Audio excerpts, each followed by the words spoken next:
Good morning. I'm Nancy McSwain with Protocol. Good morning, Mayor Klitschko and Deputy Mayor. Thank you so much for coming. I would just like to let you know that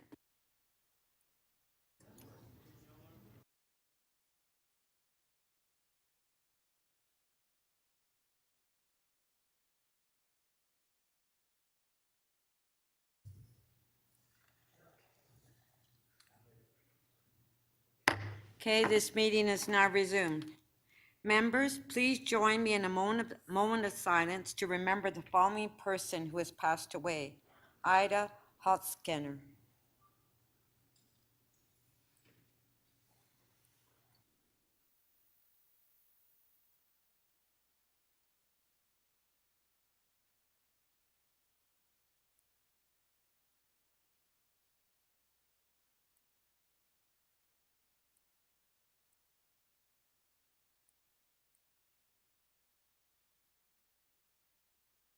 Thank you.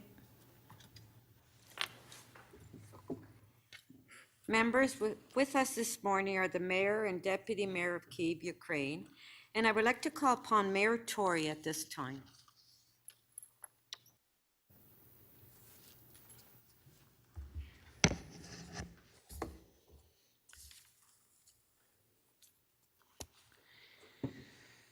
Well, Speaker and colleagues, good morning. And before I officially welcome and thank the Mayor and the Deputy Mayor for being with us today, I would like to, on your behalf, welcome to the Chamber some students from Joseph Cardinal Slipji Ukrainian Catholic School and their principal, Julia Manini, students from St. Demetrius Ukrainian Catholic School and their principal, Lily Hordyenko, and students from St. Joseph's Ukrainian Catholic School and their principal, Lida Ostafik.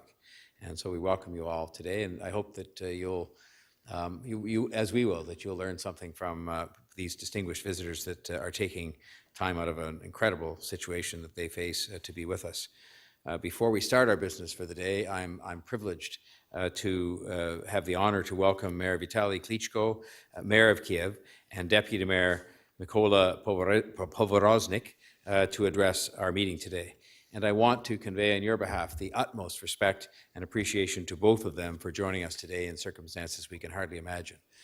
You know, we're not sister cities by accident. If you look at the things that we have in common, we are both cities of about 3 million in population, both the largest cities in our respective countries, both having a proud history within the context of the history of our respective countries. We are proud here in the city of Toronto to be home to one of the largest populations of people of Ukrainian background in the world, outside of Ukraine. But today, those bonds which forged a 30-year-long close formal relationship between the two cities bring us together at a time when there is a stark, tragic difference in terms of what is going on in our two cities. Here, it is peaceful. We can meet, as we're doing, and debate issues. People can go freely about their lives, COVID notwithstanding. There, you and your fellow residents of Kyiv and across the country are under illegal, unjustifiable attack. Many lives have been taken already, including a lot of innocent lives. They're all innocent lives, but innocent lives of civilians. Many other lives are threatened. A way of life in a beautiful historic city shattered, and a beautiful historic country shattered by an inhumane, atrocious invasion. And so we thank you for taking the time to address our city council today while you and your residents are in the fight of your lives. Your courage, your personal courage that we have seen, because we see it here, and your determination to fight for your city and for your country and for your residents is an inspiration to us here in Toronto and to people around the world. Let me make clear something that I have said, and I've said it on behalf of my colleagues. I've said it to you, Mayor Klitschko. I've said it to our own people. I've said it for years, not just for weeks, because this tyranny didn't just begin a few weeks ago. And that is that Toronto stands in solidarity with Ukraine, with its people, and with Canadian Ukrainians. The unique bond between our two cities, anchored by that 30-year formal friendship, and the fact that Toronto is home to thousands of Ukrainian Canadians, has brought this situation even closer to home for us here in the city of Toronto. We have worked to add our voice as a city to those speaking out around the world against the attack on Kyiv and all of Ukraine. What Russia is doing is illegal, and it is so profoundly wrong and evil in so many different ways. And so we join you in mourning the completely unacceptable loss of innocent lives that is happening. We are working with the other governments in Canada to help support any and all Ukrainian refugees who come to the City of Toronto. But while we're ready to welcome Ukrainians here, as we've done with so many different waves of refugees from around the world, we want this war to end. And we want people to be safe in their homes, in Kiev and in Ukraine. And we want Ukraine to be free. We want Russia out. And we want all of those responsible for these atrocities to be held to account. Mayor Klitschko, I have had the honor of meeting you right here at Toronto City Hall in better times when you were able to visit us here, and I look forward to the day when we can meet again, once peace is restored in Kiev and across Ukraine, and hopefully that day will come very soon. Today, I want to thank you for your courage and commitment to fight for the freedom of your city, of the freedom of your people, and all of Ukraine, and to carry the fight for freedom on behalf of all of us who live in freedom today, because I think often we don't recognize the fact that these fights against those who threaten freedom are fights that are carried on behalf of us all. I want to thank you for sharing your message with our council, with our city, and with everyone listening here in Toronto today and beyond the City of Toronto. And I want to acknowledge, and I'll introduce him in a moment, or he'll introduce himself, to thank you after your remarks, both the Mayor and Deputy Mayor. I want to thank Deputy Mayor Thompson for helping to facilitate your presence here today. And so with those remarks having been made and very sincere statements of solidarity coming on behalf of the entire council, myself as Mayor, and the entire population of the City of Toronto, it is my privilege to formally welcome Mayor Klitschko and Deputy Mayor Povoroznik of Kiev to address City Council. Moje zdobojo, slava Ukraini.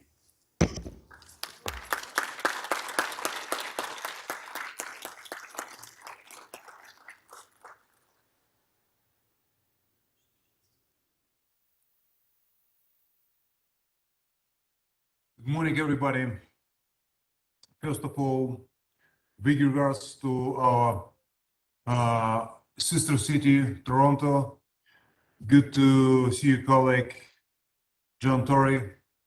Good to see you to everyone. And I want to say we very appreciate and very thankful for everything what Canada do it right now for Ukraine, for your political support, for your economic support, to take refugees from Ukraine, to make humanitarian support of our country. And also it's very important right now for Ukraine to receive defensive weapons from our partner. From beginning, I want to say that every one of you have to understand the reason of this war, of this senseless war, what happens right now in our home country. The reason is simple. We Ukrainians want to build modern democratic country and be part of European family as democratic family, democratic countries. Mr. Putin, President of Russia, and Russian government want very much to rebuild Soviet Union, to build Russian Empire, and to occupy Ukraine, one of the largest countries in Europe. It's the biggest war after Second World War in Europe.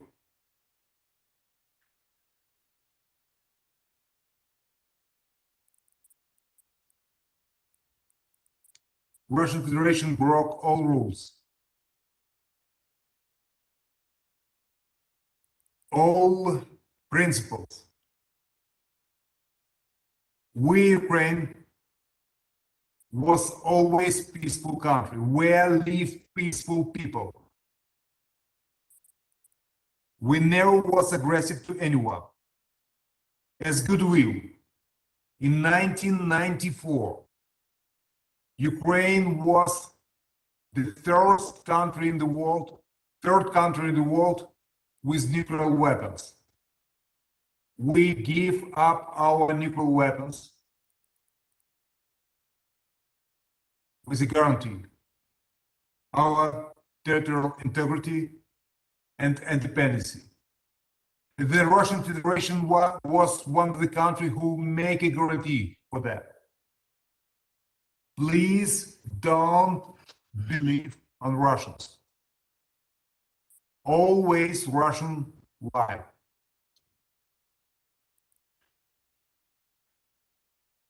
The Russian lie when the military men without education, without identification in Crimea, the Russians told us it was not our soldier. It was lie. The Russians told we're not involved in this conflict, in this war in East Ukraine, and occupied Donetsk and Lugansk. It was lie. Everybody understand. The Russians deliver weapons, give money, make a propaganda, and make this war. The lie from Russia. It's a war against Ukrainian army.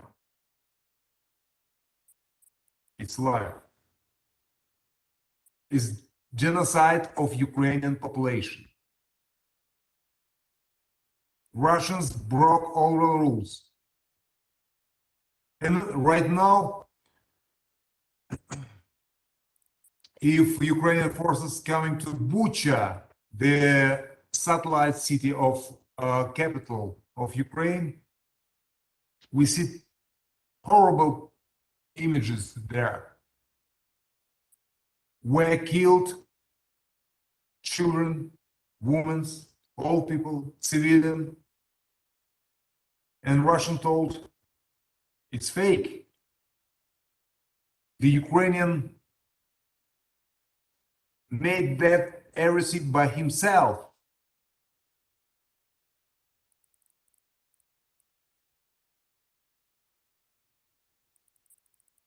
It's a very difficult situation. Right now, it's a critical situation. It's big drama.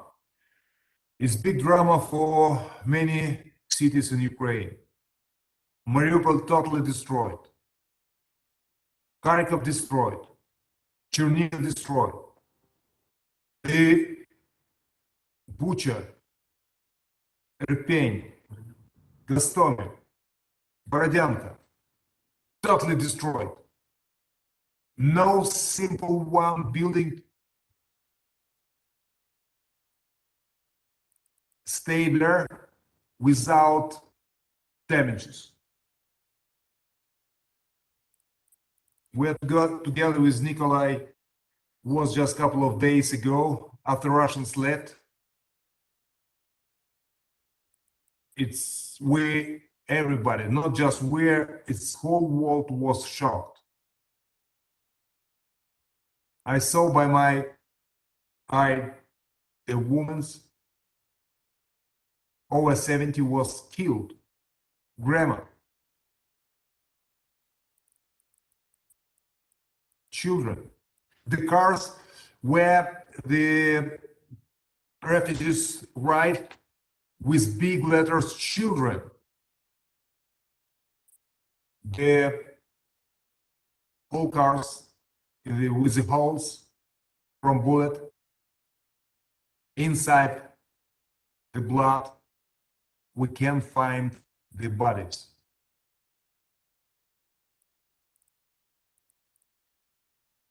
There definitely was people there in the cars, many cars. 300 civilians died. And right now, we guess it can be much, much more.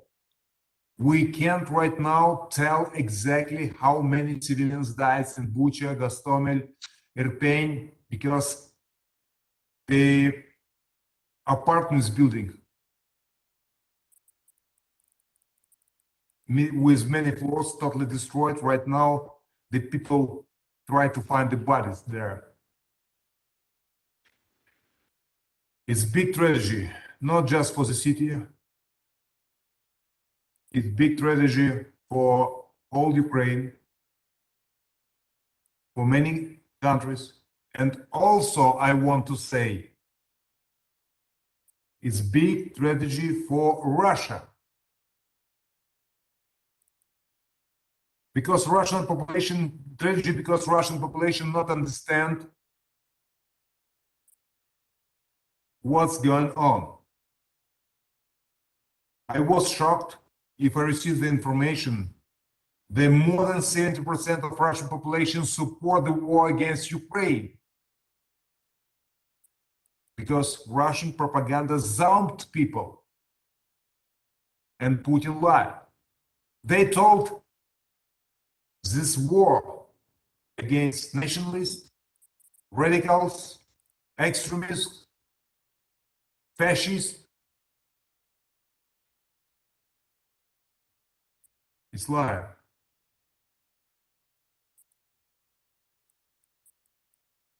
It's lie because if we see in what happens in our city, the war against Ukrainian population, against every one of Ukrainian, every Ukrainian.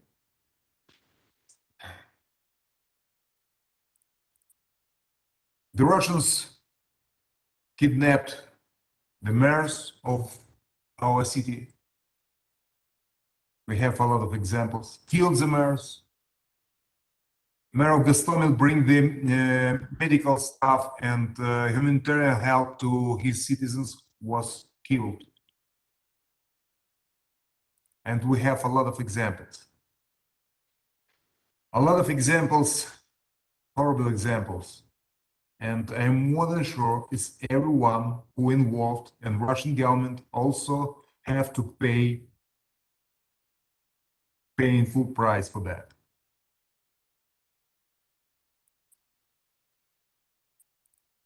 I am, be honest,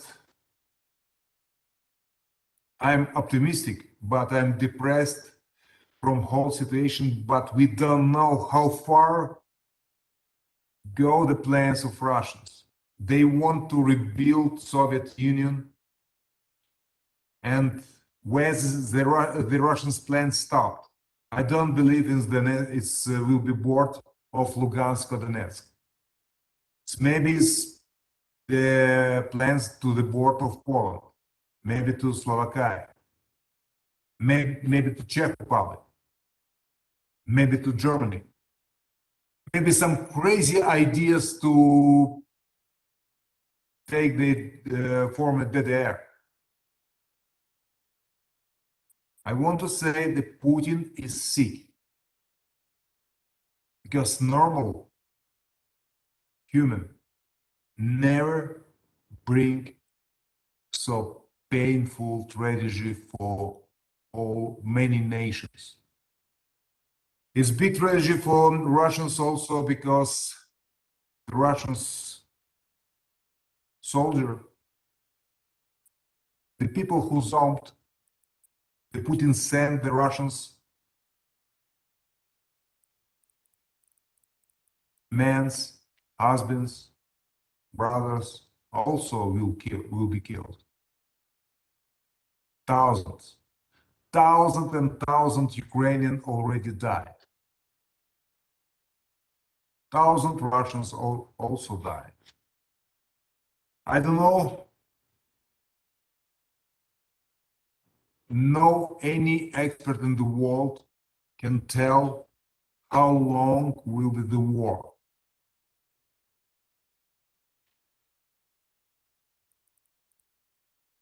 We expect in the next couple of days the main activity will be in east of Ukraine. We very appreciate for every friends of Ukraine who send defensive weapons to us, because we stay front one of the strongest army in the world, Russian army. But Ukrainian soldier, Ukrainian patriots already destroyed the mythos about strongest army in the world. Whole world surprised how Ukrainian patriots defend our city and our country. I can explain to everyone. I explain to everyone why Ukrainian soldiers so tough. We don't have so good equipment as Russian army. We don't have so many rockets, planes, and tanks as Russian army. We don't have soldiers as Russian army, but we have something what doesn't have the Russians. Simple explanation. We, Ukrainian, fighting and defending our cities, our families, our children. The Russian soldier paid for this war with the money. We ready to die for our children and for future of our children. I don't know, the Russians ready to die for the money or not. I hope everyone understand. We died and to defend our children, they fighting for the money.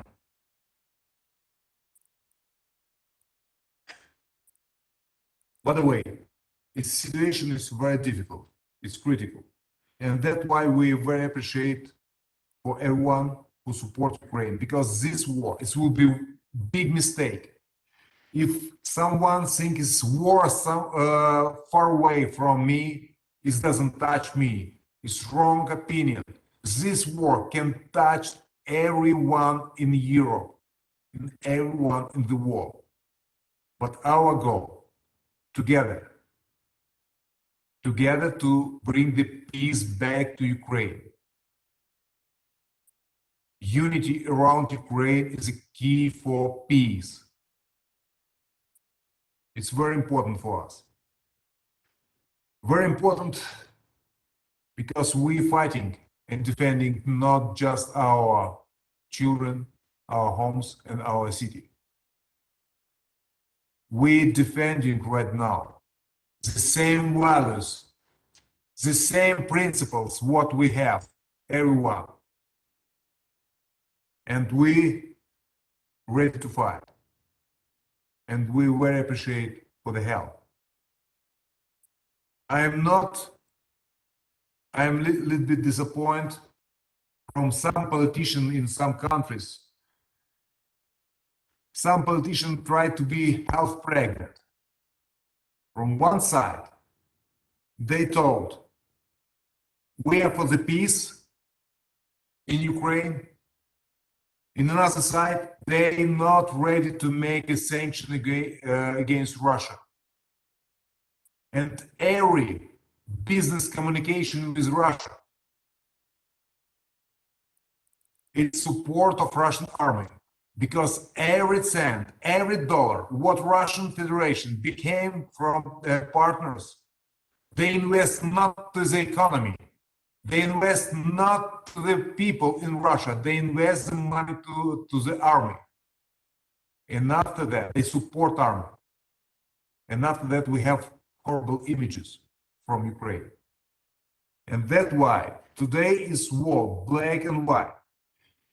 If you support Ukraine, stop finance Russian army, stop business communication, trade communication with Russia. Because the money, what you receive from Russia or you send to the Russia is bloody money. In blood of this money, it's Ukrainian blood. And I hope is everyone understand that. Sanction work well. We need help support with sanction. We need support with defensive weapon.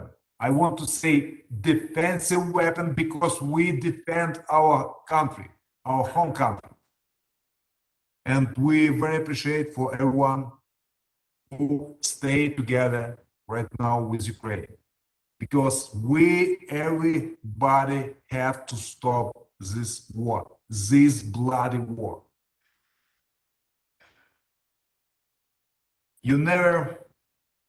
It's difficult to take impression from pictures, from images, from movies. It's to be there and to see destroy the life of the people. The bodies, dead bodies, the destroyed cities, and everyone who was occupied, and everyone who after the occupation see the city, see the images, really shocked. Thanks God, in Kyiv we have a lot of international journalists. They show the whole world what really gone in Kyiv.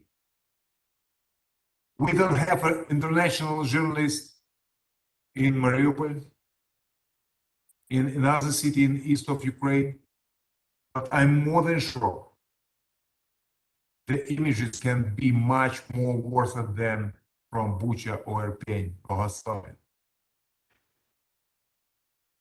And one more message.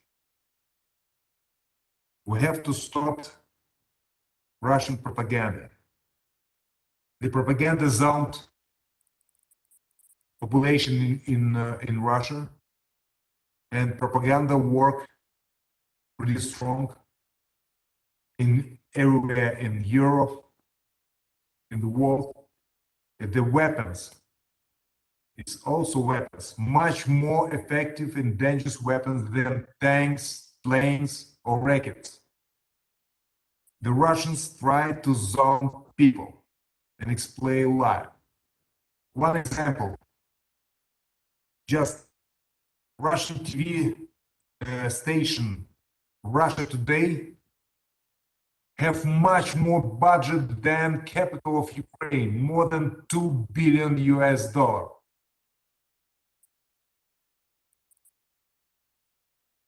Russians try to zone people. I spend a lot of time in Germany, and I'm shocked.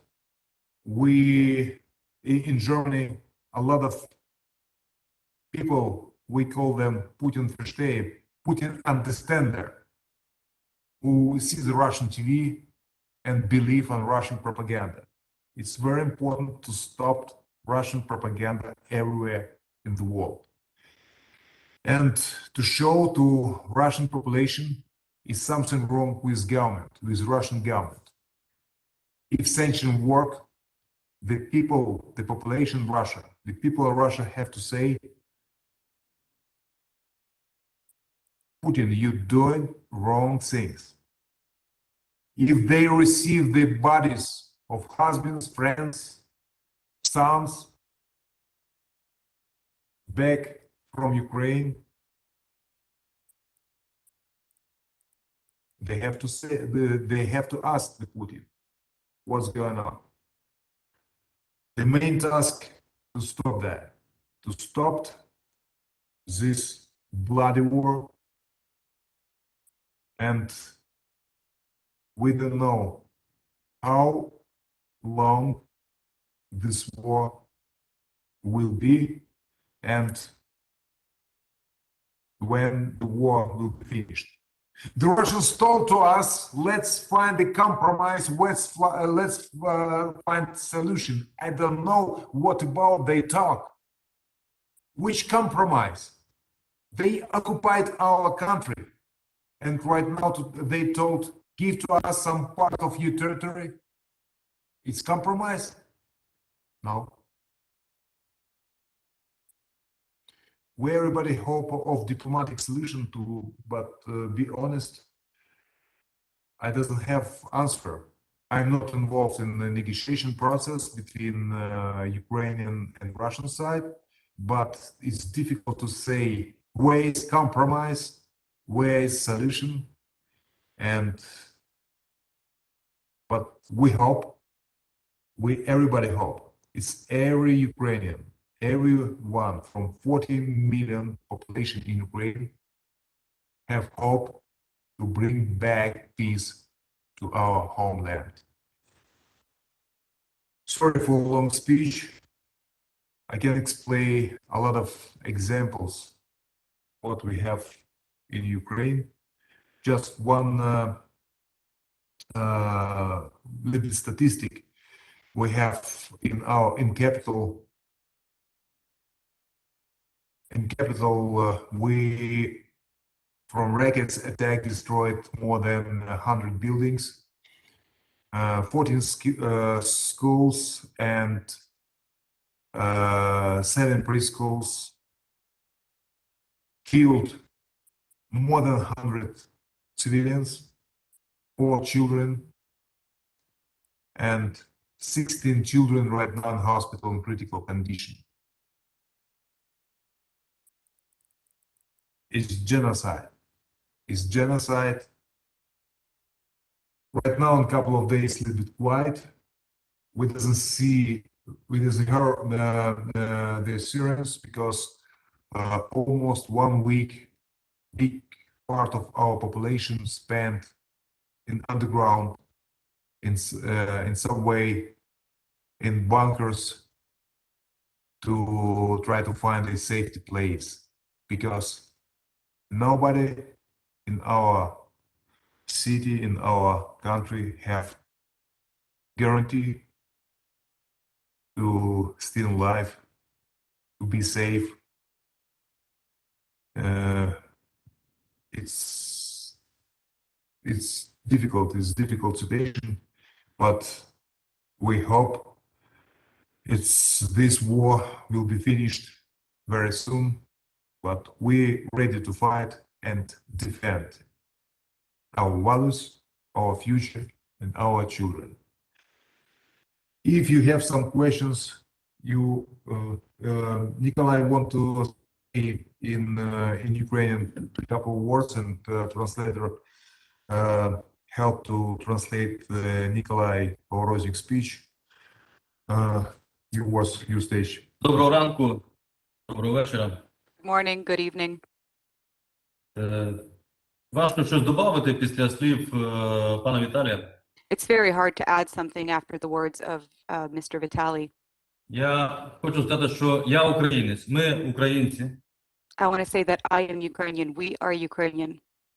Ми горді тим, що належимо до держави, яка сьогодні стоїть на захисті людських цінностей, демократичних цінностей не тільки в Україні, але і в Європі, і в всьому світі. We are proud to belong to a nation that is standing up for democracy, not only in Europe, but for the entire world. Події в українських містах Чернігові, Сумах, Маріуполі, Харкові, Ірпені, Бучі, Бородянці і десятках інших міст і сіл насправді є геноцидом українців. The events in Chernihiv, Sumy, Bucha, and in fact, tens of cities are actually a genocide. Ми вимагаємо швидкої, адекватної реакції світу на ці події, на вбивство цивільних людей, жінок, дітей, людей похилого віку. We are demanding a strong response for the deaths of children and women in Ukraine. Це важка війна для нас. It's a very difficult war for us, Але ми вистоїмо. Ми переможемо, бо ми не маємо права на поразку. but we will stand and we will win because we have no other choice. Я хочу подякувати за підтримку весь цивілізований світ і Канаду, і місто Торонто. I would like to thank to everyone, to the entire civilized world, to Canada and to the city of Toronto За політичну підтримку, за гуманітарну допомогу, за зброю, за санкції проти Росії. for the political support, for humanitarian support, for sanctions, for the weapons provided. Разом ми переможемо. Together we will win. Слава Україні! Glory to Ukraine. Thank you very much.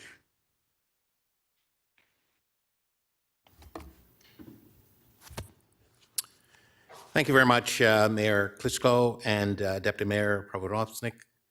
We are, in fact, grateful that you have joined us here today to share firsthand your experience at this turbulent time and also the pain that is being experienced by the Ukrainian people. I know that I've been moved with respect to the discussions that we've had early in March and obviously the presentation that you've made here to us today.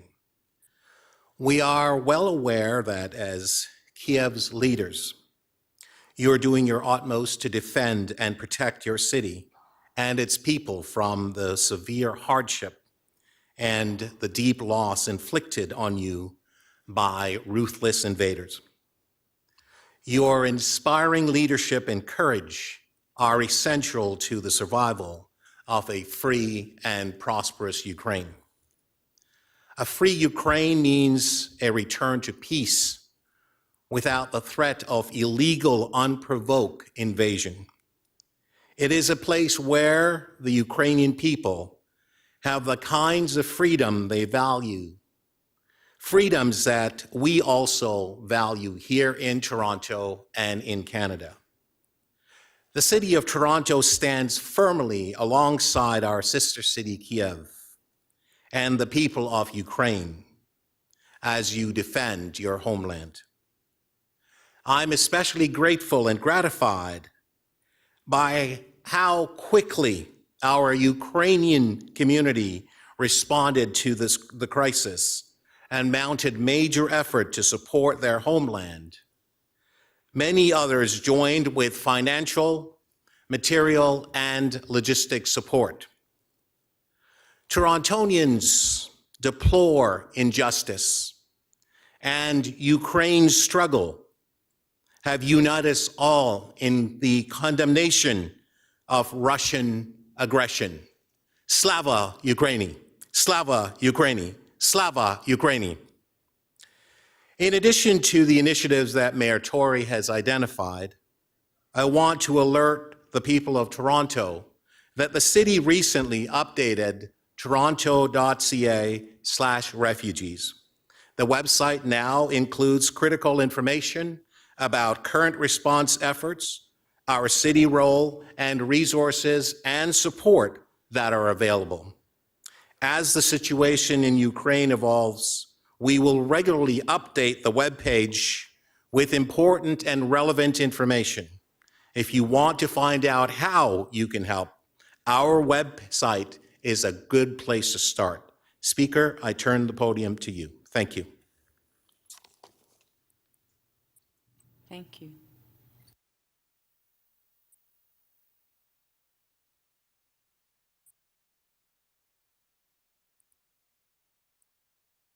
Okay. Well, thank you very much. And thank you to our special guests.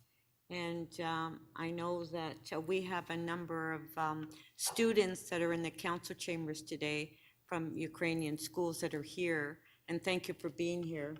You know, it was very moving on your comments this morning. So thank you.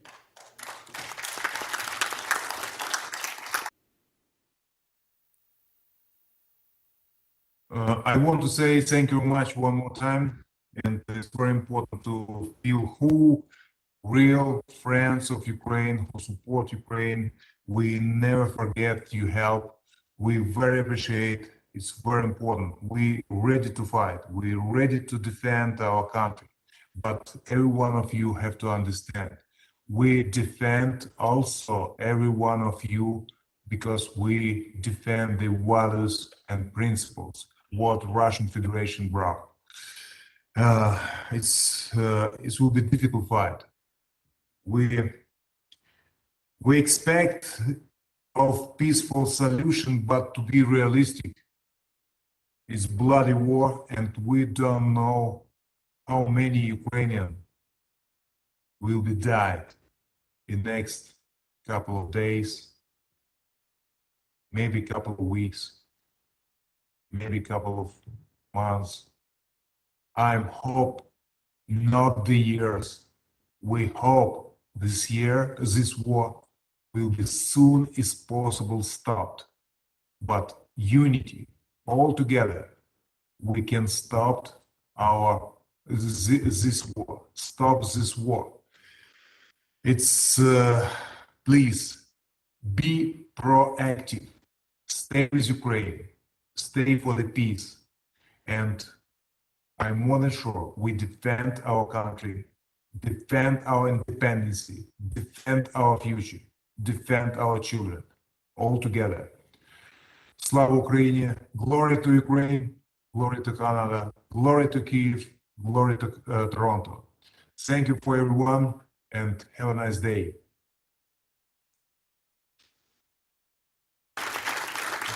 So,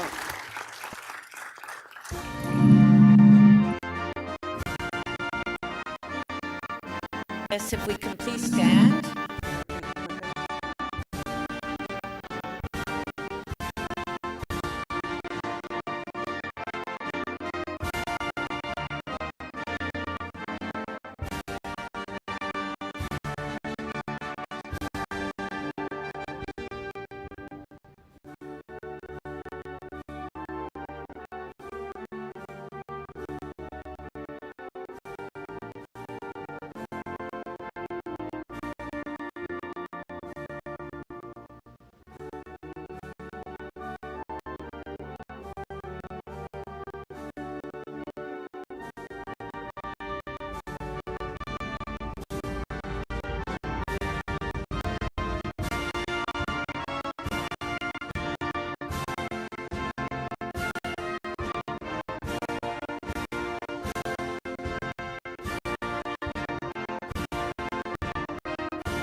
Thank you, and peace be with you.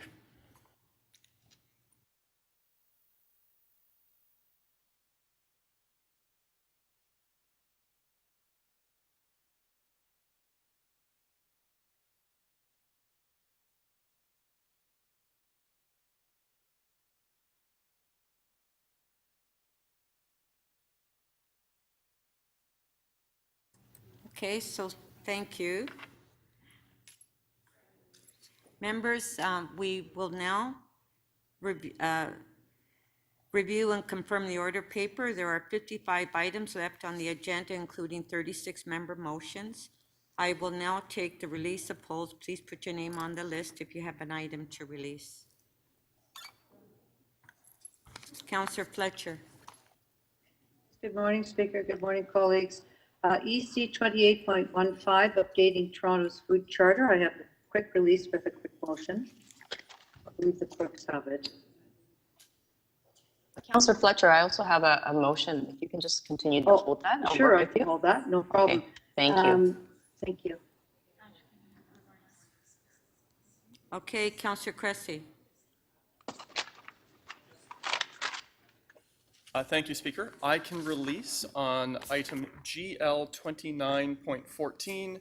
That is the nominal lease agreement with It's OK Community Arts. I have a small amendment, which is to allocate some Section 37 funding to support the capital work. So if I can move that amendment, I'm happy to release the item.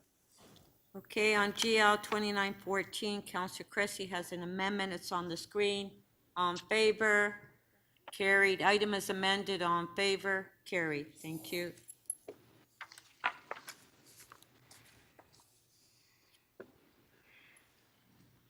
I've also reviewed urgent motions to be added. Oh, sorry, Councillor Pasternak. Yes, thank you, Madam Speaker. I'd be prepared to release North York 29.1, 824 Shepherd Avenue West, and a series of addresses on Coxfield. This is a 12-story purpose-built rental application. We worked very hard with the local community. Do you have a motion? Oh, yes, I believe the clerk has a motion. Because this came without recommendation from North York Community Council, the motion itself is the report. So it's the staff report on this application with a couple of minor changes about access to the building, some pedestrian walkways, and keeping the local working group going. So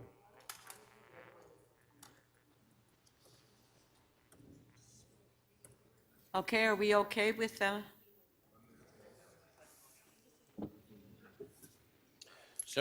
with this minute, I would just like to thank the community for their engagement with city staff and planning staff and the applicant on this file. We worked very hard to do everything we could to mitigate both the construction process and the building itself when it comes to privacy provisions, traffic flow, shadowing, and of course, lowering the building. At the same time, this application puts an enormous amount into local parks and other community assets, so it will benefit the Bathurst Manor community. And I think going forward, it'll be up to the community and the applicant to work on site plan and any other revisions and details that they can come to a mutual agreement on to make sure this planning application is best for the neighborhood and best for the city. Okay, thank you. On the item? I don't think they can find the item.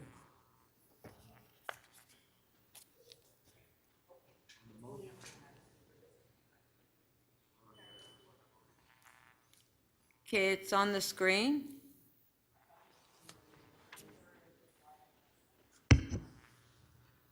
Okay, all in favor? Show of hands, carried. Okay, thank you. Now I have also. Speaker is Council. Every building. Yes, Councillor. It's Councillor Filion. For some reason, the system won't let me add my name. I have an item to release, AU 11.8. I think clerk has the motion.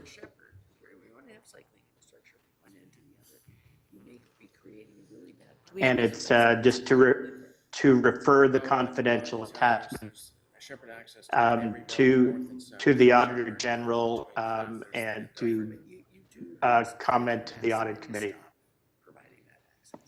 Okay, so the amendments on the screen by Councillor Filion. This is AU 11.8, getting to the root of the issues.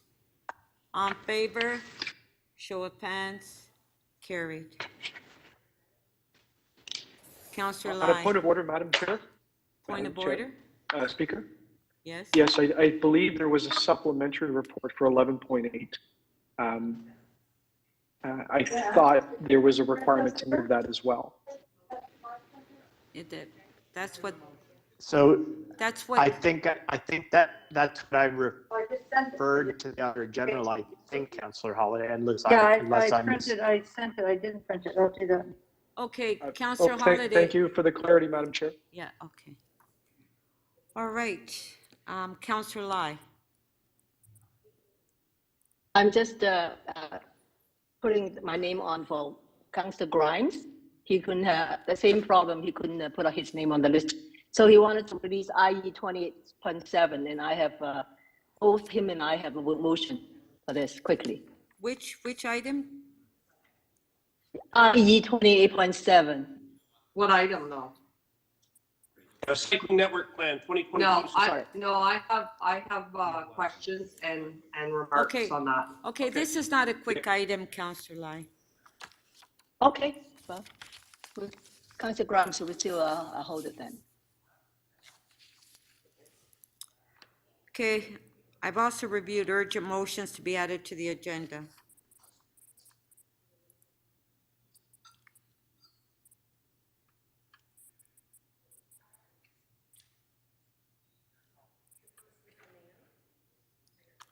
Mayor Tory?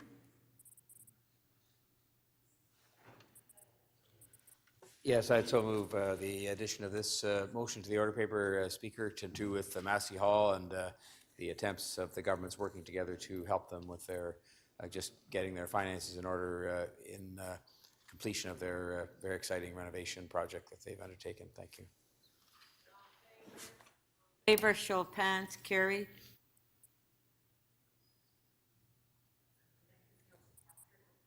Councillor Pasternak. Yes, thank you very much. There's urgency here because we have to show our commitment on the Bell Box public mural program now so that we can roll it out in spring and summer. All in favor, show of hands, carried. Councillor Layton, you have two. Yes, thank you very much, Madam Speaker. I have two to introduce. One's protecting existing housing and creating permanent affordable housing and supports for youth at 556 Bathurst Street. The reason for urgency is the closing date of the purchase will occur before the next council meeting. All in favor, carried.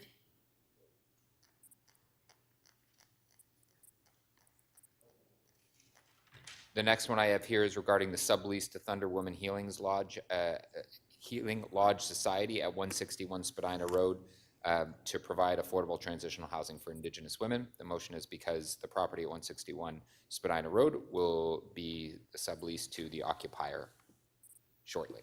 Okay, all in favor, show of hands, carried. Okay, that's it. All those in favor of adopting the order paper, all in favor, opposed if any, carried. Thank you. My apologies. I thought there was one more at MM 42.34399 Bathurst Street. Has that already been introduced? It was added yesterday. I'm sorry, I must have missed that. Thank you. That was yesterday.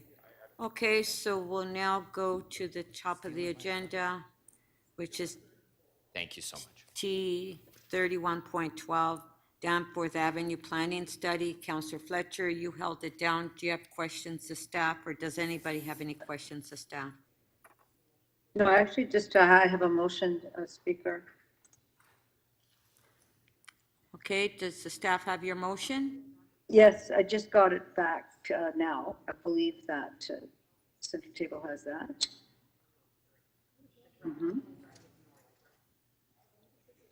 Just to check with them. There it is, there, very good. Thank you very much. I'll just make a few comments, and this is a planning study, the very long street, Danforth, about 6 kilometers, and 2-3 of that was done previous council, and Councillor Bradford has that study. I know he's going to add affordable housing in that study now. The study from Broadview to Coxwell was undertaken. I really want to thank planning staff, in particular Nadia Kadri, who is going to be leaving the city and going to Ottawa. Their gain, our loss, in doing a great job. And the planning study had added into it from the very beginning the desire to include affordable housing and make sure that we can add affordable housing into planning studies and onto the Danforth, because it's our number one goal. And we've managed to do that thanks to the community who's spoken about this. Also just want to pay tribute to the heritage staff and the heritage part of this study. It's quite remarkable. We forget that this section that's immediately across the viaduct is a very, very old section of the city, established when there was only a bridge on Queen Street, but it was settled, and it is a very old, very rich in architecture. Of course, there was an Indigenous lens on the heritage study as well, as it should be. Later on, we'll be looking at something where we have the Chester Schoolhouse, which has been buried and entombed since the 70s, will be freed with a development application today. But I just wanted to move these motions with that great thanks, and hope that in planning studies we can always add affordable housing. It's not the first thing that we put in. We're always looking for built form and other things, but finding a way to add affordable housing and making it possible to build it, I think it's a number one goal, and I'm very happy to have achieved it here. Thank you very much, Speaker. With that, I'll move this motion. Thank you. On the motion.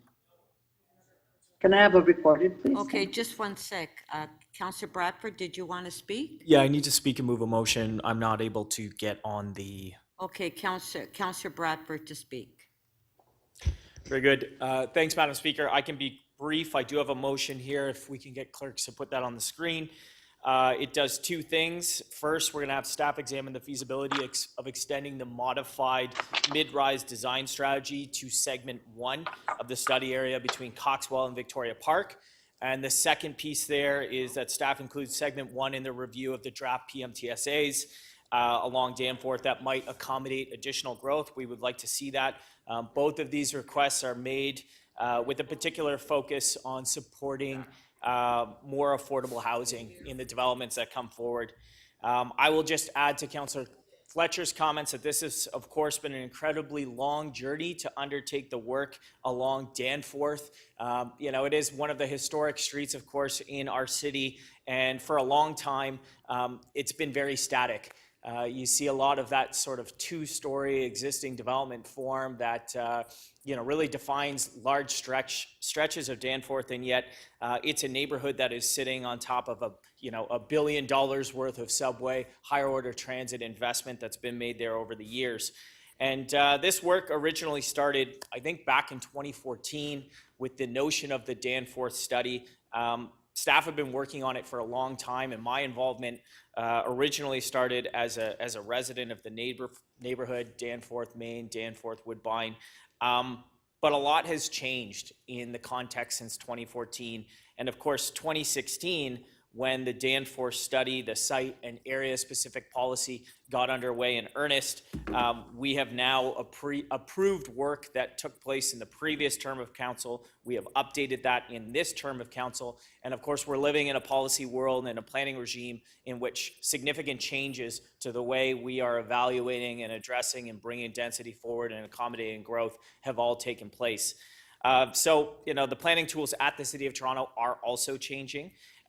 You know, we now have an urgent push to prepare ourselves for inclusionary zoning. We have to consider what inclusionary zoning looks like in the context of Danforth, and we need to make modifications so that we can leverage that new tool that we have coming forward here in the fall and make sure that we're maximizing affordability in all the developments that we're going to see coming forward. So given the change in context, I want to make sure that we're not missing any opportunities to deliver affordable housing in Beaches, East York, in neighborhoods like Danforth, and that's what these motions are all about. I would also just like to conclude echoing Councillor Fletcher's thanks to the tremendous work that city planning staff have made on this file over the years under the stewardship and leadership of our Chief Planner, Greg Lintern, but also, of course, Linda McDonald, and a special shout out to Nader and Kevin and James Parak and Helen Song for the body of work that we have in front of us today. So I think that we're going to have an innovative approach with respect to our site and area-specific policies, the urban design guidelines that we see in segment 2. We want to bring that back to segment 1 and make sure that we're trying to maximize opportunities for affordable housing here. So that's it from me, Madam Speaker. Hope I can count on your support with the motions. Thank you. Thank you. So if we can put Councillor Fletcher's motion on the screen. On favor? Carried. Councillor Bradford's motion. On favor? Carried. Recorded on the main item, please. Thank you. Okay. Recorded vote on the item.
Councillor Bradford, how do you vote, please? In the affirmative, please. Thank you. Councillor Filion, how do you vote, please? In the affirmative. Thank you. The Peruzza here in the affirmative as well. Thank you.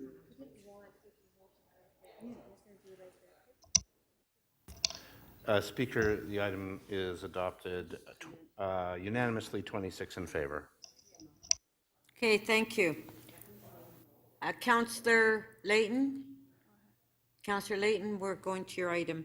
Our next item is EC 28.10, final recommendations on the Urban Hens Teal Backyard Hens pilot program. So do we have questions of staff? If you do, if you can please put your name on the screen.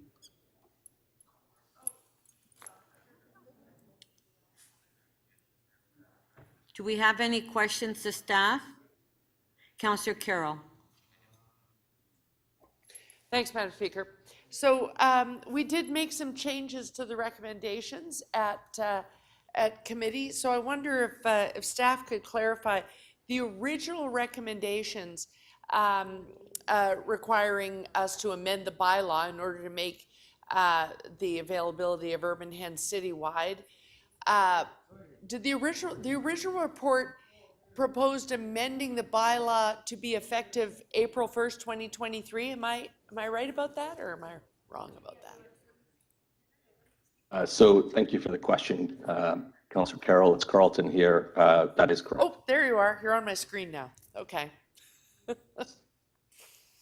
That's correct. So the recommendation that we made, having heard from the community, deputations that day, there's now some concern about avian flu. We moved, Mr. Chair in the committee, in fact, moved a report to have staff report back to us in January 2023. If you were to report back, I know I'm asking you to predict the contents of the report a long time from now, but if you were to report back in January that the avian flu concerns are no longer, after yet another set of months, there aren't concerns about the pilot areas. If we got a positive report in January of 2023, would it be possible to amend the bylaw on the same schedule on April 1st, 2023? So thank you for the question, and through the speaker, no. There's a lot of supports and education and training that's required. I think it would delay it a further 6 months. Okay, so 6 months from when you report in January? That's correct. So you would give us, when you report in January, you would give us a new set of guidelines and re-recommend the bylaw amendments, but it would be later in the year 2023. That's correct. There are a number of supports and education and training that we need to get in place for ourselves and the participants.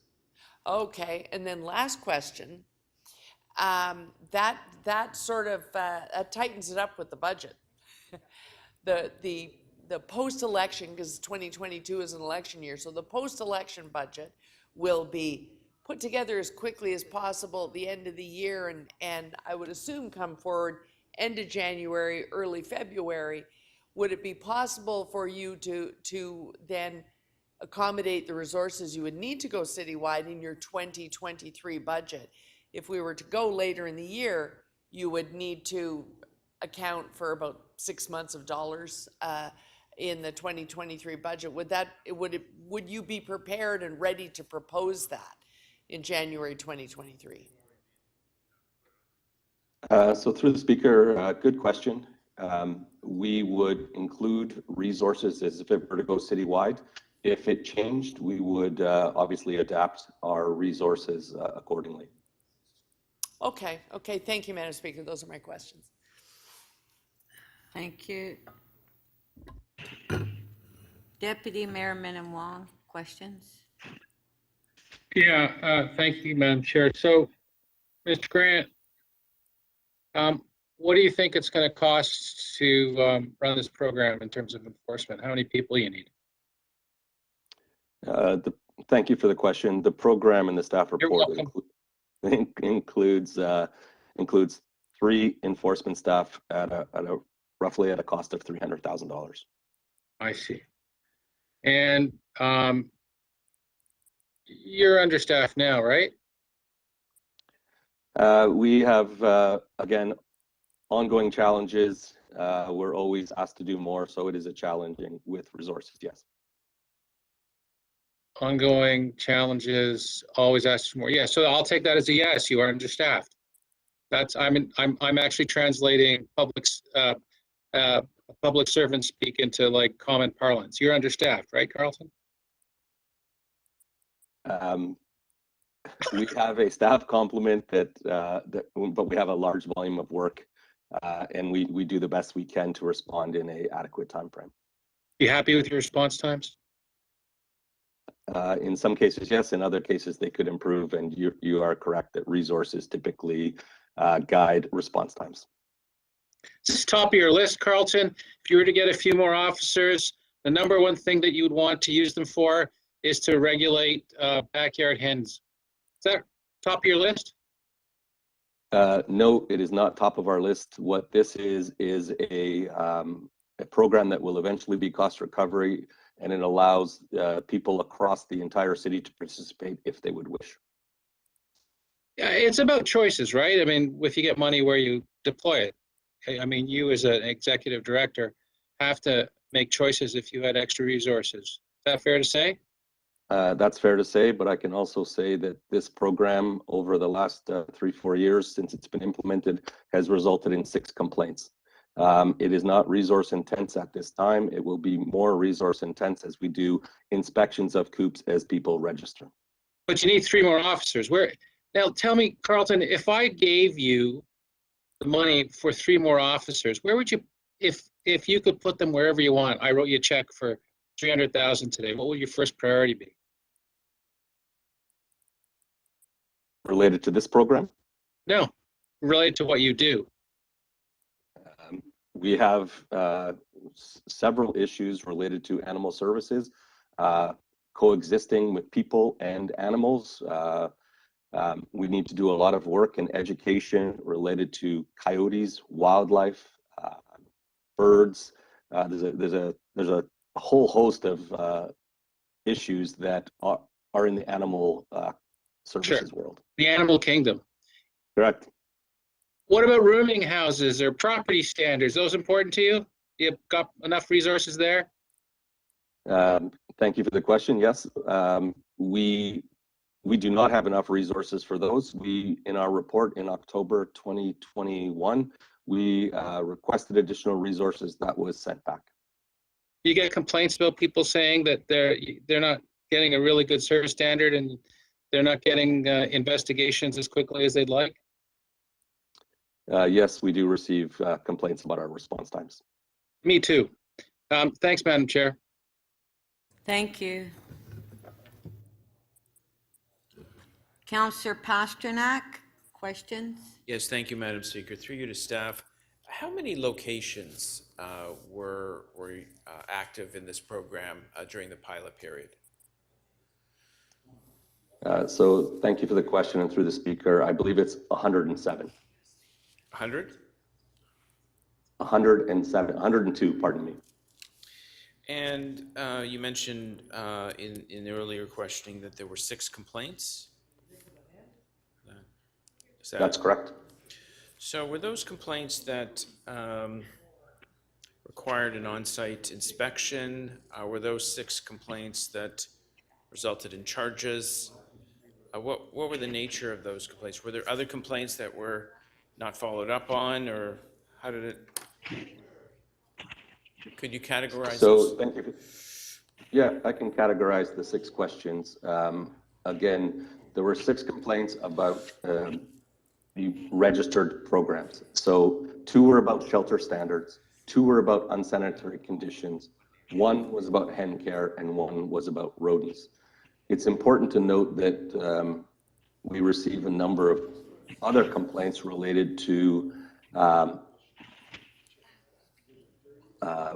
people who have hens who are outside the program. We received complaints about them as well. If you're outside the program, are you issued an order to shut it down, or is there an appeal process, or what is the normal process? Yeah, so thank you for that question. I'll defer that to our chief veterinarian, Dr. Esther Attard. If you're outside the program, it would be considered a prohibited animal, and so you would be required to remove it. I see. Now, when it comes to the pilot project, I think it was specific wards. Going forward, would we go on a ward opt-in basis, or is your plan to bring back a report in January 2023 for citywide approval? So I'll start with that. Our report that we brought forward to Economic and Community Development recommended it to be citywide. Not certain if things would change between now and January. So if a household wants to opt in on this program, is there recourse for neighbors to, I don't know, to fight it, to deny their license? Do they go to committee of adjustment or? No. Short answer is no. So as long as the household adheres to pays all the licensing fees and is an acceptant applicant, neighbors who object to it have no recourse except civil litigation. They have the opportunity to complain. We would investigate those complaints, but it would be permitted as if people wanted to participate, had the necessary backyard and the necessary setbacks, and would maintain it in good state. Okay, thank you very much. Thank you. Councillor Holliday, question? Yes, thank you, Madam Speaker. Mr. Grant, you mentioned that there were 6 complaints, but it was on 102 locations. So I don't know, that's roughly 6%, I guess. If 6%, if of all the pet owners in the city, if there were 6% of them complained against, do you think you'd have a pretty busy workload? I would imagine difficult to assess the number of pets in the city. We do a lot of work with public education and responsible pet ownership and licensing. But there are, again, the city's growing, and there are issues with people cohabitating with animals and working together. Would you say that 6% is probably more than the average number of complaints proportionally on the other pets in the city? So in other words, even though there's only 102 locations, you're pretty busy, relatively speaking, on chickens. That's 6 complaints over 4 years.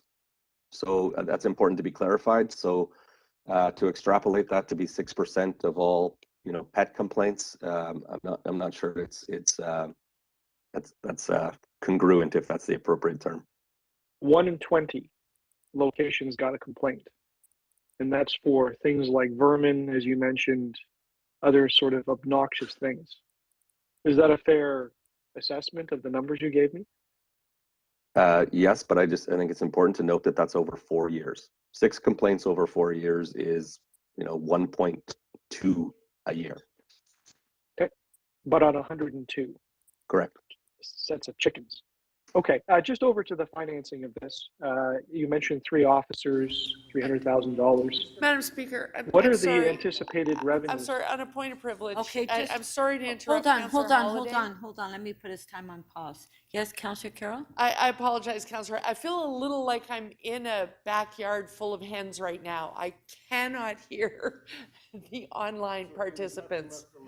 It's very hard to hear what they're saying, and particularly the staff responses. I still can't hear. I'm not sure I'm even going to hear your ruling. Councillor Perruzza, please. If we can try to keep it down in the council chamber so we, yeah.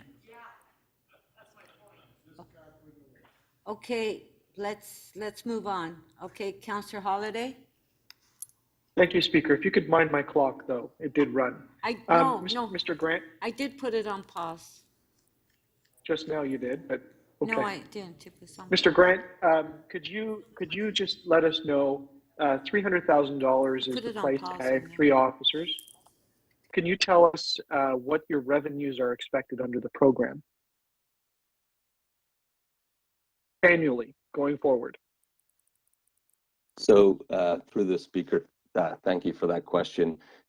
There is a registration fee for those who participate, and we expect it to be cost recovery.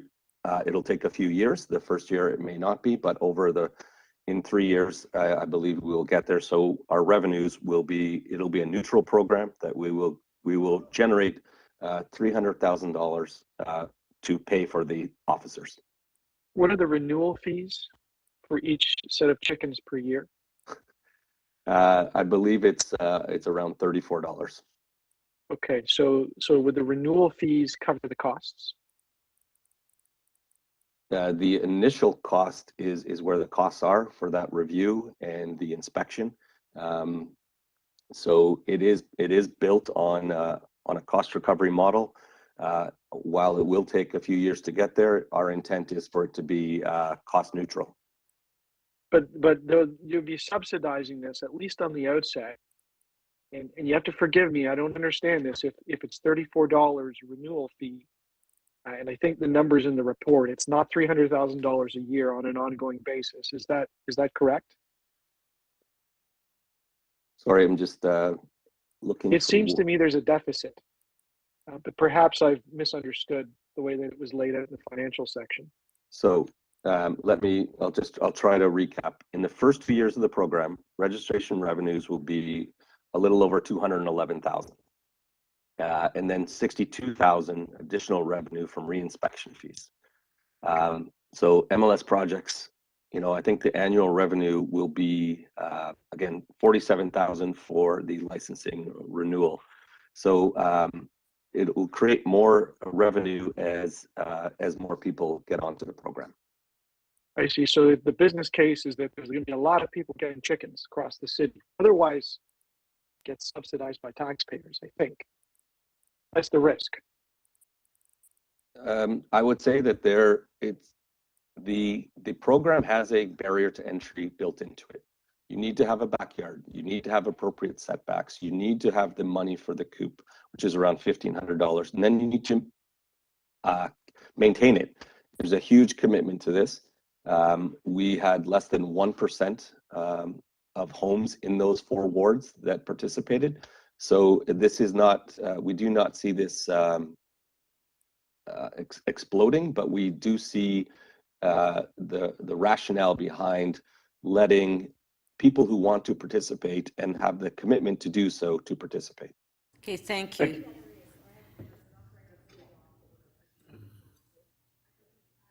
Councillor Thompson. Thank you very much, Speaker. Through you to Mr. Grant. Your reference on a number of occasions this morning around the backyards and the setback and so on. What is the ideal backyard that's required for rearing chickens? So thank you for the question. It's difficult to give an ideal. Obviously, it needs to have enough space so that there are setbacks. It is scalable. Every backyard in the city is different. So these setbacks are scalable to the size of that property. So obviously, the larger, the better. Got you. So we're talking about a 5 meter, 10 meter, 8 meter setback? Because it's not really clear. No, it's more in the 1 to 2 meter. Okay, fair enough. All right. My next question, Speaker, through you to Dr. Ettard. You sent an email to councillors dated April the 4th. Can you speak to that email and why you felt it was necessary to send that email out, please?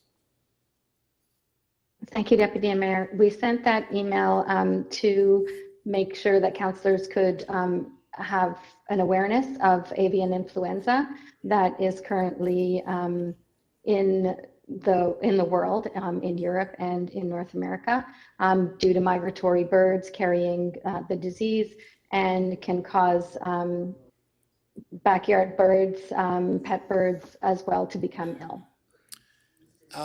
Has anyone done the work, and I ask this question because I've spent some time on YouTube. I've now become the YouTube expert in terms of getting information about chicken.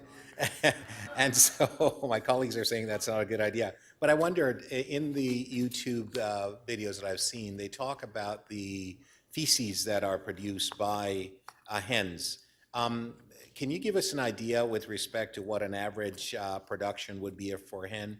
I ask this question because I understand it's also associated with flies. And so if I have a neighbor who's having a barbecue and so on, are they at risk with respect to the danger of infections that could be caused by flies? So there are about 3 questions in that one question. So a hen can produce 45 pounds of feces a year. Sorry, I can't hear, Speaker. Sorry, Matt. I just can't hear in the room. It's just very noisy. Oh, in the room. Okay. Sorry, a hen can produce 45 pounds of feces a year. Sorry, Speaker. But Can you please keep it down? We can hear the questions or the answers. Okay, but it's not your turn to speak. Okay. Okay, I'll try again. Peruzza. So one hen. Oh, sorry. Sorry, Dr. Richard. Councillor Peruzza is having a moment. We'll just have to wait. Well, hold on. Okay, if you can continue. Thank you. Thank you. A hen can produce 45 pounds of feces a year. And so that certainly could attract flies, but it can be composted well.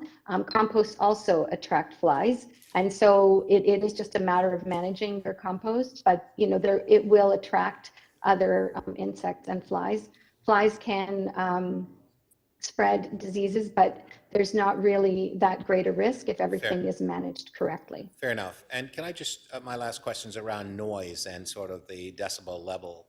I'm told again from my YouTube viewing that hens make a lot of noise, particularly associated with laying eggs and their call to lay, I guess, and the noise. Has anybody measured the decibel level of the noise and what the impact would be to neighbors? So I don't have decibel measurements. However, it is only 4 hens that would be allowed. We haven't had that many complaints about noise for the hens that are in the pilot. And again, if the coop and the setbacks are correct, there shouldn't be a great deal of noise. And we would be able to do things to mitigate should that occur. Thank you, Doctor. Those are all my questions. I want to thank you very much for your great work as well on this subject matter. Thank you. Thank you, Speaker. Thank you. I just have one question. So in light that, recently we've had a lot of complaints citywide about coyotes, and, our advice to residents is to make sure you don't keep any garbage out and it's secured and that, like, will this have an impact at all?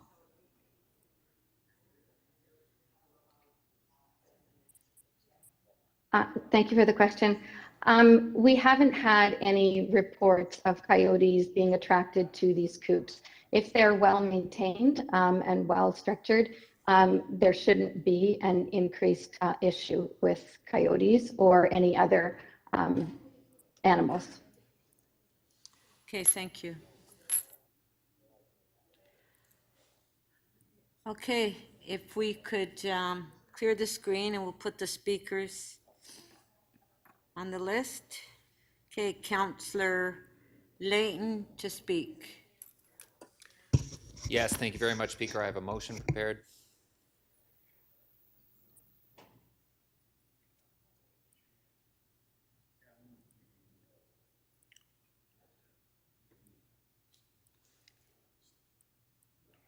And I'll make this very brief. The City Council amend Economic and Community Development Committee Recommendation 1 by including wards 9, 10, 11, and the entirety of wards 4 and 19 as permitted zones in the Urban Hens TO pilot project.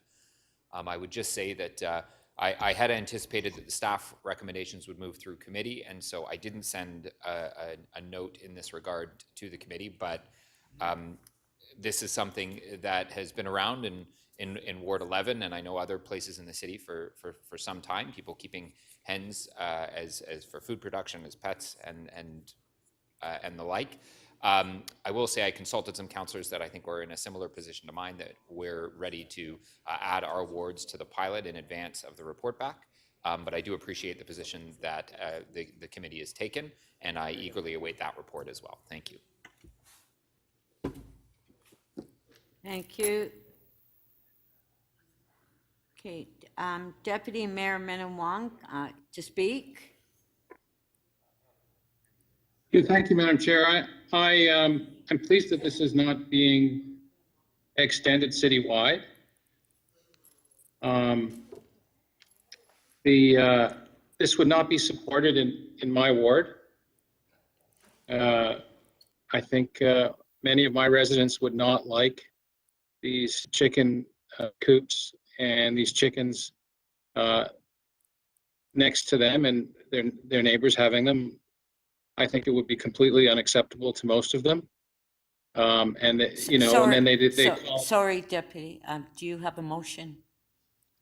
No, I don't. Oh, okay. Thank you. I thought I actually asked staff to draft one, but I decided not to present it. Okay, thank you. Sorry. Okay. That's no problem. Thanks for asking. Yeah. I do also have a concern about extending this citywide. Okay, I don't know anyone who is satisfied with, you know, the response time from municipal licensing and standards. The last thing that I would do is, and you know, it was confirmed through questioning that, you know, this is not sort of number one in terms of what we need to get done in municipal licensing. There are all sorts of inspections that need to take place, all sorts of enforcement that needs to take place, and quite frankly, governing is about choices, and this is not a priority choice. So, you know, I'm, you know, to the extent that I was trying to get a report on something, you know, quite significant about enforcement of backyard swimming pools, and you know, the executive director told me they're understaffed. We have to start making choices about what people want and start making priority decisions about what's important in our community. The last thing that's important in terms of priority, way down on the list, is chicken coops. Let alone the fact that I think most residents would prefer not to have them. A dozen eggs only costs $3 at the grocery store, so I don't think this is a crisis of people not being able to get eggs. So I'm glad this is not being extended any further, and I hope we keep it that way, Madam Chair. Thank you very much. Thank you. Councillor Holiday to speak. Thank you, Madam Speaker. I'll just be voting against the item. Should be no surprise. I didn't support it from the start, and I don't support continuing even the pilot. And I certainly don't support expanding it over the city. This is a classic example of council bringing a solution to a problem that didn't exist. You know, I think, and I've heard of, there's probably a handful of people around the city that had chickens long ago and probably still keep them outside the program. And I doubt that they're going to line up and register for this because of this. I think there were some people that did register and participate in the program, and I've heard from some of them. And I bet it was a lot of fun because they liked it. But I agree with some of the previous comments. I mean, this is not about food security or stuff like that.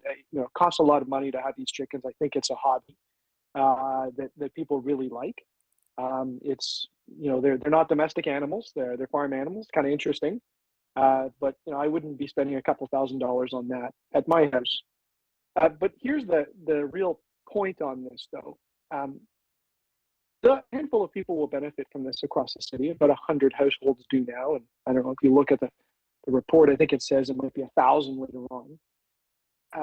But it's going to cost $300,000 That's the starting ask from MLS. I'm not really sure how the math adds up. If it's $34 renewal fee a year, that would require 8,800 flocks to be renewed each year to make up that 300,000. So ultimately, taxpayers are going to be subsidizing this particular hobby. And it's going to end up net cost of the taxpayer. I don't believe the optimism on this being a full cost recovery, but perhaps I will be proven wrong. I hope so. But I think the taxpayers will be on the hook. And so, why put our nose into something where there wasn't a problem to start with? It's very easy to end this right now, is just not vote for the renewal of the program and be done with it. And that's what I intend to do. Where I am really concerned in the future, though, is some discussion around communal hens and communal flocks. Because those are the situations where somebody takes care of them and owns them when things are going good, and when things don't go good, nobody owns them. And once again, I think the taxpayers will be on the hook to help sort that out. So I really hope that recommendation of the report that asks staff to further explore that, there is appropriate controls put on for this to keep our risks out of it as city government.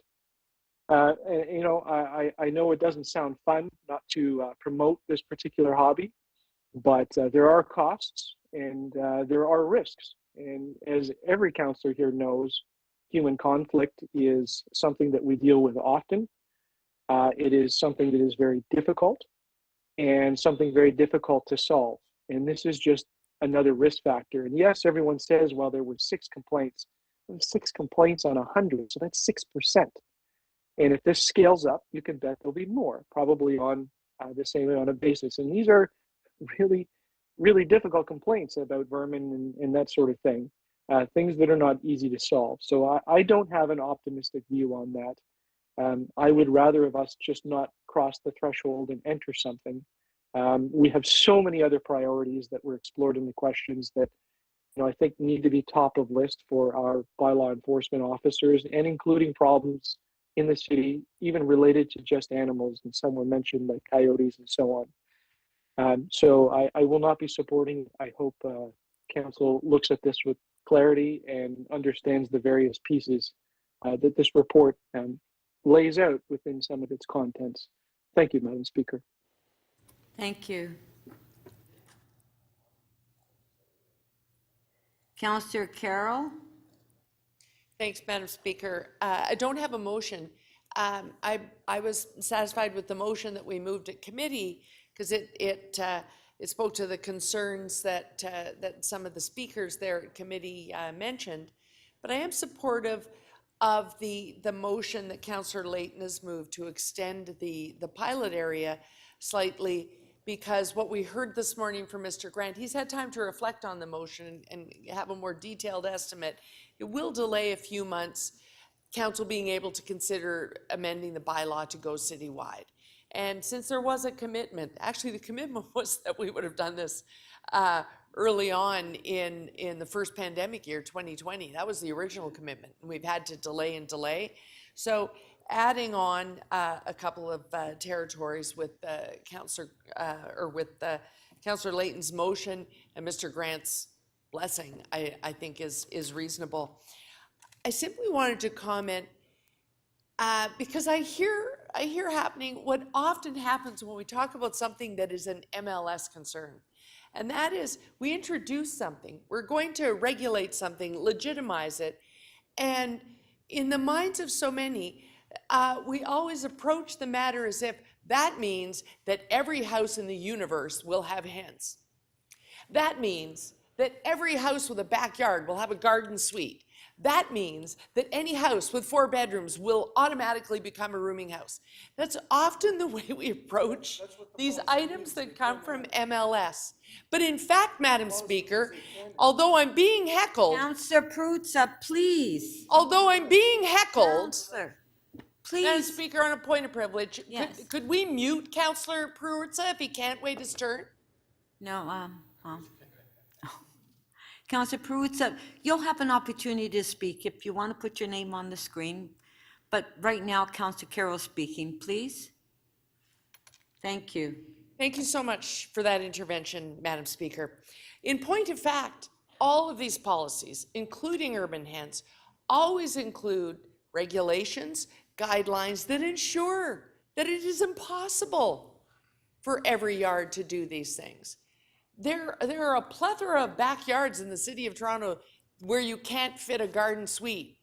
There are several backyards in my ward alone where you cannot have urban hens because your yard is not big enough. You don't have the setbacks. Your house is built on the side of a cliff with a very shallow backyard. And so I'm afraid the regulations in this bylaw don't actually accommodate you having hens. These are always built into these policies. Mr. Grant described them in detail in all of his answers to the questions, if in fact you were listening to them while he was speaking. He described the various reasons why there are many Torontonians that won't have hens. But most important of all, what he told us is that we've run this pilot now for much longer than we had originally intended.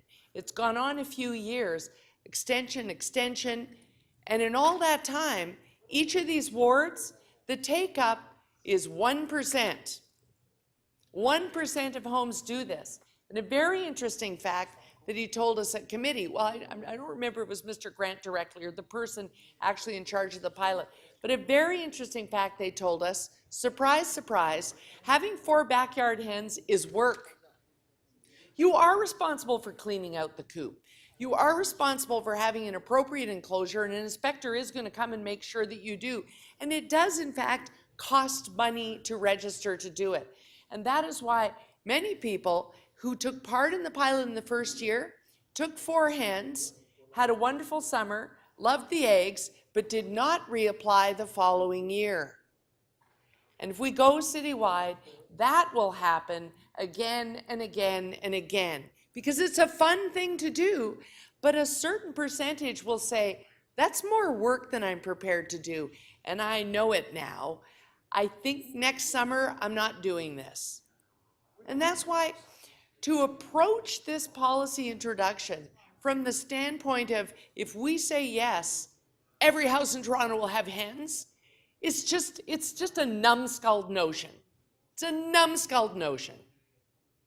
Extending this pilot area means that a couple more wards will have 1% of their homes have hens, just as has happened everywhere else. So I see no reason not to support Councillor Layton's motion, and no reason not to be excited about the fact that in January, we will get a report that may finally get us to the point where we can proceed citywide with no health concerns. Those are my comments, Madam Speaker. Thank you. And Madam Speaker, on a point of privilege, Who's? I hope, it's Stephen Holiday, I hope Councillor Carroll wasn't referring to any members of council as numbskulls. I mean, I don't think anyone here suggested in anything I heard so far that this would mushroom all across the city of Toronto and there would be hens everywhere. But I just, it's not terribly parliamentarian language, and I don't know why it was necessary. But I just hope we can move on from that. Thank you. Thank you. I don't believe that Councillor Carroll meant that. Councillor Carroll. I'm sorry, but I now have a point of privilege. As we often say to our own children, I didn't call you stupid. I said you did a stupid thing. I didn't call anybody a numbskull. I called a certain notion a numbskulled notion. I was very careful in choosing those words. Thank you, Madam Speaker. Thank you. Okay, Councillor Fletcher, you're up to speak. You reminded me of my father, who called many people numbskulls. Thank you, Councillor Carroll. One of his favorite words. But I am going to support Councillor Layton's motion, but I'm not going to move in Ward 14 at the moment, even though there's a small corner. And it's simply due to the caution that has come from MLS regarding the avian flu. And I really feel that we're coming out of this pandemic. We'd like to go very quickly, but it's not as quick as we would like. And there are just certain, I just think we should be very, very careful. We've been so careful for 2 years that anything that may introduce anything new in a wider way, I believe we just need to be careful. So I look forward to hearing the results of this. And I also believe that while part of my ward is in, I don't think that the East York part really knows anything about this. So I'm going to have to actually ask them about that before we have that conversation. And I don't want to surprise anybody. Nobody likes surprises out of the pandemic. They're still very unsettled. People feel unsettled. They're putting one foot forward, but they're never sure if that ground is going to be firm. So on this one, I will support this, but I'm going to wait to introduce this and watch anything coming our way in any way with migratory birds, hens, avian flu, and anything else. I've just become extremely cautious from the pandemic. Thank you. Thank you. Councillor Perruzza to speak. Thank you so much, Madam Speaker. Madam Speaker, let me just say at the onset that I love eggs. I love fresh farm eggs. I do. And however, it's difficult for me to buy into this romantic notion that we have that somehow you can bring, hens or chickens into your yard, and it's going to be like a clean endeavor. You're just going to be able to go back there and, every morning just reach in and pull out a couple of, fresh, organic, tasty eggs. That's just not the way it works. So lately I'm standing up here and I'm recalling my childhood. I was born and grew up somewhere else, and we had chickens. I fed chickens. I went in the mornings with a little basket. We had lots of chickens. Went in and picked up those eggs. I can tell you this, though. I could smell the chickens before I ever saw them in the morning. I could. Because they emit, there's an odor to it. There's feces. Their feces, they grind into the ground. It's very small and it becomes very powdery. And when the wind picks up, you smell them. You almost taste them before you ever see them. Not quite. Not quite. And that gets to my other point, is at some point the chickens get old, and what people used to do with old chickens is, eventually they lop off their head, they pluck them, and they do something with them. They barbecue them, they roast them, they turn them into chicken soup. If you've ever seen that activity, that's not very romantic at all. There's no romance to a head being lopped off, blood gushing everywhere, and then eventually, you plucking this chicken with those feathers everywhere. Talk about smelly. That's not romantic. There is a romantic version of that, and that's when the chicken finally comes out of the pot. You stracciatella soup. Nothing tastier than that. Some eggs, some chicken broth, a little Parmesan cheese, right? Maybe a little pastina inside, and you got yourself a beautiful stracciatella. Tastiest thing you'll ever want to eat. But getting to that stage is not very romantic. Madam Speaker, it's like we spend a lot of time trying to broker peace between neighbors. We do. That's part of the activity. That's part of the job that we do. And I see the introduction of chickens next door, given the stuff they create, the mosquitoes, the flies, the rats, the mice, the rodents that get attracted to the activity. Not everybody's going to be like, really clean with them, maintain them like little, sort of pets, groom them nice, clean out the coop every day, spray it with some nice scent so that it's like really romantic, right? So that the eggs are tastier at the end of it. That's not the way a lot of people are. So I just see it as an activity which has the potential to create a great deal of grief and conflict between folks. I remember the town I came from. We used to be able to have chickens in the town. They were eventually banned. They were moved to the periphery because of all of that. Because of the associated nuisances that the chickens or that the hens created. People are still eating eggs. People are still making stracciatella soup with chickens. They're just not doing it with chickens that they're growing within an urban context where there's a lot of potential for a lot of grief between people. 5 seconds. So I'm not supporting it. Thank you, Madam Chair. Okay, thank you.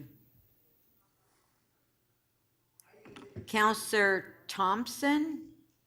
Thank you very much, Speaker. Speaker, I rise as the chair of the committee where we, and members, Councillor Carroll and others, where we have spent a fair amount of time to look into this issue and to reasonably come up with a manner in which we would go forward in order to ensure that many of the questions that were asked, such as with Deputy Mayor Min Wong, Deputy Mayor Holliday, and others, and the concerns that they had with respect to, and I've had with respect to avian flu, the issue around budgets and whether or not this was, revenue or cost neutral, and the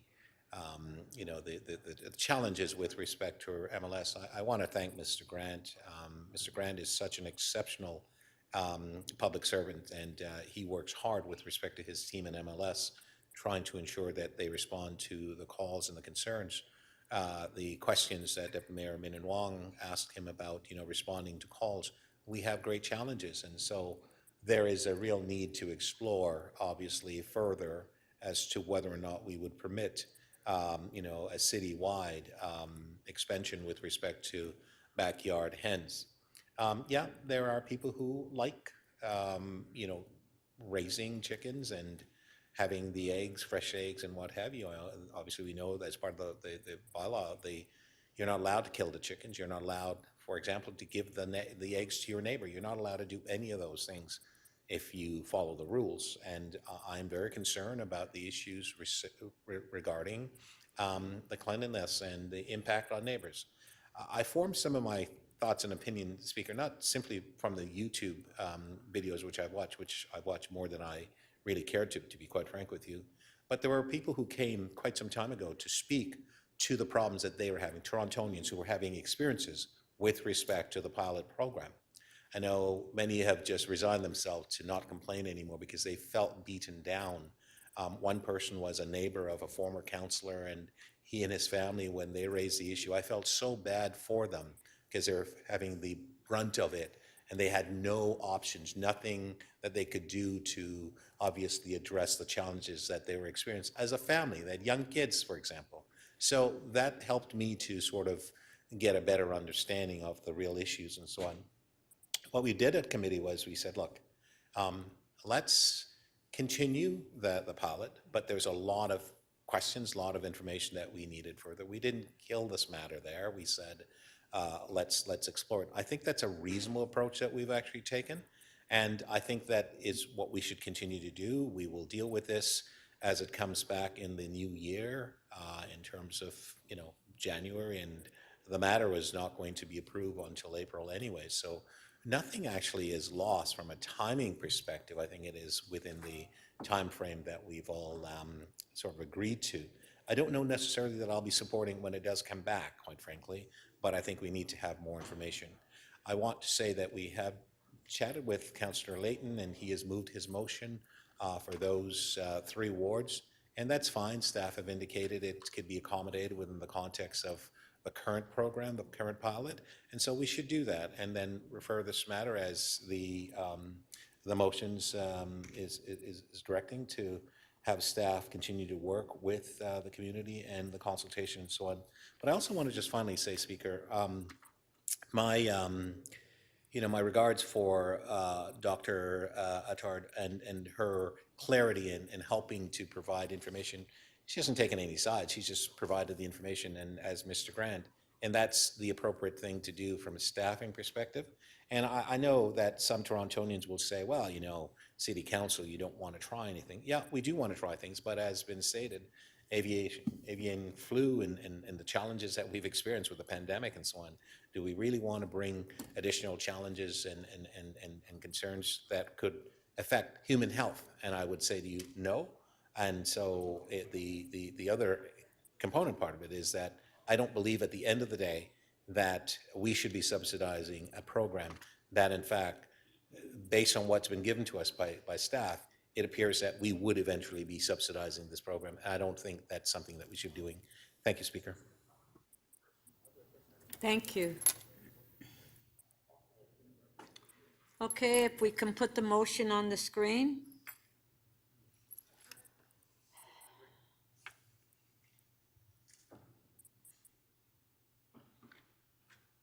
Okay, motion by Councillor Layton.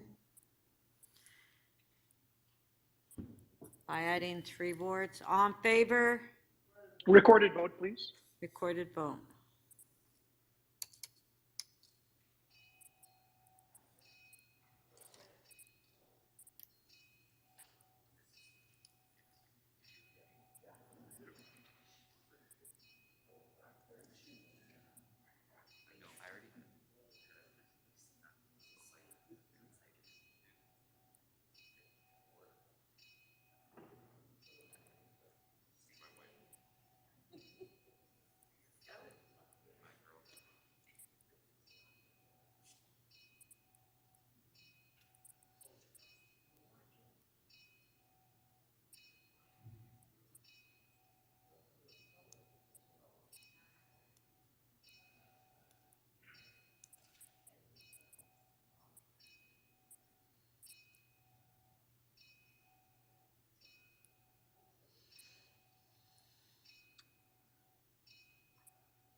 Madam Speaker, could I ask if there's any members who have voted whose screens are off to either indicate or turn on their video, please?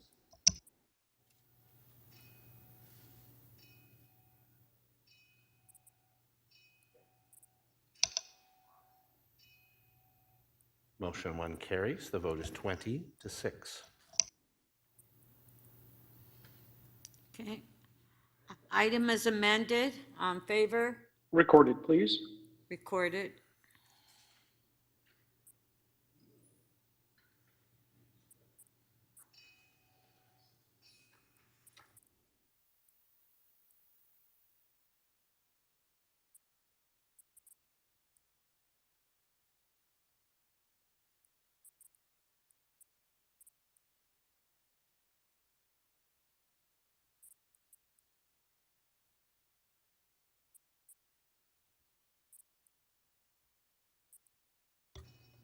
Councillor Thompson, could we have your vote, please?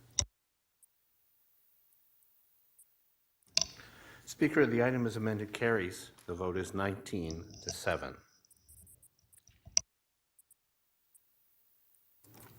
Okay, so our next item is EC 28.14, Toronto Music Strategy. Councillor Bradford held the item down. Do we have questions to staff? If you can put your name on the list, please. Councillor Cole, questions? Yes, question staff about the music strategy. One of the things is, who am I speaking to? Which staff person? Good morning, Councillor Cole. I'm going to turn to Marguerite Pigott in EDC to answer your questions regarding the music strategy. Okay, thank you. Cheryl, thank you. The question I have is, As you know, our musicians have had a real disastrous couple of years with no work, venues being closed, etc. One of the things I find perplexing is that I sometimes plan community events, and I usually have musicians that are part of the community events, local musicians. According to the clerk's department, I cannot give a musician an honorarium to perform. So I find that really contrary to what this initiative is all about, when on the other hand we're saying we're trying to support the music industry, yet I can't, give an honorarium of $100 to a musician who's been out of work for 2 years. Could you please respond to that?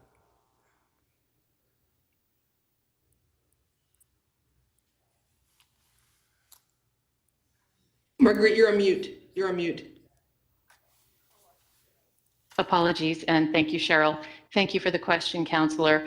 I don't know why you are not available, why you're not able through clerks to pay musicians fees that they should be paid. In the music office, we provide paid opportunities for musicians through programs like YYC Live, City Hall Live, and also through the AMP program that Council approved yesterday. That's another way that paid opportunities for musicians are provided. Certainly the music office supports employing musicians, paying musicians. So that does strike me as anomalous, Councillor, and we'll certainly look into it and get back to you. Maybe if the clerk's department could respond to that. Madam Speaker, I don't have enough information to be able to answer the question. I'm sorry. It was something that we'll look into. Yeah, thank you, because maybe it's some kind of misunderstanding between my staff, but I just was dumbfounded when I found out that this was contrary to city policy, that you couldn't pay musicians as part of community events. So, thank you. Okay. Councillor Bradford, you held the item down. Did you want to speak? Yeah, thanks, Madam Speaker. If I may just speak briefly, a few comments in support of this exciting moment for music here in the city of Toronto. And I think as Councillor Cole just alluded, it's been a really challenging time for artists, for musicians, for venues, for rehearsal space, for the entire music ecosystem over the past couple of years. And this body of work, updated in the context of the world that we're living in right now, but the city and the Toronto we want to live in the future, reflects a pathway forward for us to support artists, for us to support venues, for us to support the entire music ecosystem here in Toronto. I think as we look ahead to the summer and beyond, it's exciting to think about the reemergence of Toronto's vibrant performing arts scene, specifically music, but all arts and culture that's been missing over the past 2 years. And I know I'm eager to see live music, not just on patios in the East End, but across the city as the various festivals and events and concerts come roaring back. I was out at the St. Patrick's Day Parade, obviously a few weeks ago, and I think it was a real signal of the excitement and the enthusiasm that exists amongst Torontonians and folks across the GTHA as you saw, not hundreds of people, but tens of thousands of people lining the parade route, excited to get out there, excited to embrace each other, and excited to embrace entertainment in the city. And I know that performers, industry members, and music enthusiasts are all excited to welcome all of that back to Toronto with open arms. What we have in front of us here today is Toronto's first comprehensive music strategy since 2016, and there were a lot of folks in the TMAC journey and legacy, of course, Councillor Layton, Councillor Cole, Councillor Thompson, and most recently Councillor Cressy, that helped move this work forward over the past decade. But what we have in front of us here today is really a simple and creative effort in the way that we can support the thousands of artists that call Toronto home. And we cannot afford to miss any opportunities to grow this vital and important sector, and to actually, come true on the notion that Toronto is a music city. We took advantage of one such opportunity last month, moving forward with a plan to take vacant city-owned spaces on Queen West and Councillor Cressy's ward, as he did a lot of work to shepherd that and bring that to life as a new DIY space, a one-of-a-kind, first in Toronto opportunity to support artists, to support talent growth right here in the city. It's something that TMAC, the Toronto Music Advisory Committee, has been calling for many years, but of course those things are challenging. It's difficult to find those opportunities, particularly when we're talking about real estate here in the city of Toronto, and then actually to move the machinery of government, to line up the nonprofits, and to bring that forward. And under the leadership of Mayor Tory and the local councillor, and the ideas that came out of TMAC, we were able to make that happen. It's Toronto's first city-owned pop-up rehearsal and performance space, and it's going to be focused on providing opportunities for Black and Indigenous and racialized artists that have been disproportionately impacted, of course, by the pandemic. At a time when live music, artists, music ecosystems have struggled so much, it's great to see that there is some light on the horizon. And we are recognizing that these types of opportunities on city-owned lands exist, and it's on all of us to elevate those opportunities and make sure that we can bring them forward. Lastly, just speaking of innovation, and creative ideas, I want to highlight what we did yesterday, and of course through Councillor Thompson's committee, the Amplified Live Music on Patios pilot, which has had the dual benefit of supporting businesses, strengthening our main streets, adding to that vibrancy that we all opine and talk about all the time, but also supporting musicians, supporting artists, and making sure that they have paid gigs to play in our neighborhoods. I remember last year, it was Councillor Fletcher, Deputy Mayor Bylau, we all got on board for that in our wards, and we piloted it, and there was some trepidation, of course, here in the council chamber, in the community. This would lead to chaos. This would be a disaster. We'd have complaints. Bylaw, our friend Carlton, would be inundated with all of the complaints. In fact, the opposite has been true. We've received hundreds of pieces of correspondence celebrating the Amplified Music program on patios. And as we've seen both at council and committee, we've had a number of colleagues joining us arm to arm and bringing those pilots into their ward, and we're going to have more music across the city going forward.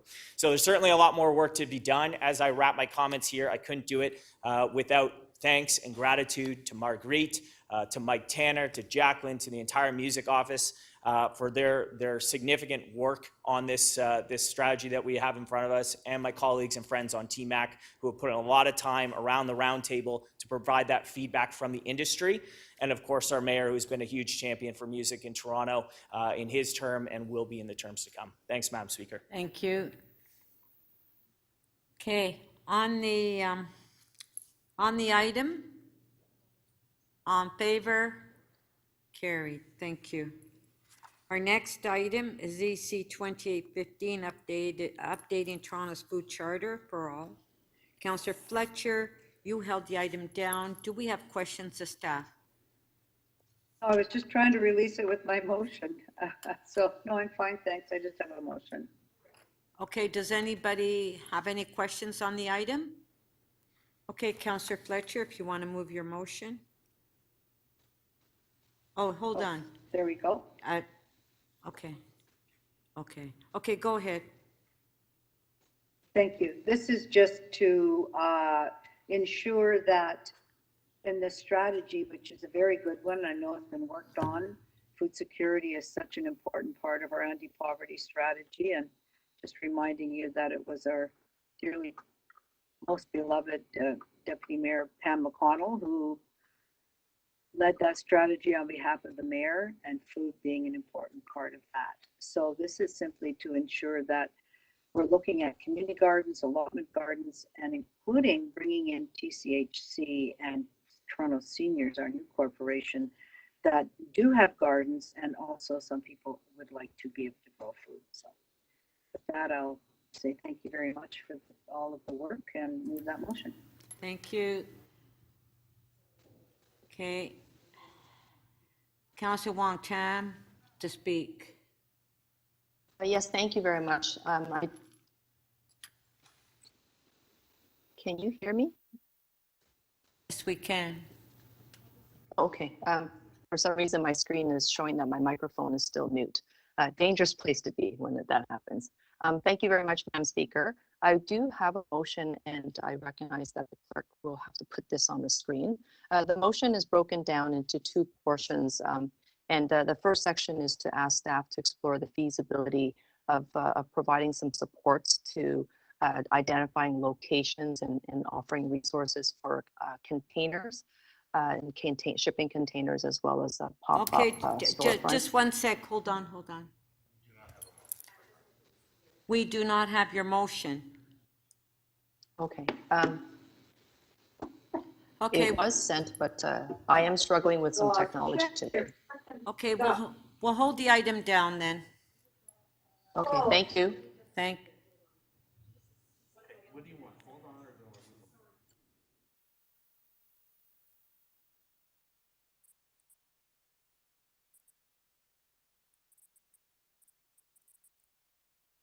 Okay, we'll hold the item down. We'll go to the next item.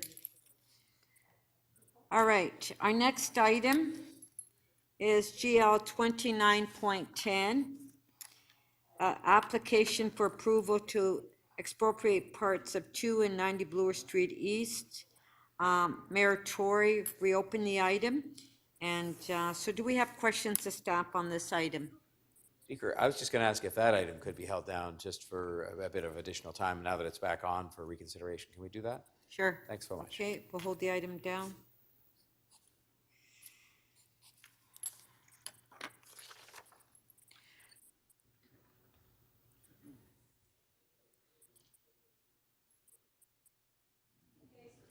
Next item is IE 28.7, Cycling Network Plan. Councillor Grimes held the item down.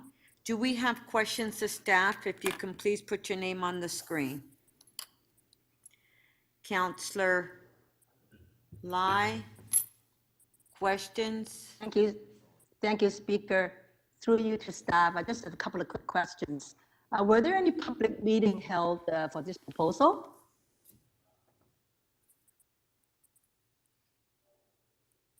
Through the speaker to Councillor Lai, yes, there were, in fact, there were public meetings that were held in every one of the neighborhoods where these cycling proposals have been put forward. In fact, quite extensive public meetings as well. Did it include Markham residents, since you're just one street away, north and south? I don't know. I'm going to ask Jacqueline Hayward if she can answer that question. She's a little bit closer to the public involvement than I was. So if you just, there she is. I see her now. You're on mute, Jacqueline. Apologies, I had a double mute going on with my mic. Good morning, Council. We did not have public meetings on each and every project. It depended on the level of impact associated with the project. In the case of Steeles, there were public notifications sent out, but we had not yet held a meeting. I understand in conversations with your office, we are planning to hold a meeting, including translation for the area community, and we're happy to do that during the detailed design. So there was no consultation, even including Markham residents. Would you involve Markham residents on these kind of consultations? In the case of Steeles, because it's a boundary road, we certainly send out those notifications to include Markham residents in the upcoming consultation. We did send out a notice to the area and ask people for feedback. Given the project on Steeles didn't have any impact on parking or lanes, except a couple of turn lane locations that were assessed, at the time of planning of that meeting, it was determined that a notification would be enough. But after further consultation with your office, we are very happy to hold a meeting with the community during the detailed design. Thank you. Thank you. Those are my questions, Speaker. And apologies, Councillor Lai, for not having that piece correct. I was remembering now that there's future detailed design that still needs to happen. So thanks, No problem, for correcting that. Okay, and those were all your questions, Councillor Lai? I'm assuming so. The next questioner is Councillor Matlow? Yes, Deputy Speaker. Okay, thank you. Councillor Matlow?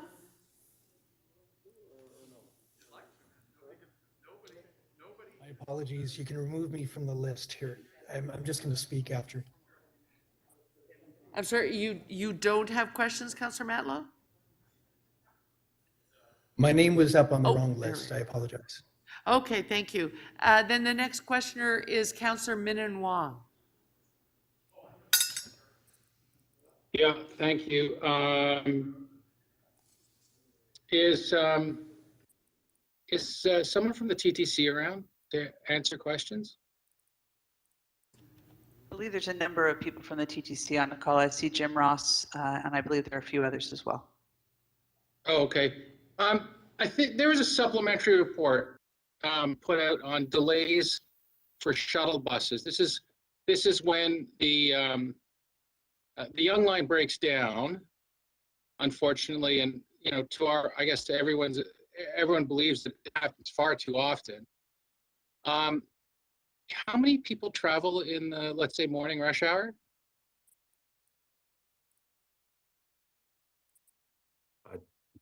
Through you, On the Madam Young Line? Speaker. Here we are. Can you hear me? Through you, Madam Speaker. Pre-pandemic, this line was carrying about 825,000 customers per day. Our target between the peak period of 8 a.m. and 9 a.m. is about 28,000 customers that would be on southbound trains through that quarter. Okay, and when there's a breakdown, is it fair to say like that is like that's a bad morning for you, right? And everybody else. That would be a bad morning, Councillor. Yes, okay, sir. And also for the drivers, for everybody, anyone who TTC riders, drivers, it's just like, and it's really difficult. Yes, it is. Yeah, and these bike lanes, does it make it a better day or a worse day?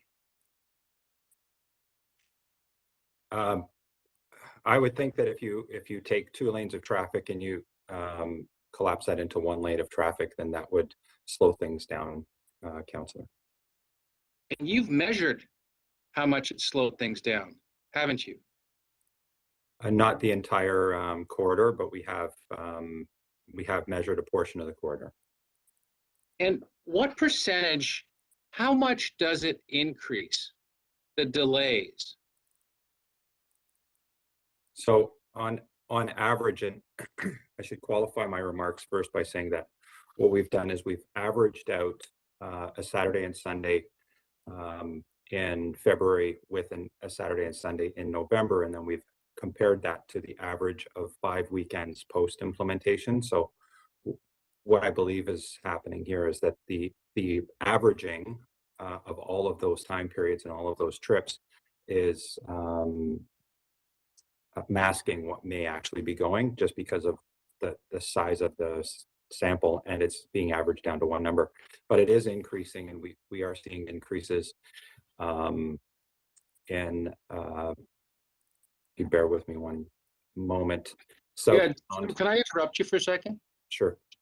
I mean, the time that is kind of is not on a weekend that in the rush hour, it's in a weekday on the morning. Like morning rush hour, there's a breakdown. Everyone has to come out of the subway. They got to get on these buses. What is the delay? Something like 60% more than what it would be without the bike lanes? Councillor, I don't have Monday to Friday data. We have measured our weekend subway closures, so our planned subway closures. We've measured those through part of the corridor. We do not have. I don't have accurate data that would consider weekday travel times. But it would be way worse because there's a lot more traffic. Yes. I'm not actually sure enough to answer that confidently. Maybe the general manager of transportation might have that. What's the delay on the weekend? What percentage? How long is the delay? Regular day, pre-pandemic without the bike lanes, and that add on the bike lanes. How much is it? Because I read a statistic in the report. Was there a report? Was there a number that said 60% increase in delay? That was actually corrected. I believe that number was corrected, Councillor, and that's why the report was reissued. But we did see, if we compare an average of the pre-bike lane weekends to the first one post-bike lane, we did see Southbound travel time increased by 23%, and northbound travel time increased by 46%. Why did you have to increase? Why did you have to change to 60%? We identified that there was an issue, a consistency issue with the data, and that the weekends had not been measured consistently the same. One weekend had been measured intersection to intersection, while the others were measured station to station. I think I'm out of time. I was going to give you one more, but you're being very honorable. You are out of time. Thank you. Thank you. Councillor Perks to question. Thank you, Deputy Speaker. When I was reviewing the network plan, I was thinking about a motion this council had passed last year asking for a complete street design for Parkside. And I'm wondering, since I couldn't see it in here, if you could update me on that, the status of that work. Absolutely, Councillor Perks. So we continue to partner with Parks, Forestry and Recreation on the High Point Movement Strategy. We'll be coming back to May Infrastructure and Environment Committee with an update on that plan, and we'll be looking to bring forward some additional conceptual ideas around Parkside, including a complete street for that, which would then also include some timing on when we believe that could be implemented. Okay, so I'll wait for May. Thank you. Thank you.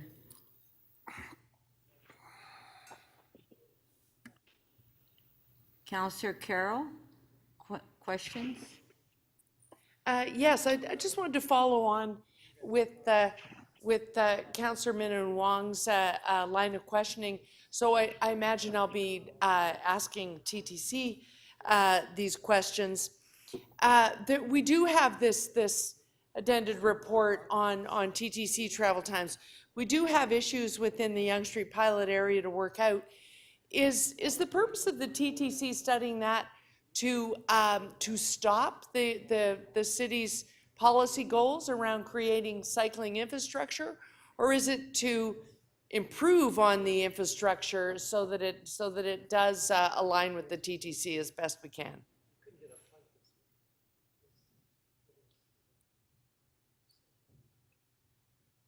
So maybe I'll take that one, Councillor Carroll. I hope you will. So I don't think that the TTC's objective would be to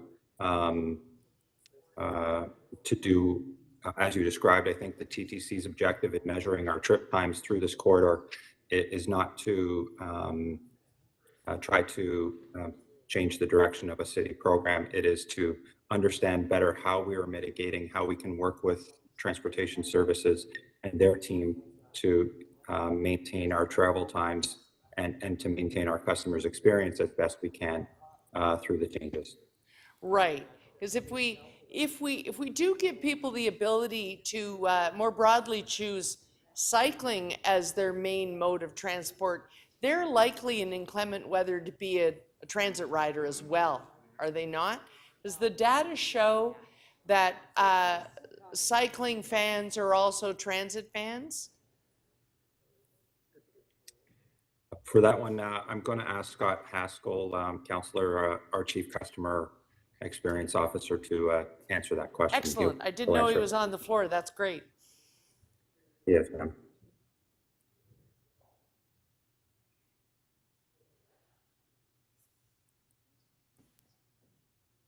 Through the chair, sorry for the delay getting on. We don't have specific information about sort of the mode choices of our customers, although as you suggest, we do expect that many cyclists, when they're not cycling, would indeed take the transit system. So it's a reasonable assumption, but we don't have hard data to indicate that.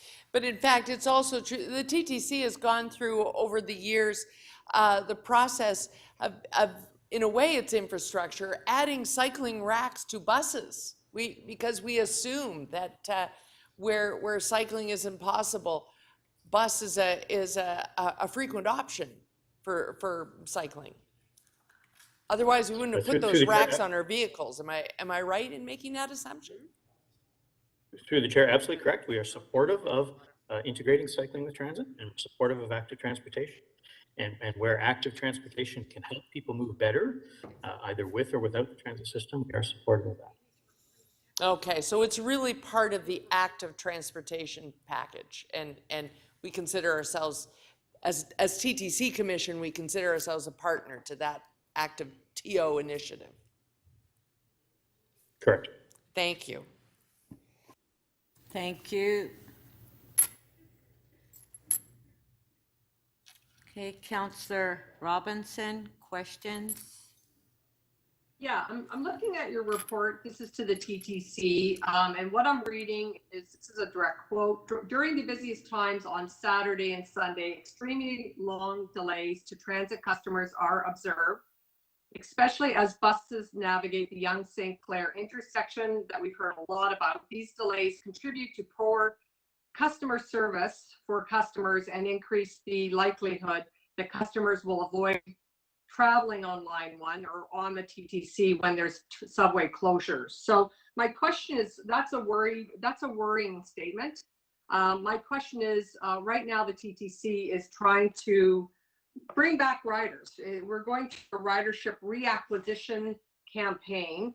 And if people are experiencing this, is this concerning, these delays in the shuttles?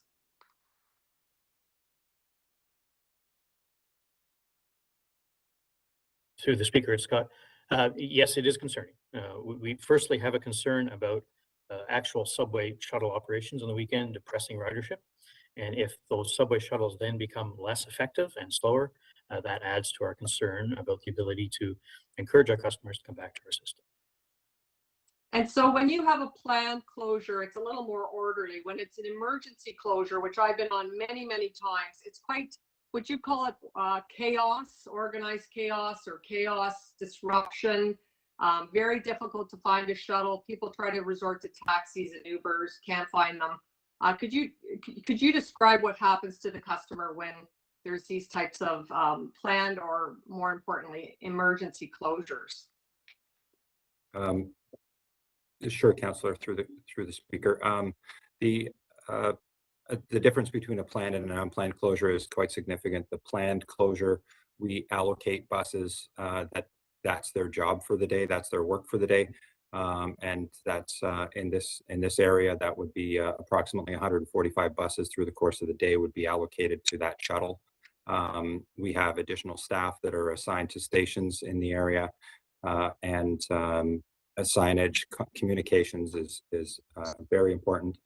All of that is already in place in advance of the weekend, and then throughout the weekend. When we have an unplanned closure, staff are allocated from where they are, and we do have peak post staffing at locations throughout the network. But when it comes to bringing down shuttle buses for an unplanned closure come from 2 locations. One is run as directed buses, and they're probably out supplementing service on routes hopefully near the area. And the other is through our emergency shuttle manual, we begin to pull buses out of service on routes that are in the areas as much as we can. So and they're sent to the shuttle from all over the city, basically, where we have a route that has a lot of buses. We'll pull 2 or 3 of the buses off of each route and send them over to the shuttle area.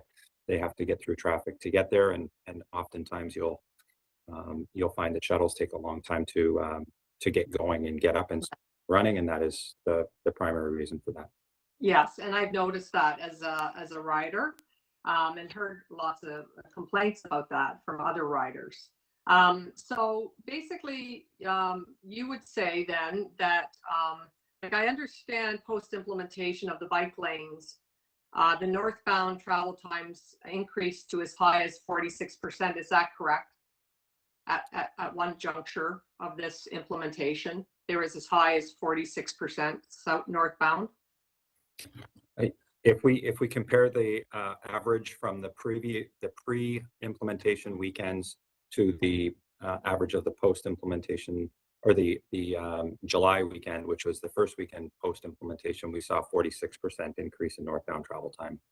Okay, and overall, you would say that the cycling pilot has impacted the shuttle bus travel times? Overall, it has impacted shuttle bus travel times. I would say that the data reflects that. Yes, I would too. Thank you very much.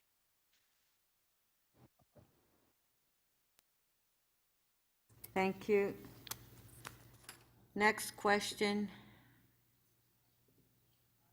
is Councillor Layton. Yes, thank you very much. First, the questions are, what's the time period of the pre-installation of the active TO, Cafe TO road configuration? What's the date that we're using in your analysis? When we through the speaker, when we compare our pre-implementation and our post-implementation, the weekends that we have identified is November 28, 29 of 2020, February 27th, 28th as our pre.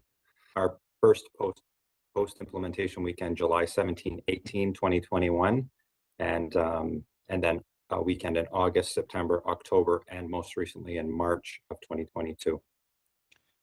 So if I'm to get that right, the dates pre-lockdown, implementation are both dates where the city was in fact under lockdown, correct?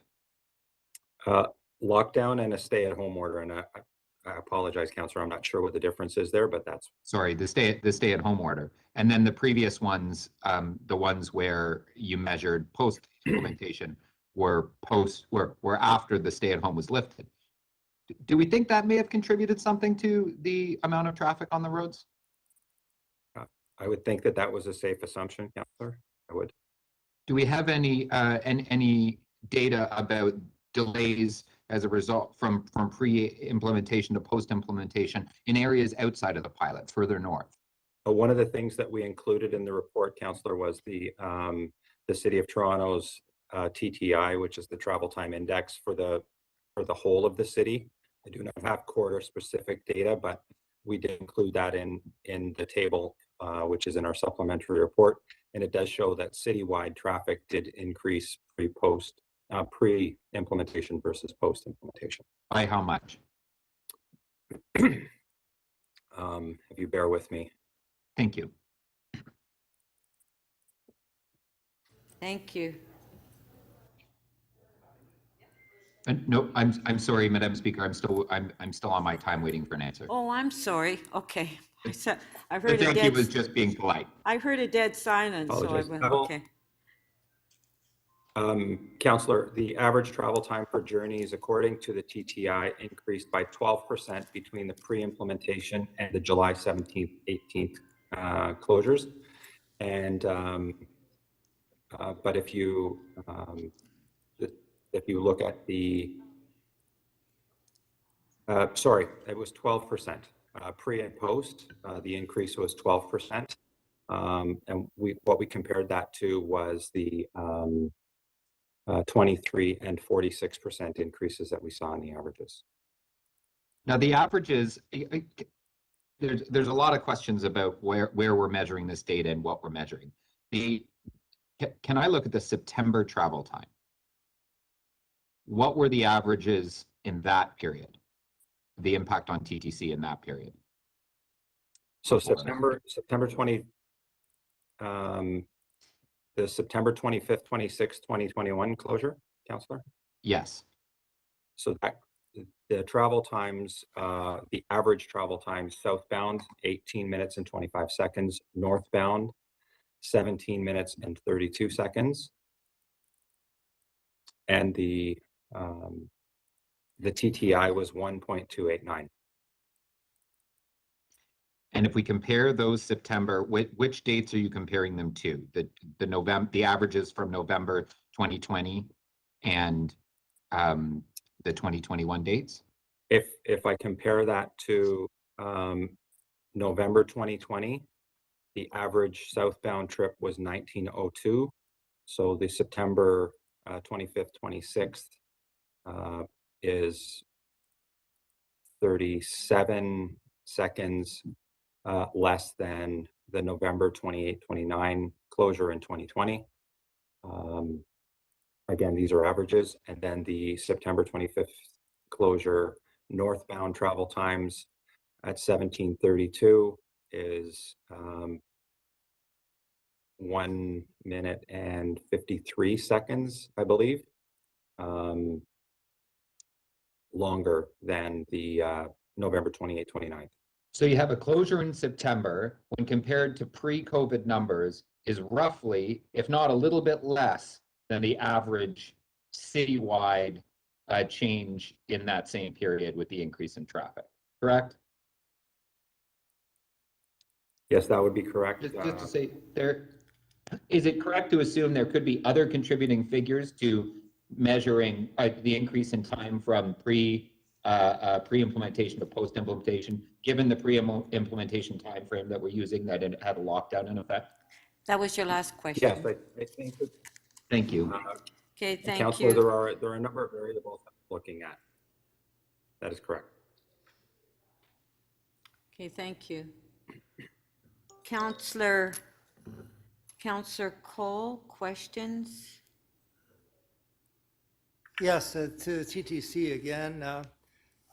I'm a frequent jogger up and down Yonge Street, and on a number of occasions I've been up Yonge Street where the shuttle buses are coming down Yonge Street. It seems to me that I wasn't there at rush hour on a weekday, but this was usually on the weekend. It seems almost all the buses had an average of about 2 or 3 people on them. So I'm just trying to figure out, could part of the problem be is the spacing of your buses? Why would you have so many buses when there's nobody on them?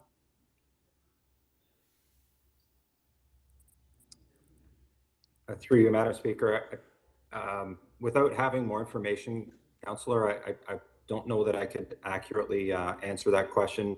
Where my mind is thinking is if that was early in the morning, we may have more buses than we would need out there for the crowding, but we are also coming out of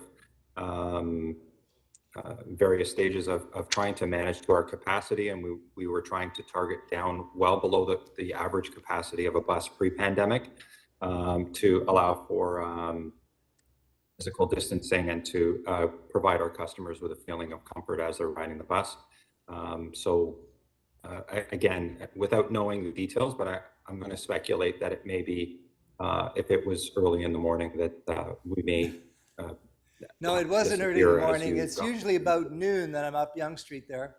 And again, I was counting the people in every bus, and I said, I got 2, 3, 2, 3, 4, bus after bus after bus on a Sunday and Saturday usually. This has occurred. Mm-hmm. So anyway, the other question I had. Could provide. Yes.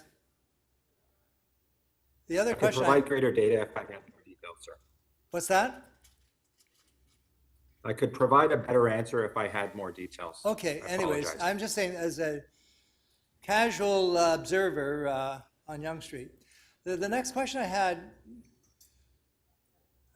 The variables, other variables that could count for delays in the shuttle buses or whatever, do you take into account whether there might have been some kind of vehicle blocking traffic, which happens, or a delivery? I know quite common. There's the delivery vehicle right in the inside lane blocking buses, streetcars, everyone. Do you take into account other such variables in determining the timing of the service and the impact of the bicycle lanes? With the data that we've compiled that is captured in the report, Councillor, it wouldn't be unrealistic to believe that there were incidents of delay on through that corridor. We did not capture them specifically, and I believe that they would Again, as I spoke about the averaging, we've averaged out all of the trips in one day into one number, and then combined that and averaged it with another day in the weekend. I would think that would wash out in the data, but we did not capture that specifically. So you didn't capture those variables about delivery vehicles or parked cars or et cetera. But since you rounded it out, you're saying it really doesn't have that much of an impact. Through the speaker, we do know that there is variability in the trips throughout the day. So obviously early in the morning, late at night, those trips are going to be faster as congestion is lower. Then midday to 3 p.m. trip, we have recorded data that shows in certain segments the trip times vary significantly between as little as 2 minutes to get through one portion of that shuttle to up to 19 minutes for the same portion. So there is significant variability. What causes that, whether it's a broken down vehicle or an accident or a delivery, I couldn't speak to, but we do know that there is that variability. Yeah, thank you very much. Appreciate it. Okay, thank you. Okay, we'll now go to speakers. Mayor Tory to speak. Well, Speaker, thank you. I took note as we went through the earlier part of the discussion of something that I believe very strongly, which is that cycling on an increasing basis and with our support and emphasis has to be better integrated into the entire transportation system. And that's the work that we have been doing in a number of different respects. And I'm frankly proud of the accomplishments we've had in the last number of years, adding to the infrastructure and making improvements and doing things better. I took the comments as well. I think it was under the question. Sorry, Mayor, do you have a motion? Oh, I do have a motion. I'm holding it in my hand. Yes, Yeah. thank you. I If have a you can motion. just- yeah, And if okay. we put it up and if we can, Yeah. I guess we can't leave it up, but people will have a chance to have a look at it because I'm going to speak to it quite directly. I think Councillor Carroll made reference to the fact that it's our obligation to make sure that the cycling infrastructure also integrates itself into the TTC. Now, that's part of the transportation system, but I think I'll call it the most important part because the whole benefit of having buses and streetcars and subway trains is you can put a whole bunch of people on those vehicles. They travel relatively greenly on an improving basis with the buses, and they're moving all at a time. And so that has to be integrated into the transportation system as well. So I looked at this and the question that was in front of us, which is, and I'm going to speak narrowly here to the Yonge Street pilot project, and said, well, all right, let's go out and find out, how we're doing in terms of that integration into as well the neighborhood and the business community. It's an overall thing. And I should tell you that my approach with this is the same as it is to most other things. I'm a pragmatist. There's no religion, there's no ideology, there's no fights, there's no polarization. It's just let's try and make this work if we can. And so I consulted personally with the ratepayers groups. I think I met with 5 of them, or representatives of 5 of them, and they weren't completely unanimous, although I will tell you, as a matter of interest, and I don't think I'm misrepresenting, there's a couple of them here today, I don't think I'm misrepresenting that the consensus opinion, if they offered it to me, which I did not accept, and won't, you'll see from my motion, was we should just take these bike lanes out. And to me, that is not the way we have successfully gone about doing this, in that what we've done is, I think it's been inevitably the case on all of these, that the first year has been a bit rougher sometimes because you had to adjust, you had to tweak, you had to do this, you had to do that, people had to get used to it, and so on. The second year was always better. Always, I think, pretty well. And we had maybe one exception, I think, on Brimley Road where we took it out for, it just wasn't working and we couldn't find a way to make it work. But in my consultation, I consulted them, the ratepayers groups, I consulted the BIAs and businesses, the people at the TTC, and of course, there was no singular opinion that was rendered by all those people that I could say we could wrap it up in a bow and put it down and say this is what they all said. So I've moved this motion, which says that what we can do and should do, I believe, and I think it's sensible, is first to continue the pilot for a reasonable period of time. And I've had that such that what we would do is all the data collection I'm going to make reference to after has it go through to the end of this year. And at that time, we could then collect all that data, including the data we've been talking about. And I should say, Councillor Layton made a heroic attempt to pretend that there weren't delays on the TTC, which there were. So let's just accept there were, but our job is maybe to make that better and make sure we can maybe not have delays. But in any event, I think the date of the end of the year is a reasonable time to collect this all together and to put it in front of us and see what it says. Secondly, we have to collect and share data on a continuing basis, but the sharing word is operative here because the ratepayer group said to me very clearly they did not have as easy access to this data as they would like, and in an era of open data, we should be making that data available to them the same time we have it. It's theirs, it belongs to them, and they can analyze it as they wish. Thirdly, there was a complaint registered pretty well across the board by the ratepayers groups that they did not feel they had been consulted as adequately as they would like, and I think we have the time over the next period of time to do better at that and consult them more completely, and that includes residential, ratepayer and residents groups, businesses, and the TTC. And then the final part, the second part of the motion, is to leave no stone unturned to make this work better, and that just says we look at everything. It is true to say, the ratepayers pointed out, that it is an unusual bike lane in that it has all these streets running into Yonge Street that are dead end at the other end, so there's no real through traffic, so everybody comes out, or most people, to Yonge Street, and you end up, in that situation there. That's an unusual feature of this. We should be looking, are there ways we could make those intersections work better? Are there left turn lanes we can put in? Are there other uses of technology we can make? Are there things we can do? And this is all positively motivated to making this work if possible. And as I said at the outset, I have no religion, I have no ideology, I have no conclusion that I've reached in advance that's meant to sort of put in place here some mechanisms that can cause a certain conclusion to be reached. I do feel that I'll be very interested in the arguments to be made by anybody who's arguing against consultation, against improving the bike lanes, against meeting with the transit system to make those buses operate better, against making any improvement that we can to these intersections to make it all work better. I'll be interested to hear those arguments. And so I put this forward in a spirit of absolute good faith to all the people I listened to carefully and met with, and I believe this will be responsive in part to some of the concerns they raised, and we'll see what the results are when the information's all put in front of us at the end of this year, which would be the time that I would pick as a logical time to take a look at this after well more than a year, in fact, close to 2 years of operation. So those are that's the motion, Speaker, and those are my comments, and I thank you. Thank you. We do have a question for you. Sure. Councillor Carroll, clarification. Yes, and thank you for the motion. Just to clarify, because the way it's been presented to us, there's strikeouts here and there, and it's a little hard to read.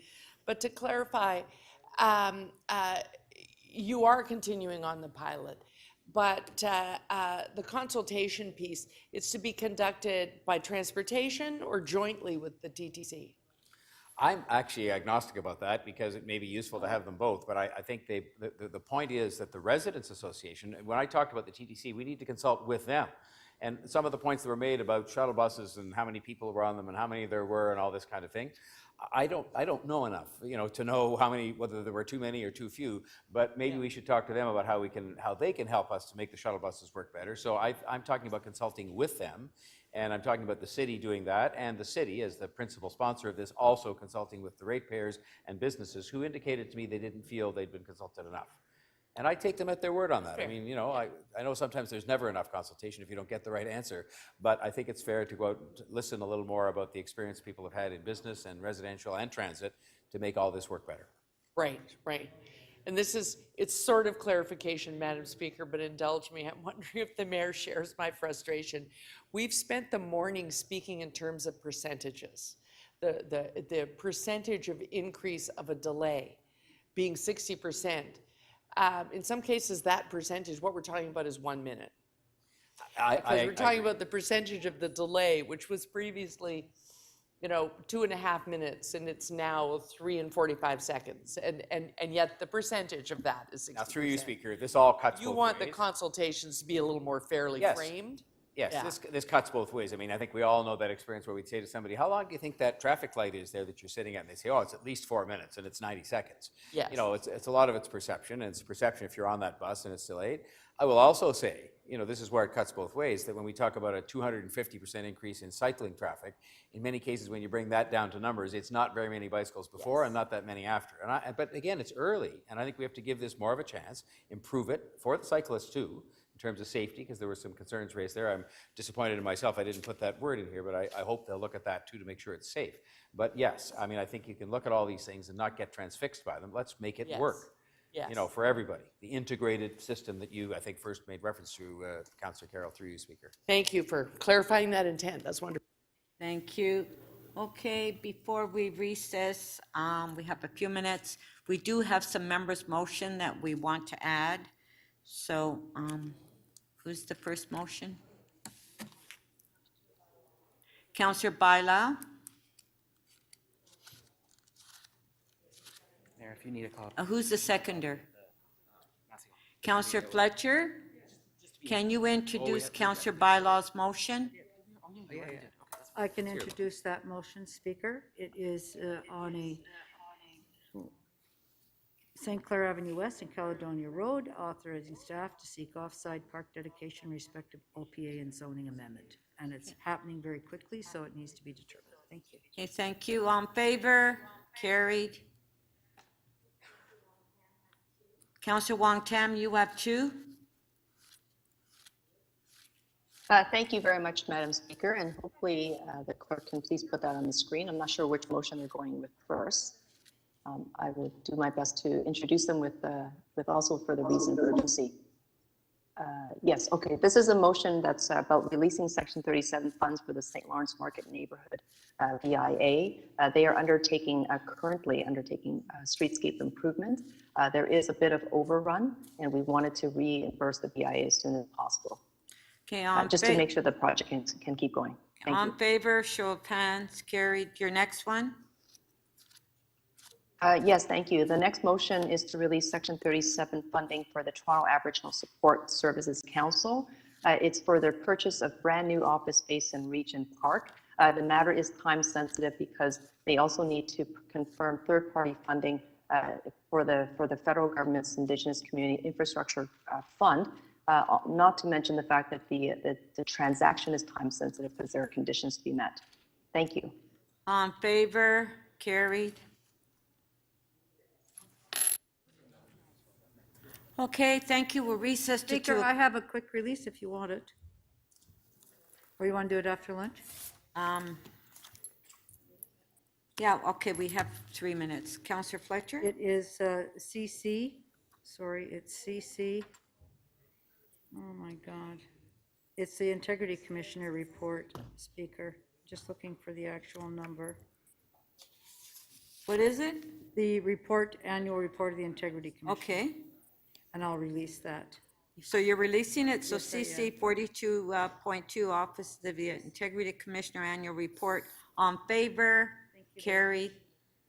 Okay, thank you. I can get out of here. Recess. Madam Speaker, Oh, my God. Yes, Counselor Grimes. I can move my motion. I only need 2 minutes. I can probably do mine in 2 minutes when I can carry out the bikes. I'm sorry? I can move my motion. I only need 2 minutes to move my motion on the current item we're on. If you want to do that, I No, can get no. that out of the way. No, we're going to do it when we come back from lunch. Okay. Thank you. Okay, no problem. Recess to 2 o'clock. Oh, Scarborough.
At this time, I would like to call upon Mayor Tory to come forward and make a few remarks.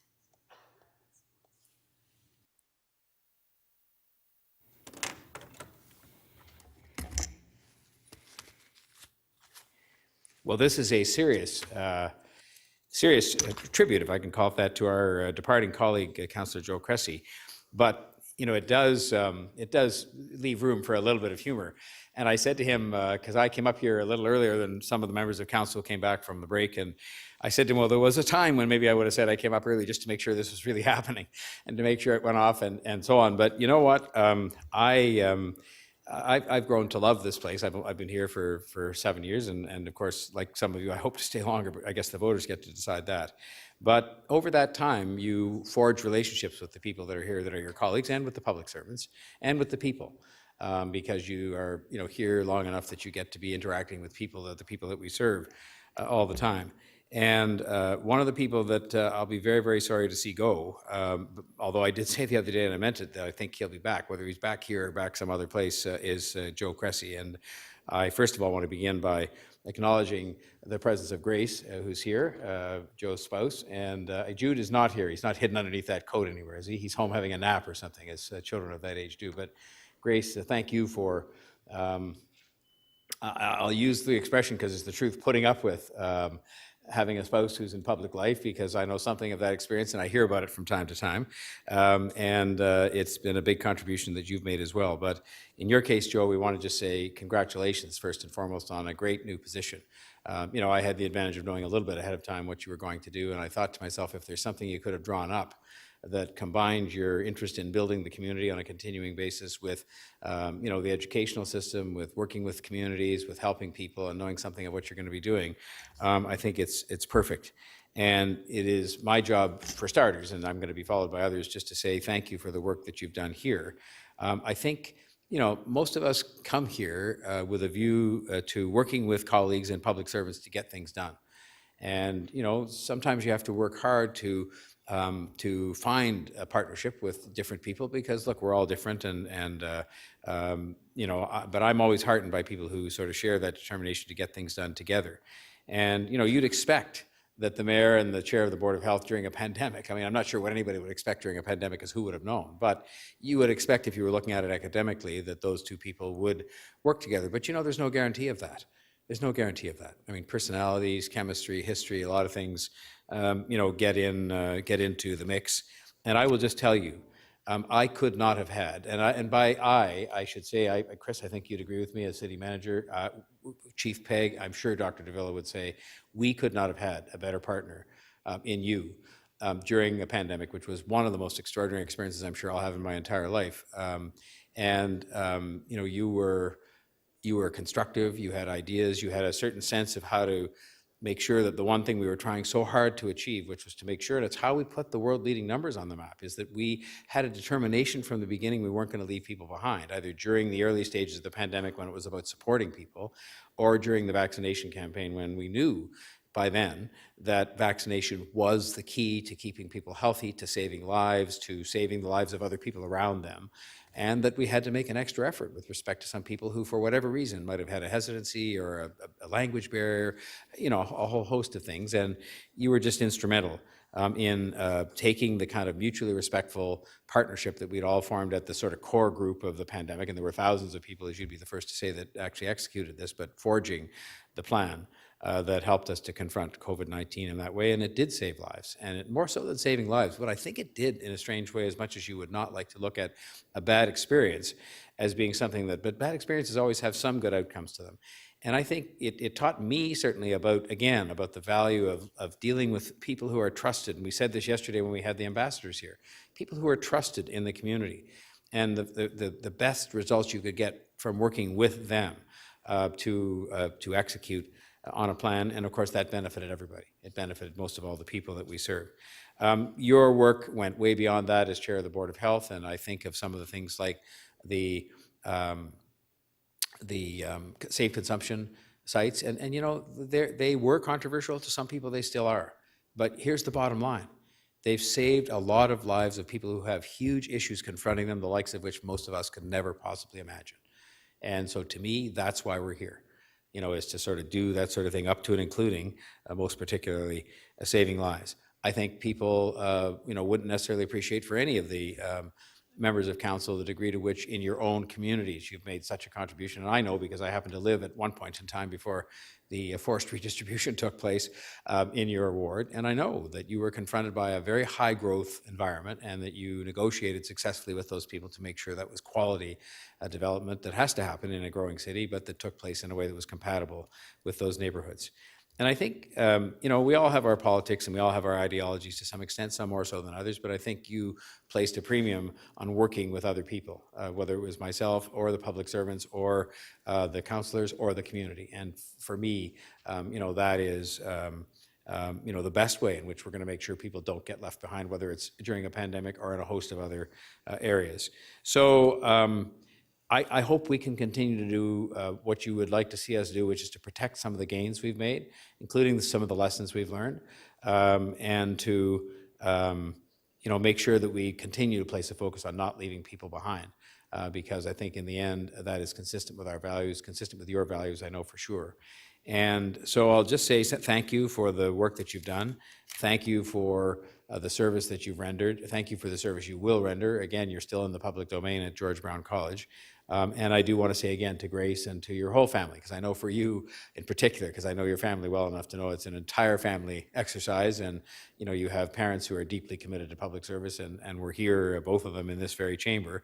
And so I just hope that you have great success and happiness in where you're going. And I know in some way, shape, or form, there's no doubt in my mind you'll be back in public life, and I think that will be a welcome event when it occurs, wherever it occurs. I hope by then I'm long gone. But having said all that, I don't mean long gone from the earth. I just mean long gone from public life. And that's not because I don't want to work with you again. It's just because you might give some thought to competing with me, and I don't need that. So not now, anyway. Anyway, thank you for what you've done, and good luck. Now, I don't know whether I was to call up the next speaker or whether that was going to happen organically. Is Councillor Perks speaking next? Well then. There are some members of council that want to speak first, so maybe we can have members of council speak, and then we can call Councillor Cressy forward to say a few words. Is that okay? Yeah? Okay. Councillor Perks. Thank you. And Mr. Mayor, thank you for those very kind words to my dear friend Joe. When Joe was first elected, he and I sort of evolved this habit of dropping into each other's offices just to, check in on how the day was going, or to talk through a problem or a difficult issue. And through that, over the years, we began to develop a lot of trust and mutual respect. And I'm not exaggerating. When I say I think we kind of became political soulmates. And, Joe, even through the pandemic, when something was going on, I'd see Joe's name come up on my phone. I'd think, I can put some of the burdens off and talk it through with my dear heart, Joe. One of those early conversations we had, I had for years led the city's drug and alcohol policy work through the Board of Health, and it was apparent to me that this council, for whatever reason, was not going to put me back on the Board of Health, so I wouldn't be able to carry that work. And I asked Joe if he would do it, because I knew it would be in good hands. And I remember I gave him, took him by the shoulders and said, Joe, this matters. I need this done. I'll help you any way I can, but this has to get done. And we started working through a plan, like laying out a plan. Okay, it's got to go to this committee, and we got to get that report done, and we need these guys in the media to think this, and we have to talk to some of the other senior councillors and the mayor, and we got to get all this sorted out. And we laid out a plan, and we got to work. Now, for a lot of people, city building is something you do with a tunnel bore, or it's something that you do when you serve a hot meal at a food drop-in. Joe's city building tool of choice is the phone. I've never met anybody who can use a telephone for change the way that Joe Cressy can. And part of the plan that we had, we knew this was, after 30 years or almost 50 years of the war on drugs, we knew we had to do an awful lot of work to socialize the idea, to build a constituency for it, that the city of Toronto should provide a safe place for people to use who use drugs, who can use them and not die. As a previous medical officer of health once said, if a family member of mine was an opioid user, I wish that they would stop, but more importantly, I would pray that they would live. And Joe and I got to work. And I can't tell you, Joe spoke to drug users. He spoke to harm reduction workers. He spoke to doctors and nurses and academics. He would just cold call cabinet ministers. He would cold call leaders of the opposition at different orders of government and say, this is the path we want to go on. We're looking at this kind of timetable. Tell me your thoughts on it. And he would work with them and help them understand it and tell stories back and forth. He would call newspaper owners. I don't know. Somewhere in the city for about 6 months, there was a telephone ringing, and it was Joe Cressy on the other end, making one of his hundreds of calls to get this very important public policy initiative done. And when we launched the campaign to get it done, to get it here to council and get it approved, we were worried. 50 years of the war on drugs. We were worried that the stigma and some of the prejudices around drug use would come back on us and it would be a terrible fight. But Joe had basically found everyone in civil society, from drug users to cabinet ministers and everybody in between, and got them ready for this. And when it happened, it was easy. It was easy. Joe had spent 6 months on that phone making a tectonic change in the way that people who use drugs live in our city. Seemed smooth.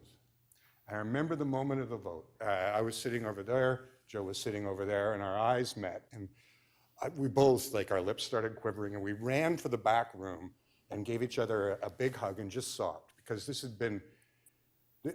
we were saving hundreds and hundreds and hundreds of lives. And it was because of this man and his magical city building tool, his telephone, that it had happened. And during the pandemic, our habit of chatting with each other continued. Every couple days, one of us would phone each other with a wicked problem. I'm not sure, there's this interest and that interest. How do we work it? And we would talk and talk. And with Joe, it was always start first with what is right.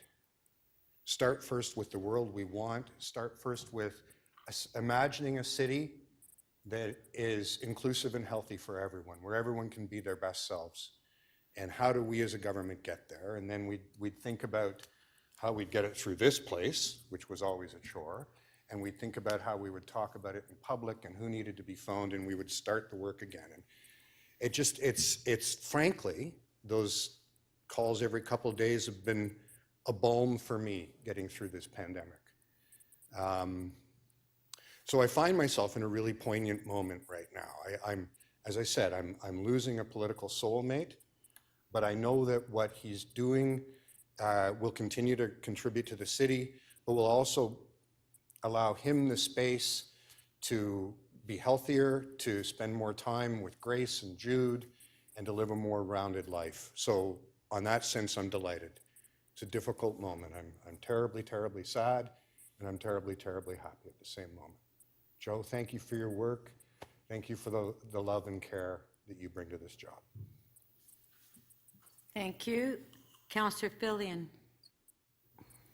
Thanks very much. If we were a sports franchise, we would, when a star left us, we would retire their number, we would hang their sweater from the rafters. And after only 2 seasons, I would say that Joe has certainly achieved that status. I've had the pleasure of working with hundreds of politicians, literally, and Joe is just one of the greats. And I started thinking about what made Joe so great, or what was kind of the common qualities of all of the great politicians. And, it starts with being very passionate about what you do and having a vision and being able to articulate that vision and then having the political skills to make it happen and to be collaborative and to be able to juggle 25 balls at the same time and to have in this job both a citywide vision and a vision for the neighborhood to represent. And Joe is just all of those things, which is really truly remarkable combination of skills and qualities and talents. And you know, there's one other quality that I think of about all the you know, the really fantastic people who've sat in our seats, and the one of the common ones that they're just outstanding people, just people you want to be around because they have so much energy, because they have great ideas, just because they're so human. And when they leave, you always hope you'll still have a chance to, you know, connect with them, to have a beer or something. And Joe's certainly one of those people. And Joe, I hope we have some time down the road somewhere to get together for a beer. Thank you. Thank you. Councillor Ainsley. Thank you, Madam Speaker. Joe, I just want to give you a big heartfelt thanks for all the work and dedication that you've brought to City Council. I couldn't ask for a better seatmate. You know, I've enjoyed talking with you, the insights, both on City Council work, the work we've been doing, family life. I can remember one of our first meetings, and you had your notebook and it had a list on it, and you always seemed to have that notebook and you were making lists of things that you had to do and wanted to get done, and more often than not it was full of check marks. I rarely saw anything on your list that didn't get done, and I think that really speaks to your dedication to City Council, your dedication to your residents, and I think you're going to take your work ethic, that passion to George Brown. Our loss here at City Hall is definitely George Brown's gain. And to Grace and Jude, I want to say congratulations, because you're getting your husband and your dad back. I know when I first got elected to City Council, my children were young, and I know I speak for a number of our colleagues. It's not always an easy job with young children at home. You're trying to find that work-life balance between your day meetings, your constant community meetings, being on call all the time, the reading that we are expected to do. It doesn't always make it easy to be raising young children. So I'm congratulating you. You're getting your dad and your husband back. I'm sure he'll be back a lot more at home with regular hours. Joe, I'm going to miss you. Please keep in touch. And I'm looking forward to having a beer with you again when COVID is said and done. All the best. Thank you. Thank you. Councillor Fletcher. Thank you, Speaker. I just want to say thank you, Joe, for all your efforts here over the years at City Hall. And most people weren't here when you first swept in, when you came to City Hall to say, no more bottled water in City Hall, where he worked for the Polaris Institute. And he did sweep in here, and you'll notice, my friends, that there's still no bottled water at City Hall. So that was this guy just full of energy, a ball of energy, swept in, had everybody make a decision. And I think that is, you're still like that, Joe. You sweep in, you leader, you take charge, and you make things happen. And it's just been a joy to work with you. And you're a go-to person for so many people. We can always count on you for a really solid advice. And we'll probably still call you for some of that advice, as long as you don't change your cell phone number. But really and truly, your leadership over the last while during the pandemic has been exceptional. I don't know, I think it takes that ball of energy to have Spadina Fort York as a constituency. It's just a lot of people, a lot of work, the waterfront, so much development. I just don't think people really realize the extent of work that you have accomplished and that you've given over. So thanks, Grace, for your contribution of his time. And I know that Jude will be very happy, and you'll be able to go to Riverdale Farm many more times than just on Saturday mornings with your sweet boy. So thank you very much, my friend. Thank you. Councillor Ford. Thank you very much, Madam Speaker. I'll be brief, but I do want to take the opportunity to thank Joe for his hard work and dedication to our city. Coming in as a new councillor, I think about 6 years ago, coming in the City Hall for the first time, I didn't necessarily, well, I had an idea of what to expect, but I didn't know exactly what was in store for me, working with all different members of council, with staff, the mayor's office, with everything. And one of the first people to come by my office was Joe. And I didn't know much about him. I had a feeling we weren't going to be agreeing on many issues when I was coming in. And maybe that's true too today. But I have found him to be an outstanding gentleman,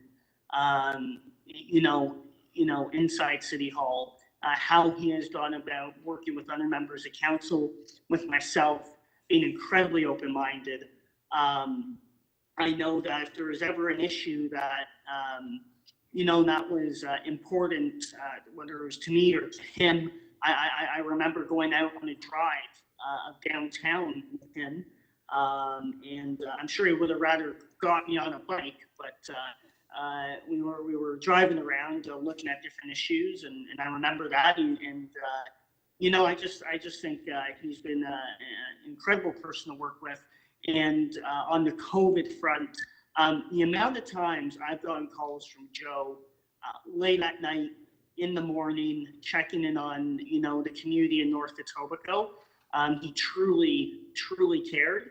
And he did, I would say a magnificent job as the chair of the Board of Health. He went above and beyond when I think any of us would have expected from that. So just want to wish him well. And as the mayor said, I'm sure we'll see him back in one way, shape, or form. So thank you. Thank you. Councillor Cole.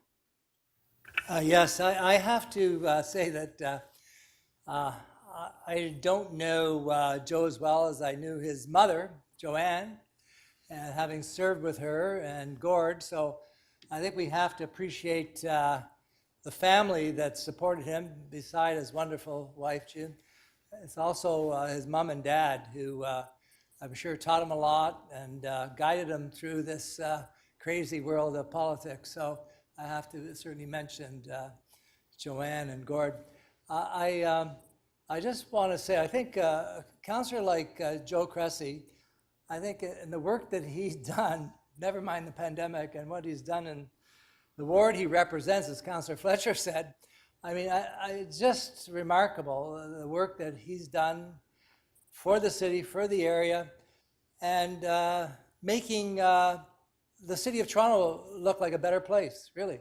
You can't put a dollar sign or value on that.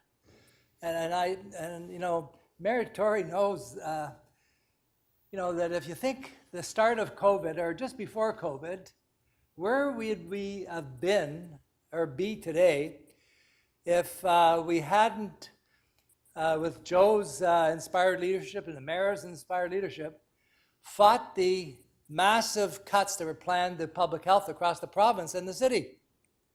Maybe most of you forgot that. But can you imagine if that had gone through and they had decimated public health across the province and made those major cuts to the city, where would we have been? We would have had nothing to fight COVID with.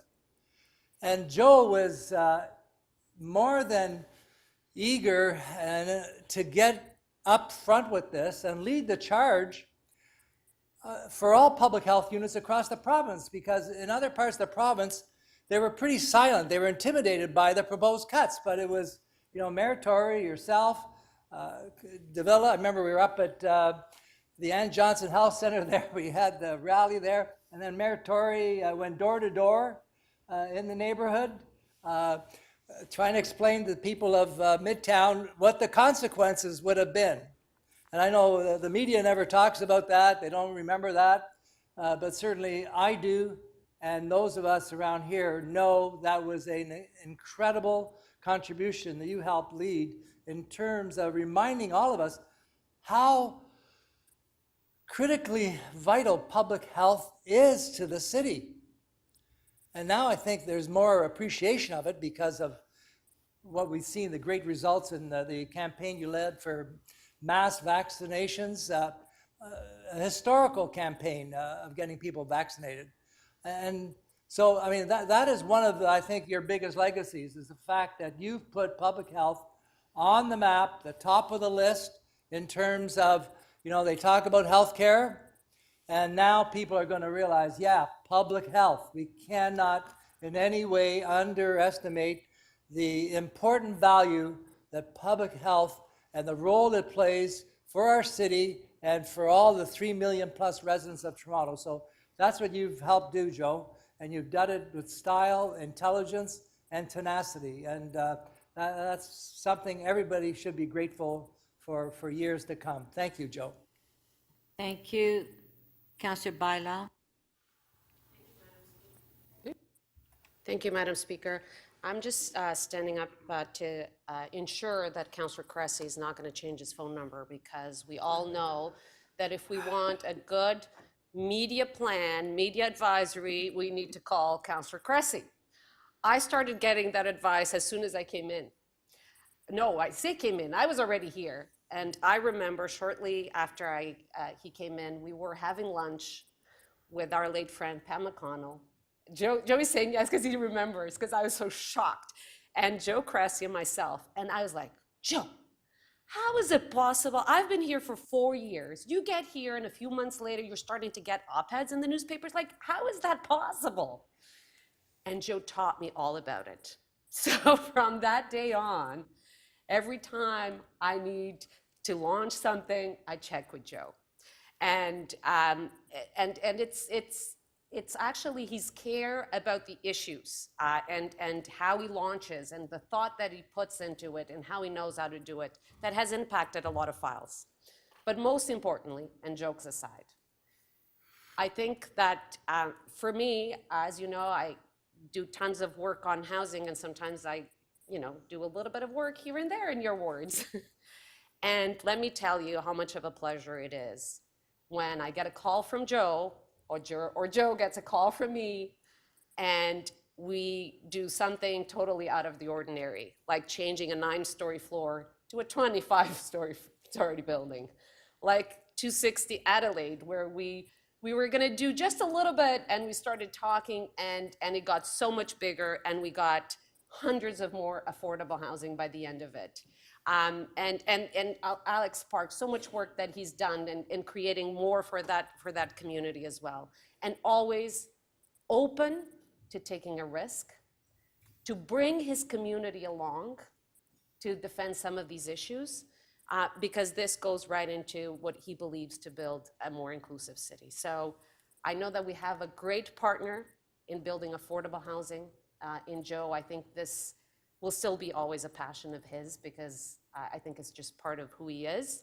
And since his title has real estate, I'm going to keep his phone number just in case there's some opportunities out there for us to build some housing with George Brown. But Joe, it's been a pleasure to work with you. You'll be missed. But I think we're all going to have your phone number to continue much work with you in city building, and most importantly, to have you as a friend. And I think we'll all enjoy the happiness that you'll have to spend more time with Grace and your little one. And I can't wait to finally meet you after COVID, meet him after COVID. And continue to see your family grow and you grow as a great professional and as a city builder for our city. Thank you. Councillor Pasternak. Yes, thank you, Madam Speaker. Whenever I shared the stage or an event with Joe, I always started off talking about where my son lived. And I said my son lived in Joe Cressy's ward in a right-wing pocket in his bedroom. And it got a laugh every time, especially from Joe. You think? But there's two other stories I want to tell because I will never forget them. One was through the budgetary process one year, the funding was cut to intersuburban community offices. And a number of us were really upset about it because those offices are vital in the inner suburbs and in downtown as well. So we had to reopen the item, and then we had to get the votes to refund it. And I went to Joe, I said, I don't think I have my numbers. I think we need some downtown support. And he said, don't worry, I'll take care of it. And then we communicated a couple more times as the vote was coming up. And I said, I think I'm short, one or two. He goes, I'll talk to Perks.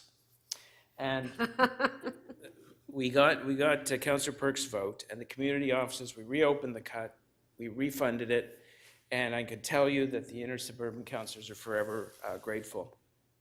The other story I'll tell is a few years ago, someone walked into my office, and he was the orphan of someone who was killed in the Phillips Garment Fire, which occurred in 1950 when in a bit of a sweatshop.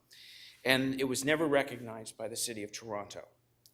And I did some research on it, looked into it, and spoke to Heritage Toronto.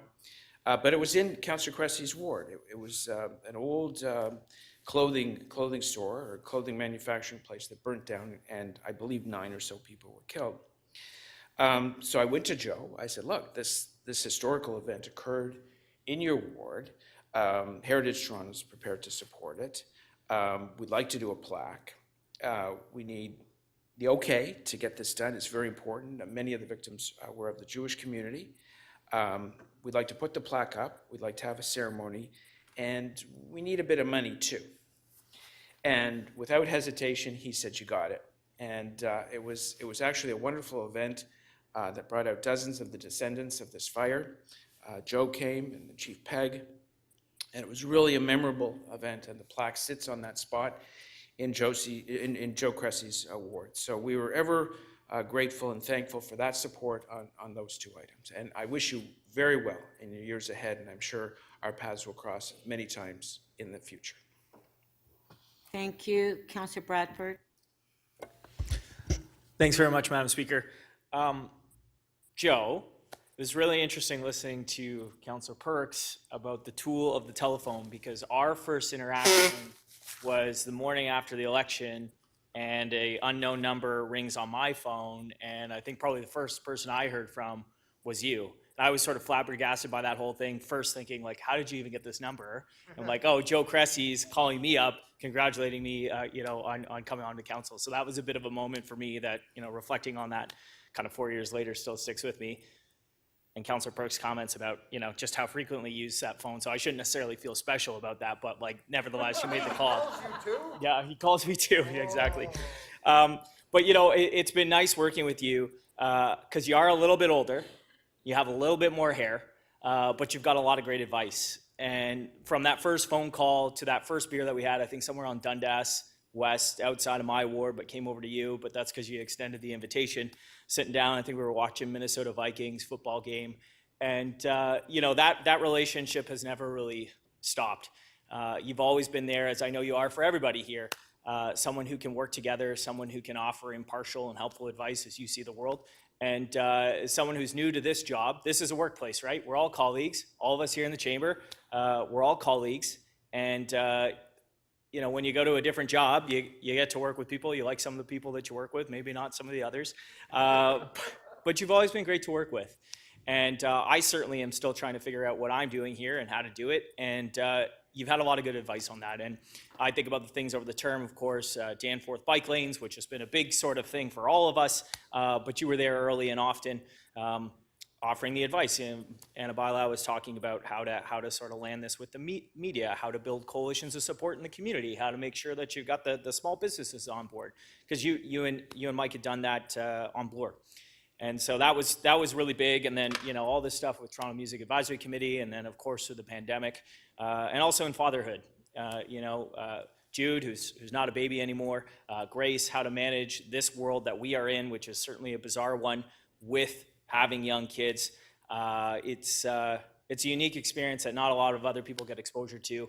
But like I said, you're a few years in front of me because you're a bit older. And so I'm able to gain from that experience. So I just wanted to thank you for that. You know, I had a Super Bowl party at the beginning of the term. I invited all of you. Only some of you came. Joe was one of those people. That's when I first met Grace. We're reconvening here in the chamber today, like nearly 4 years later. Might host one again next February. If you're still ringing my phone, you'll be sure to get the invitation. But best of luck with George Brown, and continue to build this city, do great work, and I'm looking forward to working with you in that capacity as well. Thanks, Joe. Thank you. Councillor Perruzza? Thank you, Speaker. I just wanted to add a couple of words to some of the things that have been said today. So I've been around for a while. I've seen a lot of political types come and go.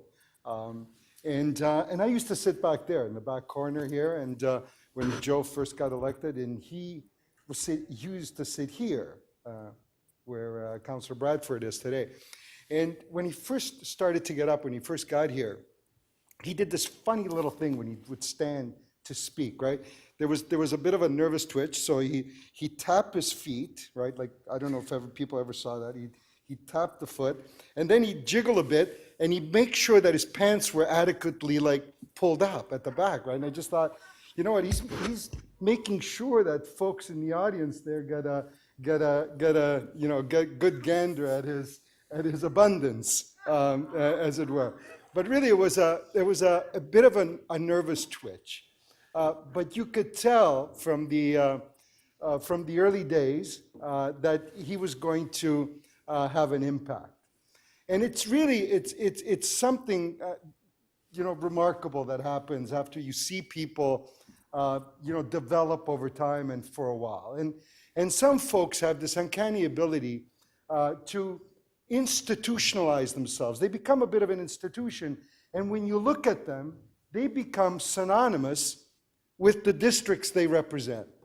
You look at them, and I remember sitting in the legislature, and you could look at some folks, and you knew where the places where they come, and they say, Jesus, they're all like that, because he's the symbol of that place. I remember watching Nixon in the legislature, and he was an institution for his district, and some of the other folks from some of the other places.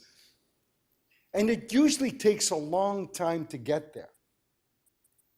It usually takes a very, very long time for people to look at you and see you in that way. But it happens.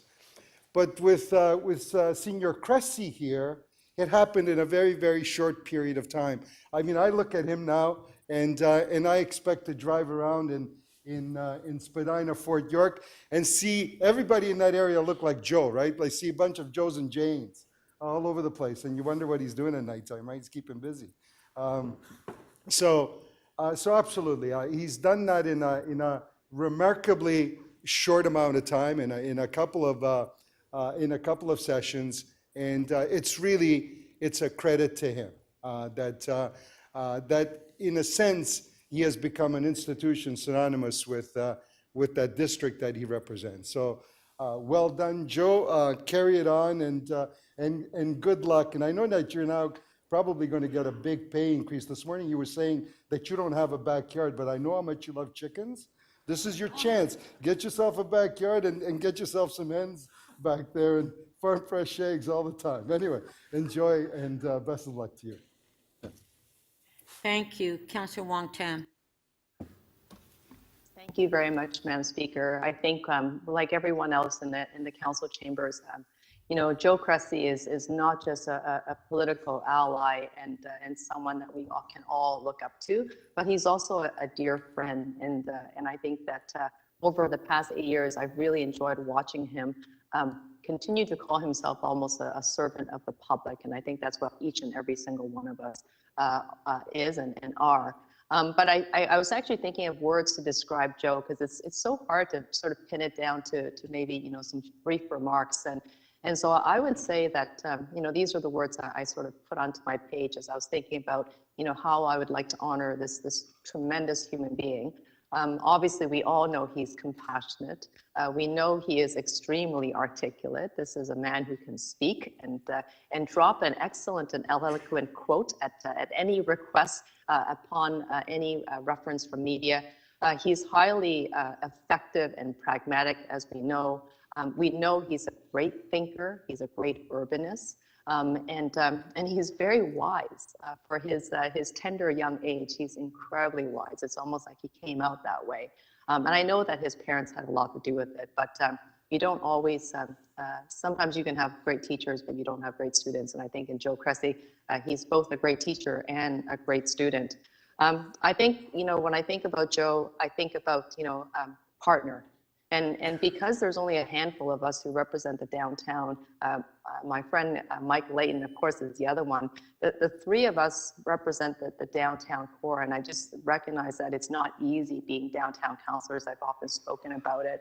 And I think that in Joe's case, representing Spadina and Fort York, which is the mirror flip side to the downtown east of Toronto Centre, it is a colossal amount of work, representing one of the fastest growing regions in Ontario, but also, of course, in Canada.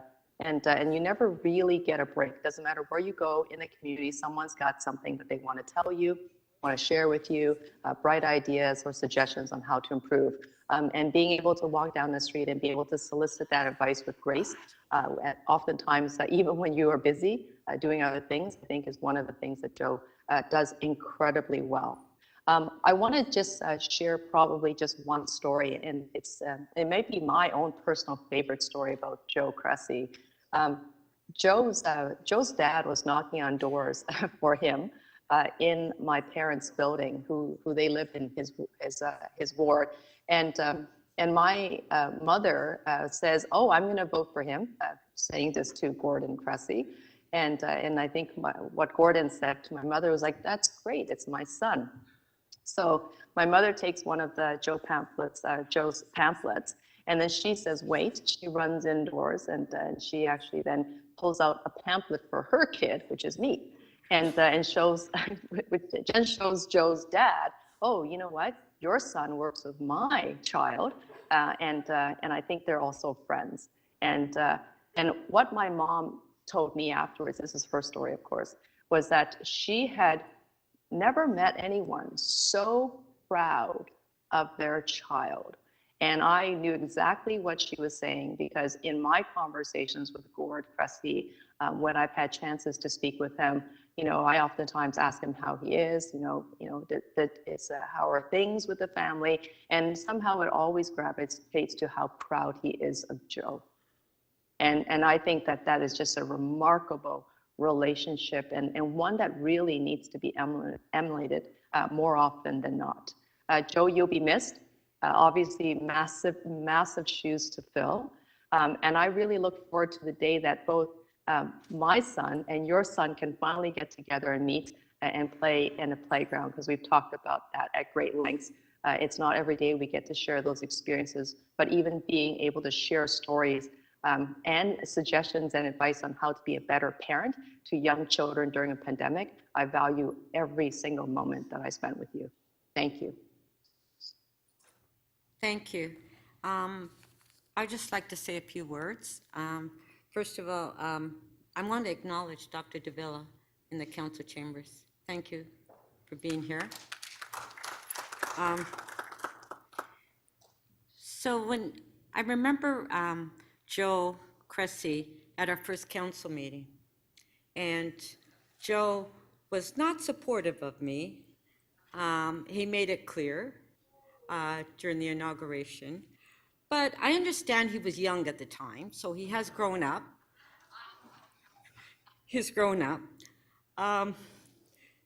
And, you know, and Joe, with the work that you've done as chair of the Board of Health, and during COVID, you know, working with me in my office on vaccine clinics in my ward. As you know, I was scrambling to get clinics in my ward.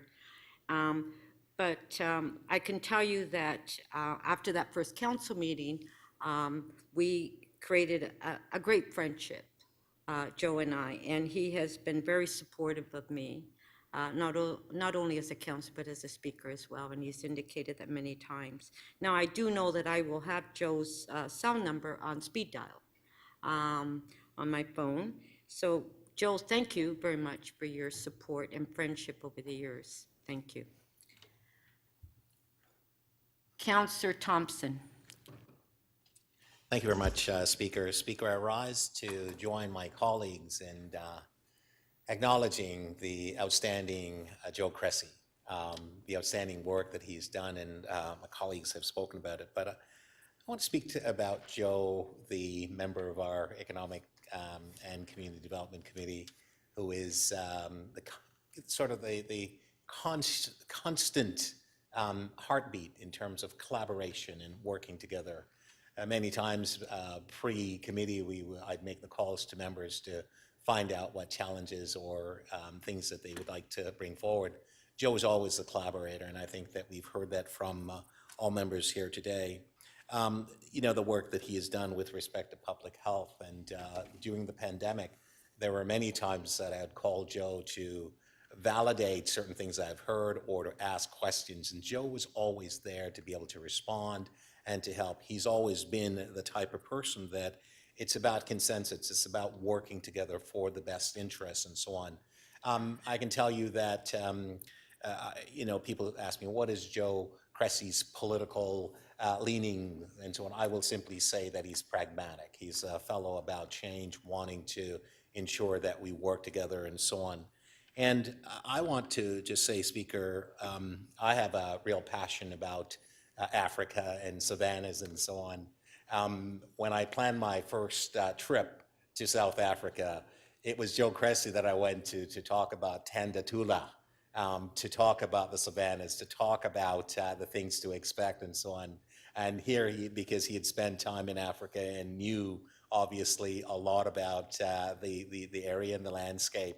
And so Joe has been a teacher with respect to this area of the world, because I have certainly a passion for that area. And I will say that the conversations that we've had has just been enlightening. It's been helpful. And I know that the joy that I've experienced through my experience in South Africa and Africa in general has been as a result of great conversations that I've had with Joe. Joe, you are the general. You will be missed. But the really cool thing is that you are not gone far away. You are part of an institution that is looking at expanding its reach. Gervon Farron is a personal friend of mine at Ryerson. We have talked on many occasions about the things that they want to do. I can't think of a better person, Joe, to make that connection between government and institution for the best interests of this city, and in fact, for the province, and a model that I think will be emulated nationwide. And your collaboration there, the work to be done, because there's a lot of work, and Deputy Mayor Bilau touched on it in terms of housing. I know that there's some great plans there, and I think that we're all going to be better for it.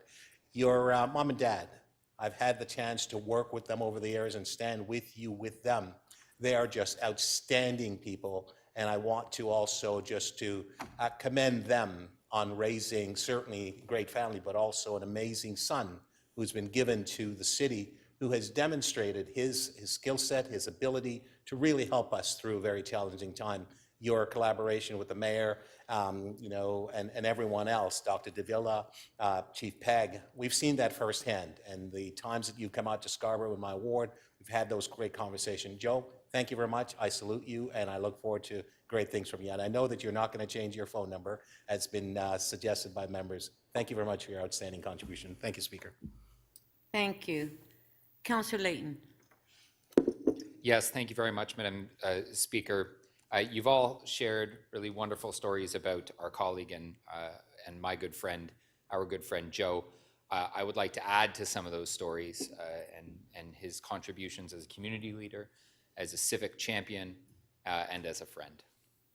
As a local councillor, Joe, and this comes as no surprise given your stories, is a master communicator, a shrewd strategist, but most of all and best of all, he leads with his values.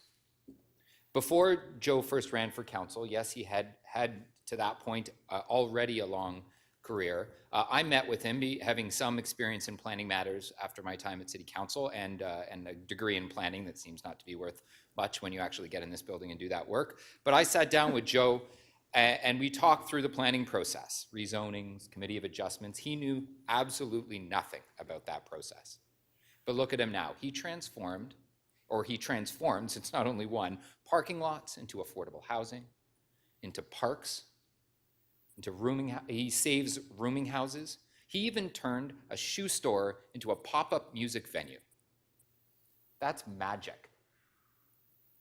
The student has become the master. That much is clear. And after decades of trying, along with others, Joe was instrumental in getting the Bloor Street bike lanes built, helping bring the residents associations and business improvement areas on board. And when the opportunity arose to build bike lanes on University, Joe jumped at the chance to engage stakeholders and staff to make it happen. Now, those two accomplishments that I got to be a part of as well were made that much sweeter because I got to do them with my friend Joe. His work spanned across a range of issues: childcare, creative and small business tax class, and the list goes on. But probably the most remarkable accomplishment has been his role on the Board of Health during and before COVID. Since arriving on council, Joe was laser focused, it's clear with the help of some encouragement from his friend Gord, to help address the opioid crisis. And after years of hard work by the Drug Task Force, which included Councillor Perks, Toronto Public Health staff and activists, Joe took on the hard challenge and task of siting and opening the first safe consumption sites outside of Vancouver. Like me, I'm sure the other councillors who were responsible for the wards where the new safe consumption sites were to be located, I'm sure they would all agree. Joe's tact, his communication, and his approach helped gain both citywide support on council, and support in our communities.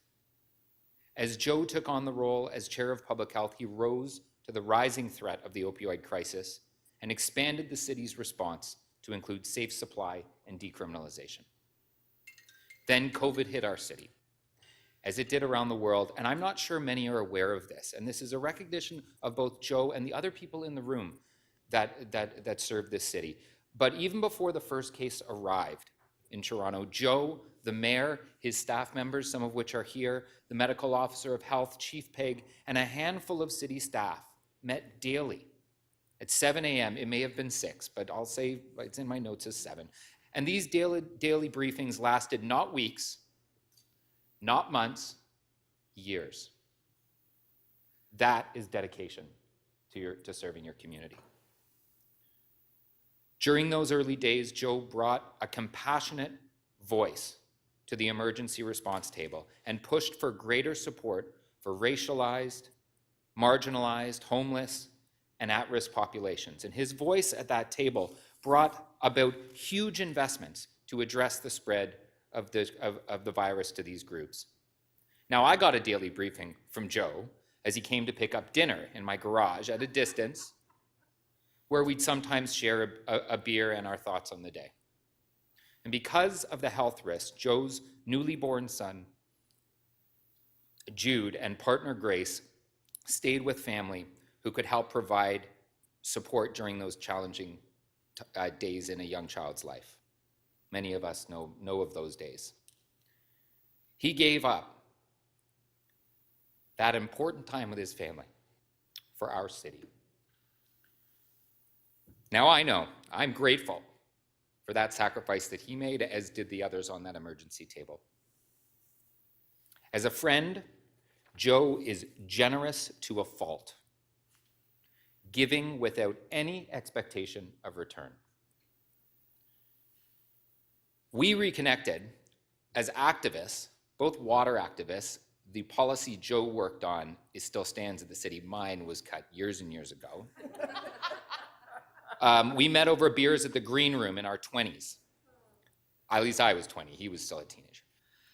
We shared our expressed desire to see politics done differently. These conversations later led to Joe convincing me to run for council, providing both his professional and emotional support. late night strategy meetings, but also the early morning TTC stops. Joe was always there. Joe's loyalty is infallible. His friends are his family. His community, his family. And while we can disagree, we always find common ground to stand together. There's one thing that I know. When you're in a canoe with Joe, you never tip. You always know he is paddling as hard as he can. And while he likes to take you close to the rapids, he will do everything he can to keep you safe. Now, while I'm going to miss our runs on the City of Toronto Garden rooftop, I won't miss you borrowing me my stuff from the locker. I also won't miss being tossed a football unexpectedly when I walk into your office, or miss the endless descriptions and movement of the artwork across your desk. I will certainly miss the opportunities to have a heart-to-heart in the hallways after a tough day. But let's face it, just talk to Joe for 2 minutes and you can tell. He is wise beyond his years and he is destined for great things. Joe is an inspiring leader. Toronto has been fortunate to have your leadership in our tumultuous times, a moral compass when our seas are rough, boundless energy in this exhausting slog. And George Brown College, our city college, is fortunate to benefit from all your talents in the years ahead. Best of luck, Joe. We will miss you. Thank you. Okay, if the mayor wants to. I forgot, Speaker, I put it to one side so I could have some notes here, but Joe, you know, when you leave this job, this is what you get. It's kind of like at the United Way when you serve over there, I think they give you a t-shirt and a cup, but it's heartfelt, and I hope that when you put it in George Brown College or at home, it'll remind you of years that were happy for you and productive for you. They sure were for us, and so I'll ask you to come up and receive this. And these scrolls always say they're from council and from myself, and they're from all of us, so.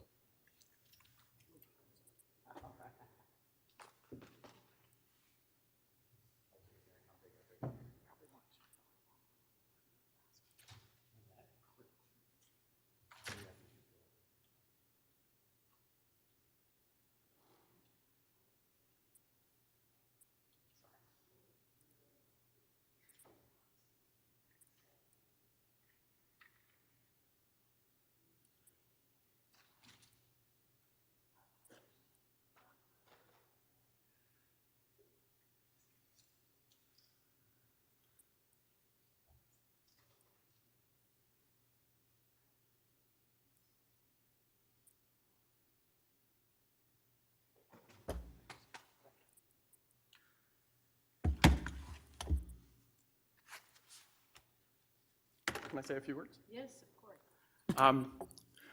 Colleagues, I'm humbled.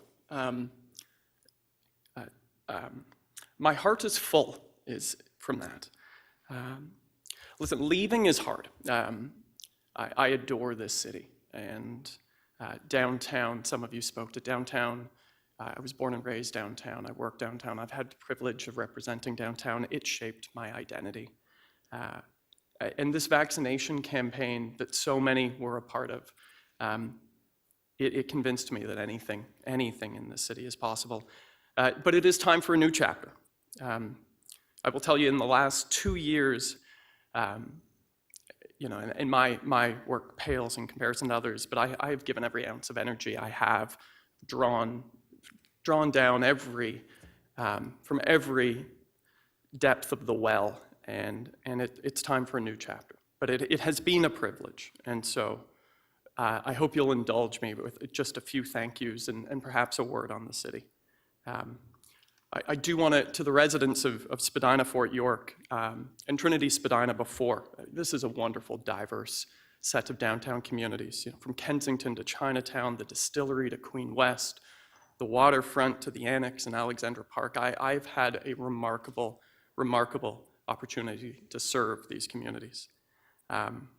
My staff, as you all know, as we all know, we give the speeches, often we get the credit, but it's our hardworking staff who really deserve so many of those accolades, and I have had wonderful staff in my offices, led by Leah Brewer and then Brent Gilliard. I'd also recognize the mayor's staff. Over the last 2 years in particular, and I'll single out Luke Robertson and Don Pete, it may seem funny at the political level, but those two individuals in particular have become brothers to me. And it's funny to say that from the political traditions we come from, but it's true, they are brothers. Our civil service, the civil service in Toronto are often the unsung heroes. It is the civil service that stitches and holds the city together. And over the last 2 years, certainly my whole time here for 8 years, but in the last 2 years when this city was tested in a way it never has in its history, our civil service saw us through. And it is such a testament to that Team Toronto spirit that we, as all of us as colleagues, as political representatives and the civil service as one, united this city. And to our civil service, I thank them. Dr. Davila is here and the Toronto Public Health team. I'll have more to say about Toronto Public Health at the board next week, but I have no words worthy of the admiration I have for their resolve, and yours in particular, Doctor. My family, all of us, every single representative in elected life, my wife, Grace, is here. Service is an incredible privilege. It is such an honor. We know that. It is an honor. But balance is very hard. Any one of us who, whether you have young children or you're taking care of aging parents or whoever, it is hard to balance the wonderful privilege of serving constituents with also serving and being part of a family. And so I love them. And to you, my colleagues, all of you, so many of you said such kind words. Listen, when I arrived here 8 years ago, I was a young kid. Speaker, when I arrived, I didn't know what I was doing, as you referred to it. And in many ways, I kind of felt I was racing to prove myself here. And in many ways, I grew up here. I really felt it. And all of you as my colleagues here on council, you taught me, you were friends to me, you mentored me, and so you helped me grow up. And I do want to single out two individuals here. Councillor Layton. I can never talk about Mike without crying. Mike does that to people. I cannot describe to you the joy of working with your best friend every day. Mike has been my best friend for years, long before we got into politics. Every single day I would go to work with my best friend to accomplish projects together and then laugh. It's a real privilege, and I hope I'll have the chance to do that again. And to Mayor Tory, we were at a clinic. We've been at hundreds of clinics, and we were talking about something or other, and the mayor reminded me that I had actively endorsed against him 2 times when he had run for mayor. And I had to remind him I had endorsed against him 3 times when he had run for mayor. It's the highest compliment I can pay to anybody is when they are good. That is the highest compliment. And sir, you are a good person. And ours has become a very unlikely partnership, perhaps. But it is, and I said this the other day, it is exactly as politics ought to be. And ours, sir, is a partnership. It's been forged in shared values, which run deep across both of our own fathers, across shared values and shared work ethic, and ultimately admiration and friendship. And so, thank you. Let me just close on this city. This is a spectacular city. It is a great city, and it's great because of this endless pursuit of inclusion. A city of 3 million people with 200 different ethnocultural groups, where 180 languages spoken, where half of our residents are born elsewhere. This city of neighborhoods and arts and culture and protest and industry, which at all times is working towards building this more perfect model of inclusion, where everyone is supported, where our differences are embraced. It's remarkable. And it's not perfect. We know we have a long way to go yet because there are still far too many left behind. But that pursuit of inclusion is unlike any other city, I believe, in the world. And so, I will just close. There's been too many speeches already. There's an old Quaker saying that I've tried to live by. It's do all the good you can for as many people as you can for as long as you can. All the good you can for as many people as you can for as long as you can. I will tell you sincerely, I've tried my very best for 8 years here to live up to that credo. I have not been perfect, but I have tried. And I'm deeply, deeply grateful to each and every one of you and for the privilege I've had to serve. So from the bottom of my heart, thank you. Thank you.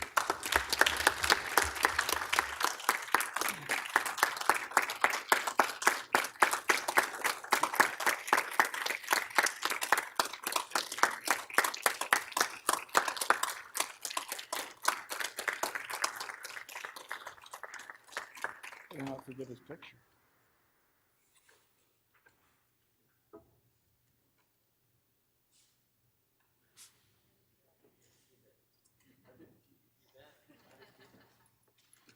Thank you.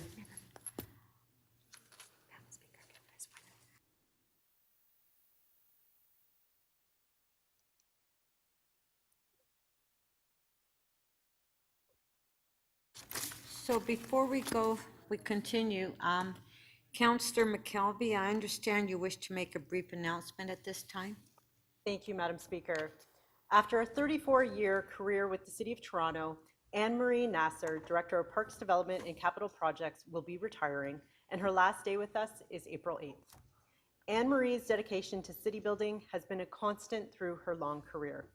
Before joining Parks, Forestry, and Recreation, Anne-Marie spent 30 years with the City Planning Division and made her mark early on by setting up planning policy framework to ensure community infrastructure and parks are prioritized in the planning of new communities and the intensification of existing communities.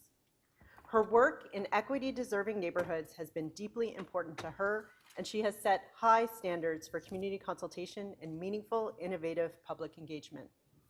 During her time with City Planning, Anne-Marie led a number of master plans and secondary plans, including railway lands, the revitalization of Lawrence Heights, the development of the TO Core Secondary Plan, Consumers Next, Midtown in Focus, Don Mills Crossing, and more. During her somewhat shorter time with Parks, Forestry, and Recreation, Anne-Marie has been instrumental in advancing foundational strategies such as the Parks and Recreation Facilities Master Plan, the Parkland Strategy, and the Ravine Strategy. The recent opening of the Canoe Landing Community Recreation Center, integrated with a childcare center and 2 elementary schools to support the surrounding high-density and vertical communities, was a full circle moment for her career, as the planning for the facility was her very first project after joining the city. Anne-Marie's commitment to mentoring staff and building and motivating teams will leave a lasting legacy on the Toronto Public Service. Suffice to say, she will be missed by many across the organization. Please join me in wishing this deeply committed public servant, force of nature, and one-of-a-kind individual all the very, very best and a well-deserved retirement. Thank you, Anne-Marie.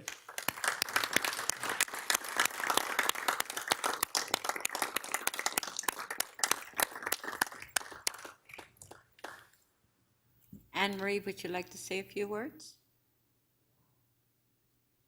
Thank you so much, members of council and Mr. Mayor. It's been an absolute pleasure to have 34 years and be a Toronto public servant. I can't imagine anything better.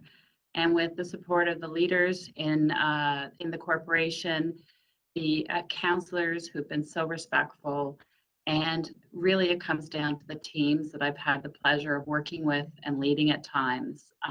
It's just been a remarkable ability to advance city building, work with communities across the city, and advance some of the great outcomes that all of you have supported. So thank you for your support. Thank you for an amazing 34-year journey. And there's great talent in the city that's going to continue. And it'll be lovely looking and watching from a different perch. So thank you to all my teams and my current team. It's been wonderful. And Janie and Greg and all of my colleagues, I really, really appreciate everyone's support. Thanks again.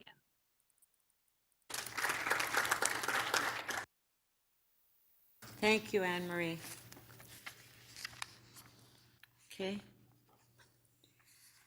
Members, the city clerk has advised me that additional materials are now available for members' review in the clerk's meeting portal. Item CC 42.7, a motion by Councillor Robinson, has been advance circulated with confidential attachment.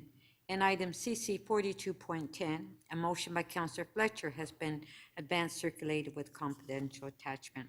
The clerk's staff will also email members and their staff to advise that these materials are available.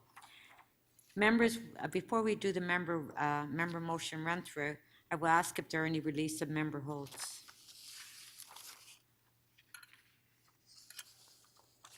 No. Okay. Pardon?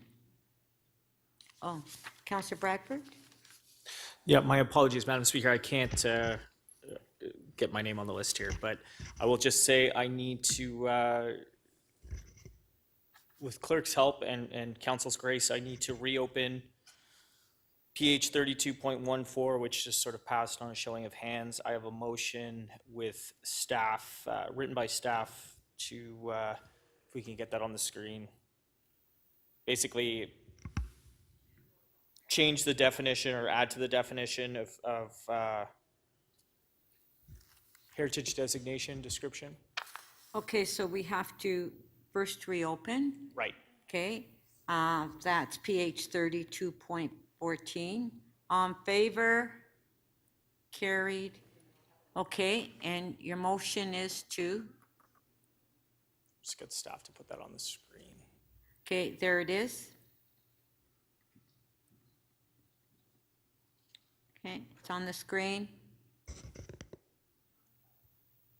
Right, as Okay. it's stated there. Okay, on favor? Carried. Item is amended. On favor? Carried. Thank you. Thanks, Madam Speaker. Okay, so we will now go through the members' motions.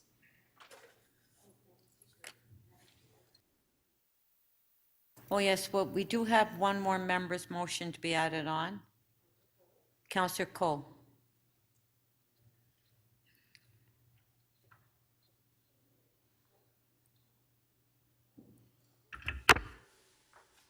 Do you want me to speak to it, or I'll put it up on the board? Tell us what it is and. Yeah, but basically, it's permitting to add the agenda. Authorization to release Section 37 funds from the development at 1580 Avenue Road to community matters for mural and public art in the Bell utility boxes in Eglinton, Lawrence. Okay, thank you. On favor? Carried. Okay, so we'll do the members run through. MM 42.1.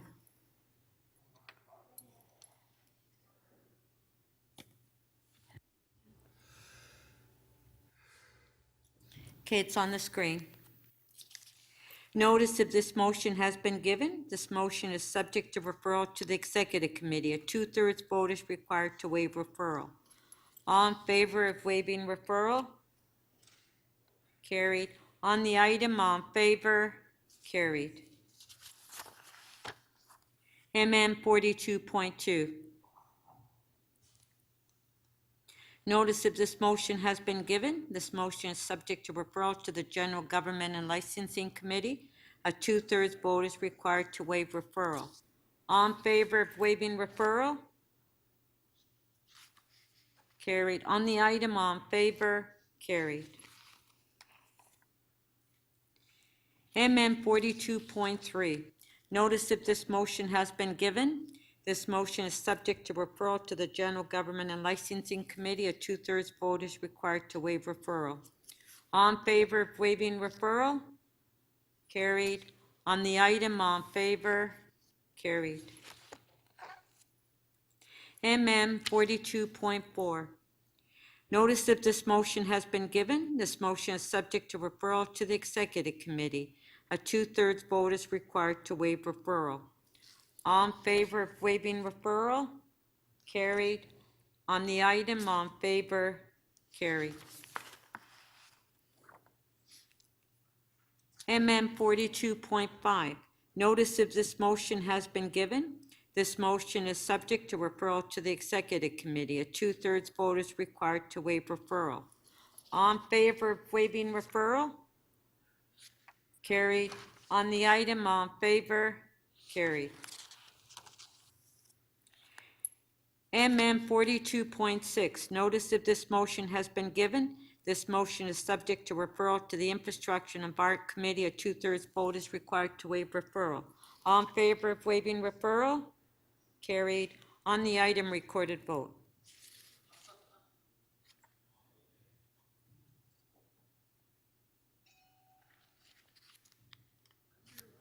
We're doing a recorded vote, Mr. Mayor, on this motion.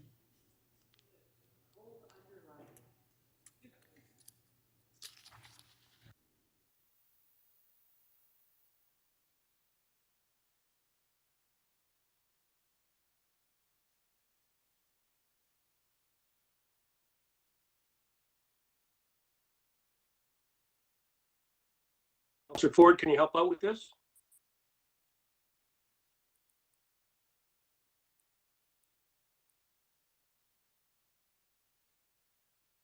Yes. Mayor Tory, please. Mayor Tory, please. And Councillor Mantis, please.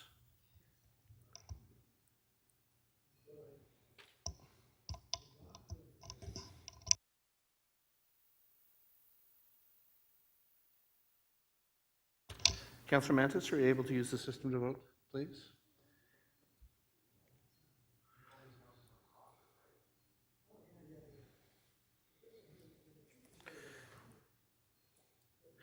Councillor Mantis, are you able to vote using the system?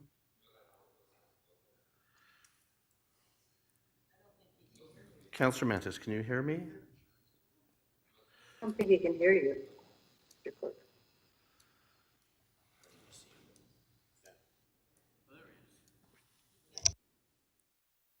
I'm calling right now.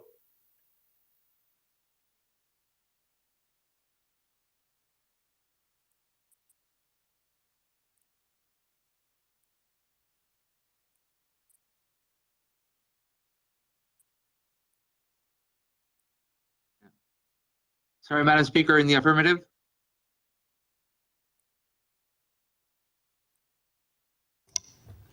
The item carries unanimously, Madam Speaker, 25 in favor.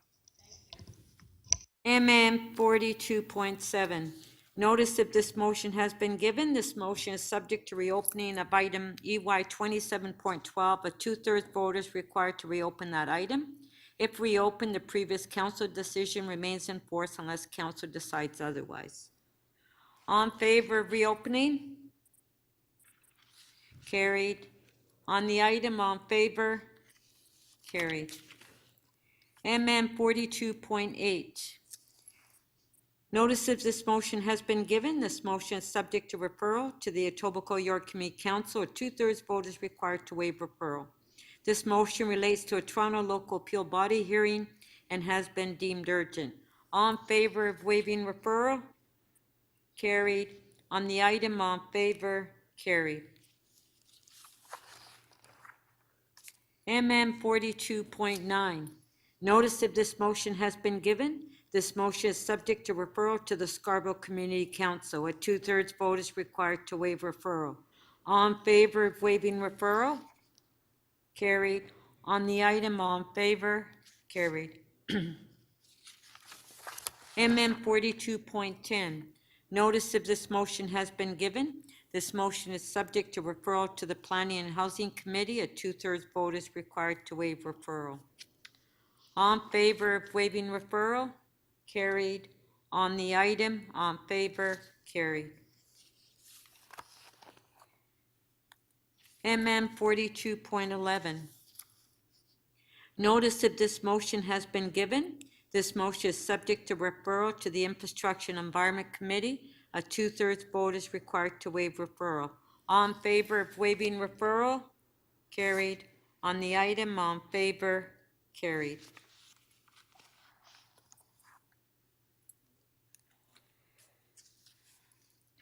Note, MM 4212. Notice of this motion has been given. This motion is subject to referral to the Infrastructure and Environment Committee. A two-thirds vote is required to waive referral. All in favor of waiving referral? Carried. On the item? All in favor? Carried. MM 42.13.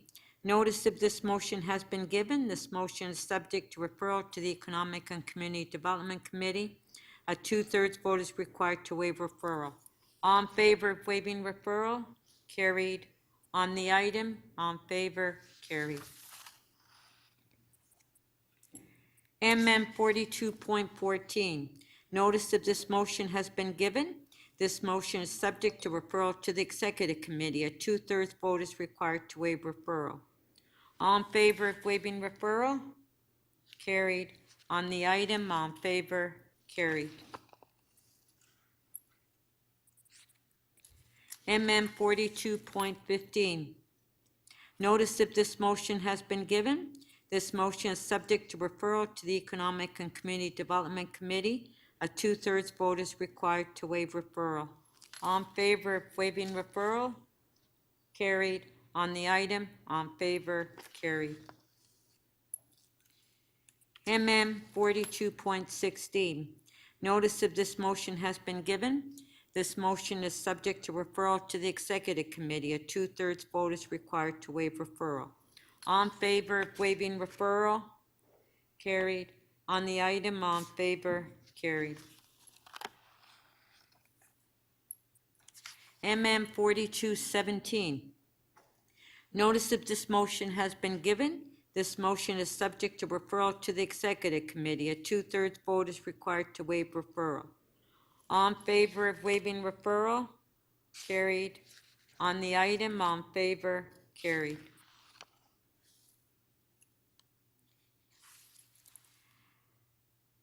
MM 42.18. Notice of this motion has been given. This motion is subject to referral to the Executive Committee. A two-thirds vote is required to waive referral. All in favor of waiving referral? Carried. On the item, all in favor? Carried. MM 42.19.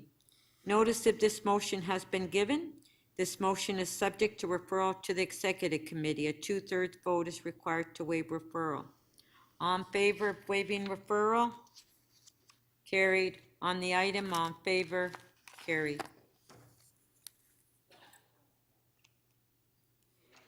MM 42.20.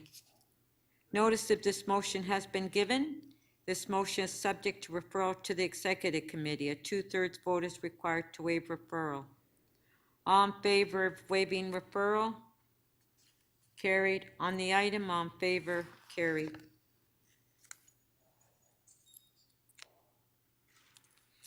MM 42.21.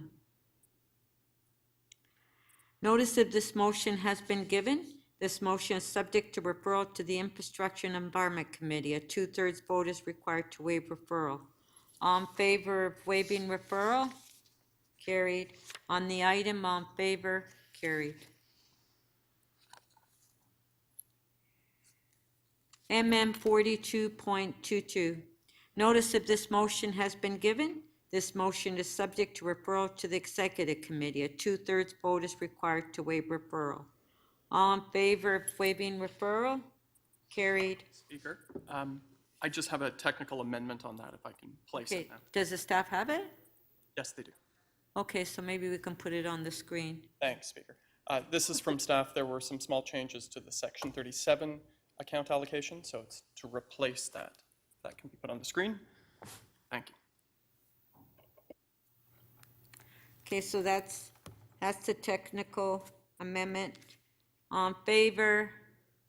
Carried. Item is amended. All in favor? Carried. MM 42.23. Notice that this motion has been given. This motion is subject to referral to the Executive Committee. A two-thirds vote is required to waive referral. All in favor of waiving referral? Carried. On the item, all in favor? Carried. MM 42.24. Madam Speaker, could I have a recorded vote on waiving referral? On 24? On 24. Okay. Okay, notice of this motion has been given. This motion is subject to referral to the Planning and Housing Committee. A 2/3 vote is required to waive referral. So recorded vote on waiving referral.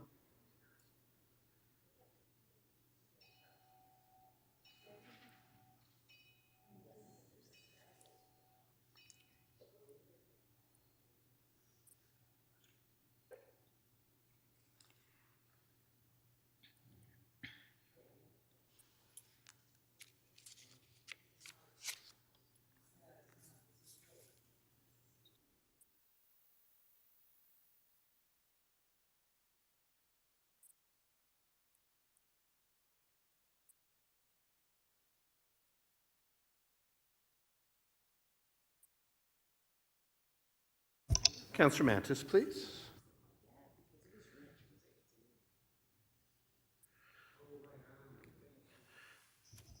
Councillor Mantis, are you voting in favor or opposed? In favor. In favor, thank you. In favor.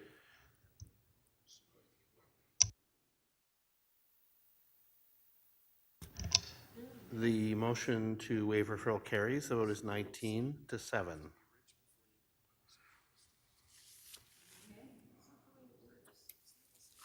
On the item, on favor?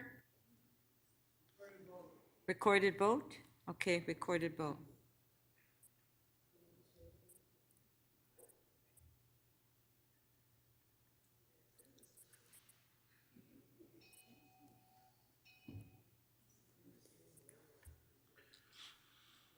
Now I'm getting the vote.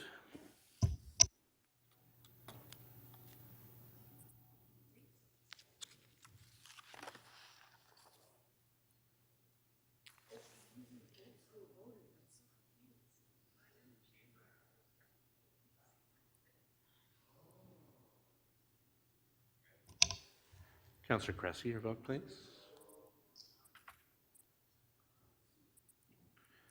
Speaker, the item carries. The vote is 22-4.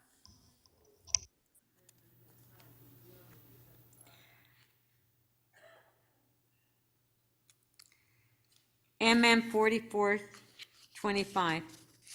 Notice that this motion has been given. This motion is subject to reopening of item IE 26.10. A 2/3 vote is required to reopen that item. If reopened, the previous council decision remains in force unless council decides otherwise. All in favor of reopening? Carried. On the item, all in favor? Carried. MM 4226, notice of this motion has been given. This motion is subject to referral to the Executive Committee. A 2/3 vote is required to waive referral. Recorded vote? Yeah, Yeah, thank you. recorded vote on the referral.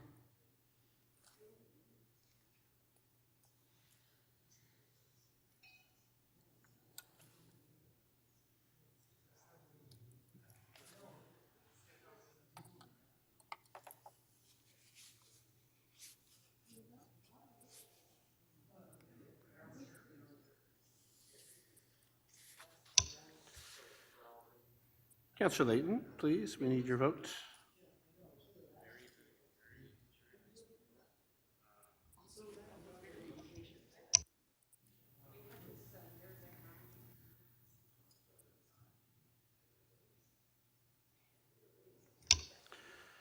Speaker, the motion to waive referral does not carry. The vote is 8-18.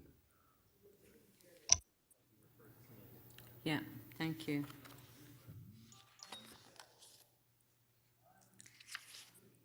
MM 4227.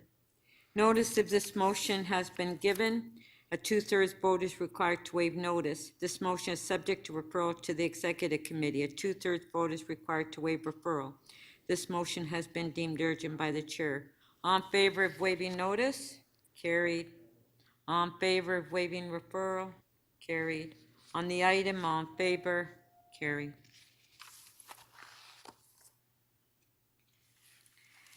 MM 4228. Notice if this motion has not been given, a two-thirds vote is required to waive notice. This motion is subject to referral to the North York Community Council. A two-thirds vote is required to waive referral. This motion relates to Toronto Local Appeal Body and has been deemed urgent. All in favor of waiving notice? Carried. All in favor of waiving referral? Carried. On the item? All in favor? Carried. Madam Speaker, may I have a recorded vote? On the item? On the item? Yes, thank you. Yes, thank you. Recorded vote on the item.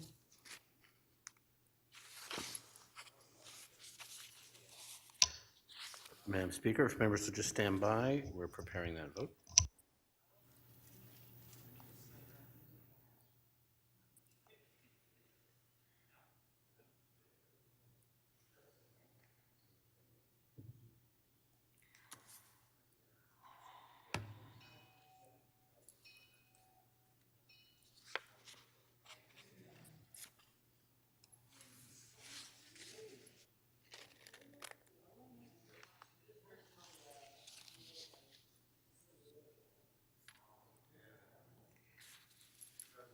Councillor Bailão, please, and Councillor Fletcher.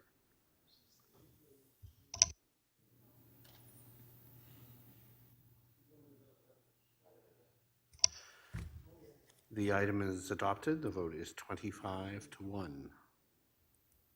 Okay, thank you. MM 4229. Notice if this motion has not been given, a two-thirds vote is required to waive notice. This motion is subject to referral to the Toronto and East York Community Council. A two-thirds vote is required to waive referral.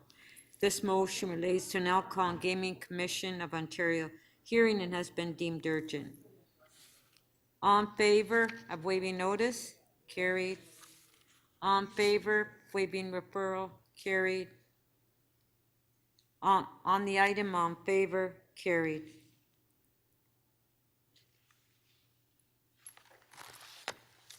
MM 42.30. Notice if this motion has not been given, a two-thirds vote is required to waive notice. This motion is subject to referral to the Toronto and East York Community Council. A two-thirds vote is required to waive referral. This motion relates to an Alcohol and Gaming Commission of Ontario hearing and has been deemed urgent. All in favor of waiving notice? Carried. All in favor of waiving referral? Carried. On the item, all in favor? Carried. MM 4231.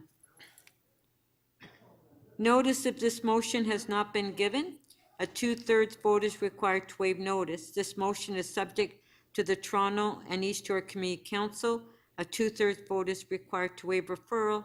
This motion relates to an Alcohol and Gaming Commission of Ontario hearing and has been deemed urgent. All in favor of waiving notice? Carried. All in favor of waiving referral? Carried. On the item, all in favor? Carried. MM 42.32. Notice if this motion has not been given, a two-thirds vote is required to waive notice. This motion is subject to a reopening of item NY 25.2. A two-thirds vote is required to reopen that item. If reopened, the previous council decision remains in force unless council decides otherwise. All in favor of waiving notice? Carried. All in favor of reopening? Carried. On the item, all in favor? Carried. MM 4233.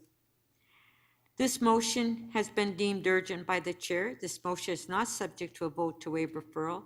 This motion has been added to the agendas before council for debate. On the item, on favor? Carried. MM 4234. This motion has been deemed urgent by the chair.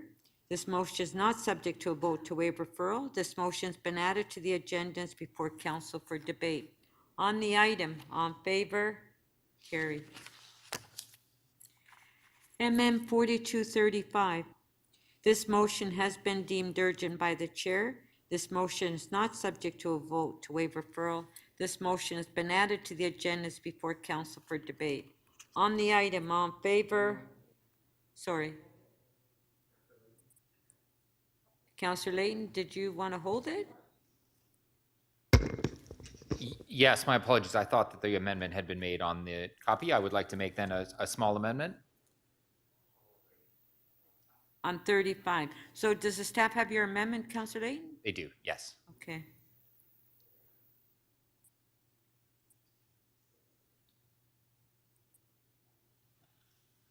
Okay, there's the amendment. It's on the screen.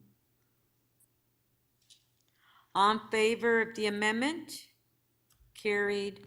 On the item as amended? On favor? Carried. Amendment 4236. This motion has been deemed urgent by the chair. This motion is not subject to a vote to waive referral. This motion's been added to the agenda before council for debate. Pardon? On the item? On favor? Carry. MM 4237. This motion has been deemed urgent by the chair. This motion is not subject to a vote to waive referral. This motion has been added to the agenda and is before council for debate. On the item, on favor? Carried. MM 4238. This motion has been deemed urgent by the chair. This motion is not subject to a vote to waive referral. This motion has been added to the agenda before council for debate. On the item, on favor? Carried. MM 4239. This motion has been deemed urgent by the chair. This motion is not subject to a vote to waive referral. This motion has been added to the agenda before council for debate. On the item, on favor? Carried.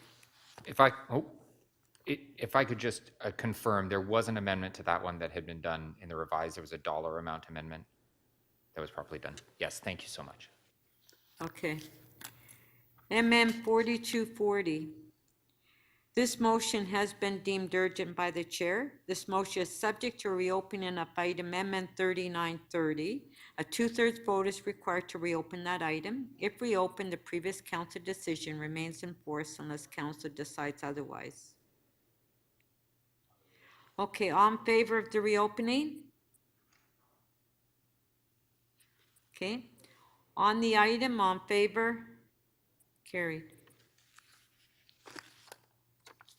MM 4241. This motion has been deemed urgent by the chair. This motion is not subject to a vote to waive referral. This motion has been added to the agenda before council for debate. On the item, on favor? Carried. MM 4242. This motion has been deemed urgent by the chair. This motion is not subject to a vote to waive referral. This motion has been added to the agenda and is before council for debate. On favor of waiving referral? I mean, not referral, on favor of the item, on favor? Carried. Okay. MM 4243. This motion has been deemed urgent by the chair. This motion is not subject to a vote to waive referral. This motion has been added to the agenda before council for debate. On the item, on favor? Carried. Okay, last one. MM 4244. This motion has been deemed urgent by the chair. This motion is not subject to a vote to waive referral. This motion has been added to the agenda before council for debate. On the item, on favor? Carried. Okay, that's it for the members' motion, so we'll now go back to the agenda.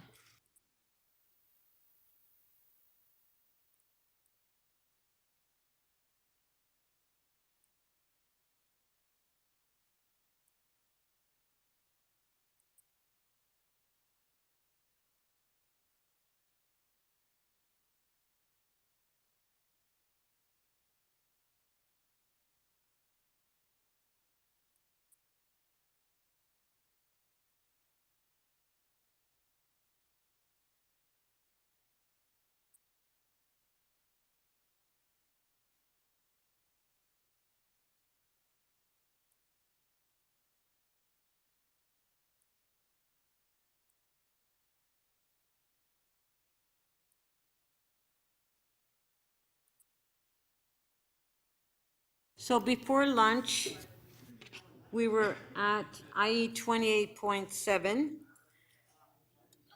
So if we can put the speakers list up. So, pardon? Well, after. Councillor Grimes to speak. Thank you, Madam Speaker, and I have a motion. I should be brief. You put it on the screen.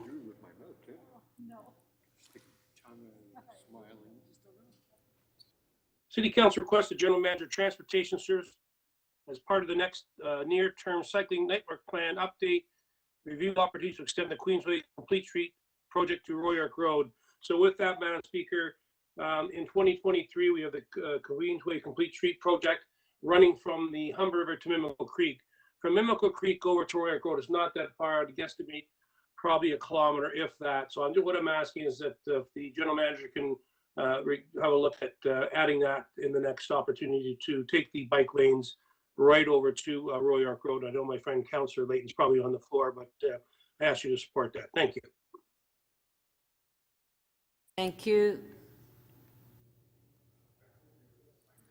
Councillor Matlow to speak. Chair, I have the following motion.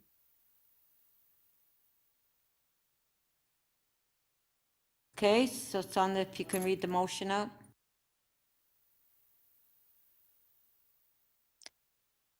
Councillor Matlow, yeah, okay. Can you read it, please? And yeah, and speak. Okay. Go ahead, sorry.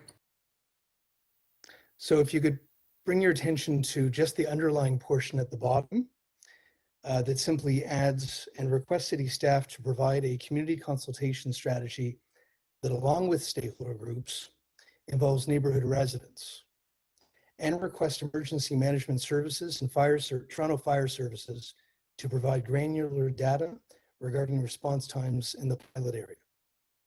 Thank you.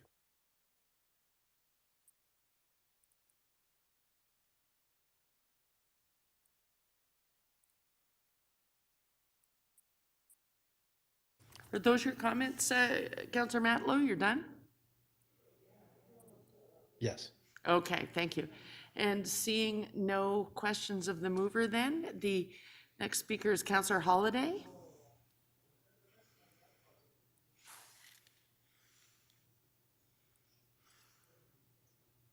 Councillor Holiday?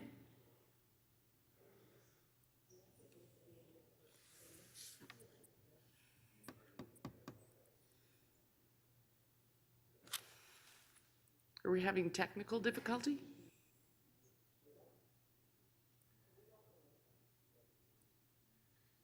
Councillor Holiday, can you hear us in the chamber?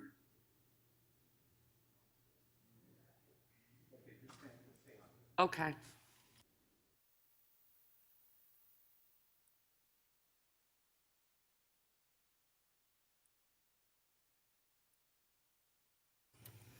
Just running a test. Councillor Grimes, can you hear us in the chamber? I can hear you loud and clear, Deputy Speaker. Thank you. Thank you. So the difficulty must be just with Councillor Holiday. Shall I go on to another speaker then and we'll go back to him?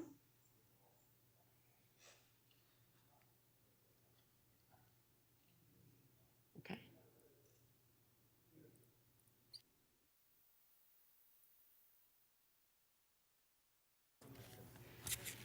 Councillor Lai, I wonder if you're ready to speak. We're working things out with Councillor Holiday. Are you ready to speak? Sorry, Madam Chair, it's Vice Chair, it's Councillor Ainsley. Councillor Holiday, Deputy Mayor Holiday is having some audio problems. He's trying to fix them at his end. Yes, and Mr. Elvidge Madam Deputy Speaker, is that better now? We've got you. That's just as well. I was about to go to the next speaker, but we didn't get there. So if you're ready to speak, Councillor Holiday?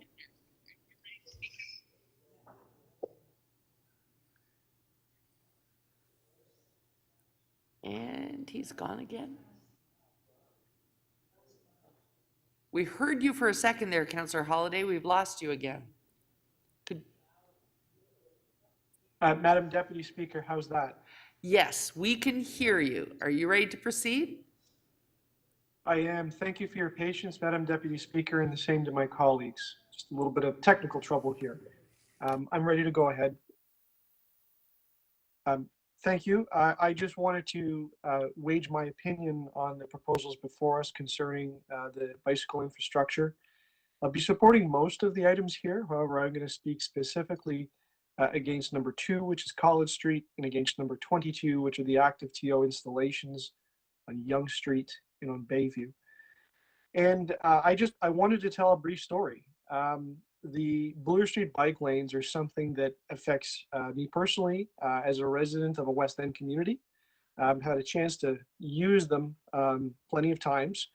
But very recently, in the last month or two, I had my kids enrolled in a specialty program in the inner city, and it required me to use Bloor Street on a very frequent basis, a number of times a week, at various times during the day, late at night, very early in the morning, during rush hour, not during rush hour.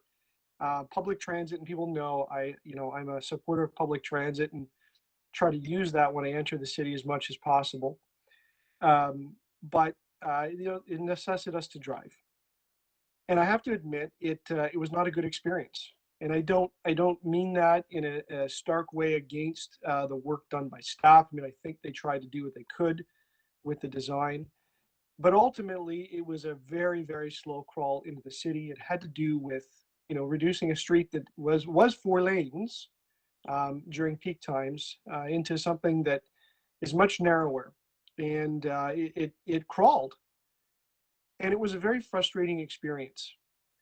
And I really fear about us doing this on other major arterial routes.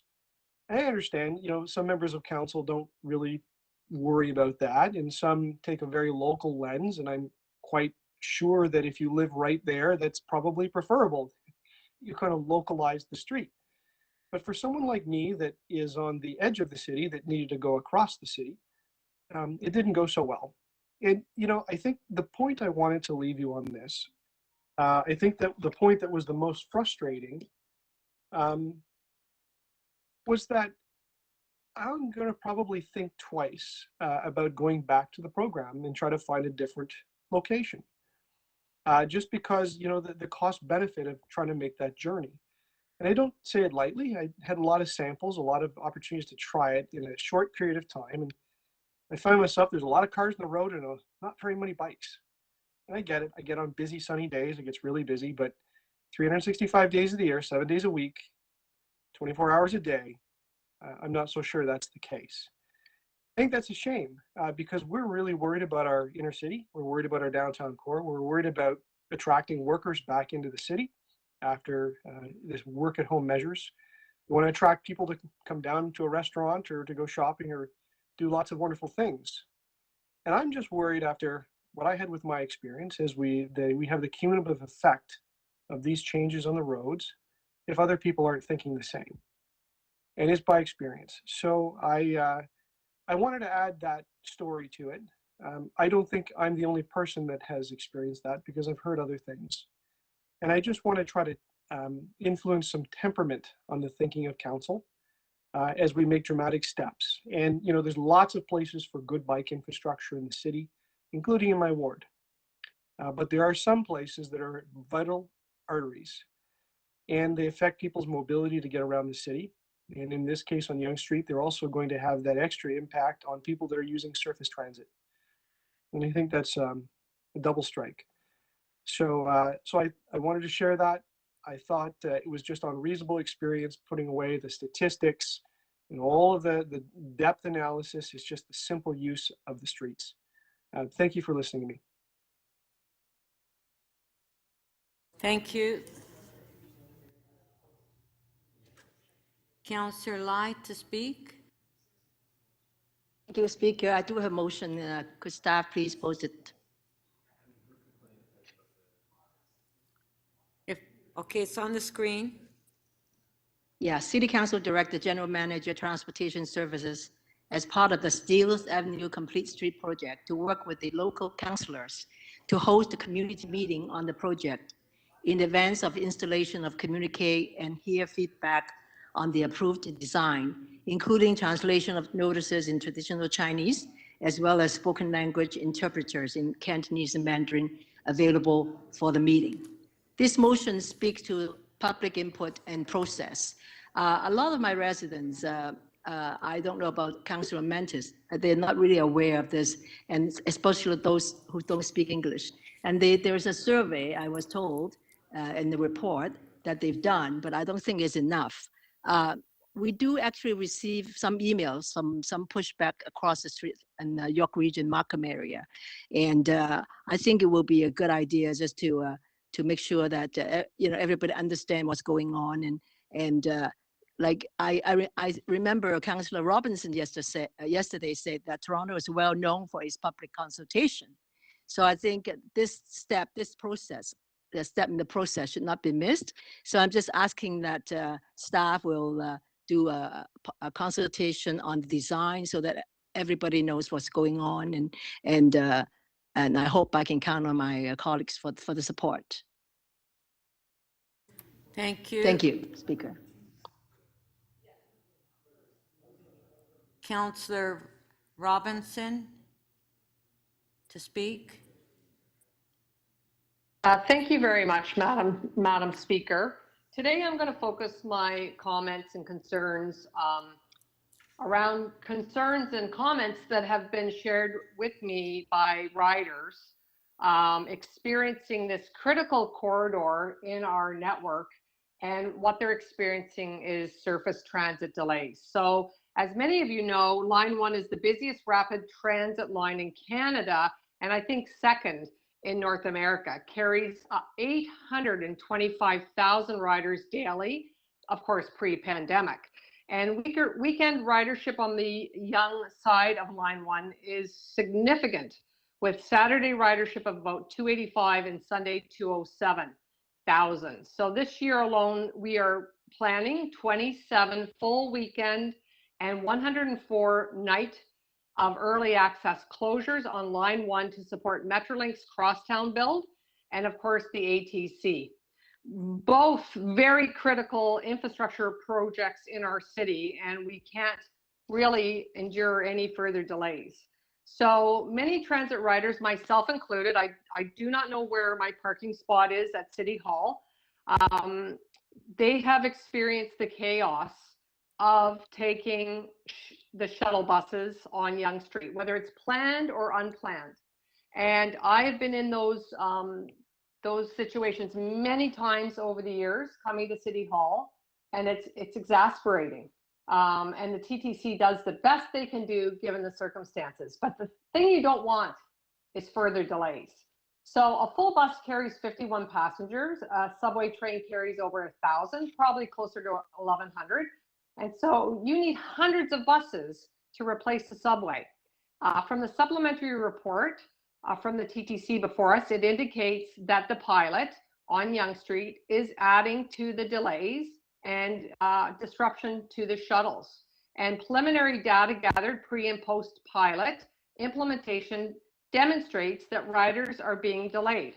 And I will read directly from the report that during the busiest times on Saturday and Sunday, extremely long delays to transit customers are observed, especially as buses navigate the Yonge St. Clair intersection. These delays contribute to poor customer service for customers and increase the likelihood that customers will avoid traveling on Line 1 or on the TTC when there are subway closures. So this is important that Council entertains what we're hearing today and acts accordingly. It also noted in the transportation report that we can expect that congestion will continue to increase as more and more public health restrictions are lifted. And we are trying to encourage people, Torontonians, to return to the office and to events in an effort to revitalize downtown and support our recovery from the COVID-19 pandemic. We are all about right now ridership reacquisition. It's our main focus right now. And in order to do so, it is critical that we continue to provide safe and reliable service. Crowded shuttle buses caught in congestion on Yonge Street may discourage riders from using the TTC. So I will not be supporting an extension of the bike lane on Yonge Street today. We must prioritize Yonge Street for surface transit, period. It's 825,000 daily riders, or we're hoping to get back to that pre-pandemic. This is a very important surface transit corridor in our city. And I'm just going to reemphasize, I've experienced this multiple times in my life. Never driven a car to City Hall. And it is very frustrating when you have to pour out onto Yonge Street, off the subway, everybody groans. You get onto Yonge Street, there's a sea of people trying to find their way home.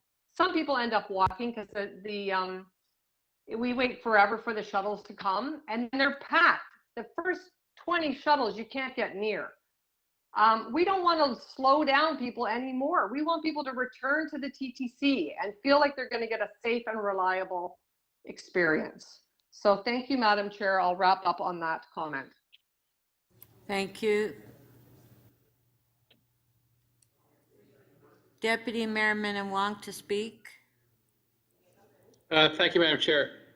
I sent an amendment through for a motion to the clerk's office. Did they get it? Do we have Deputy Mayor Minnan-Wong's motion? Do we? No, we don't. I used the system and everything. Okay, well, hold on.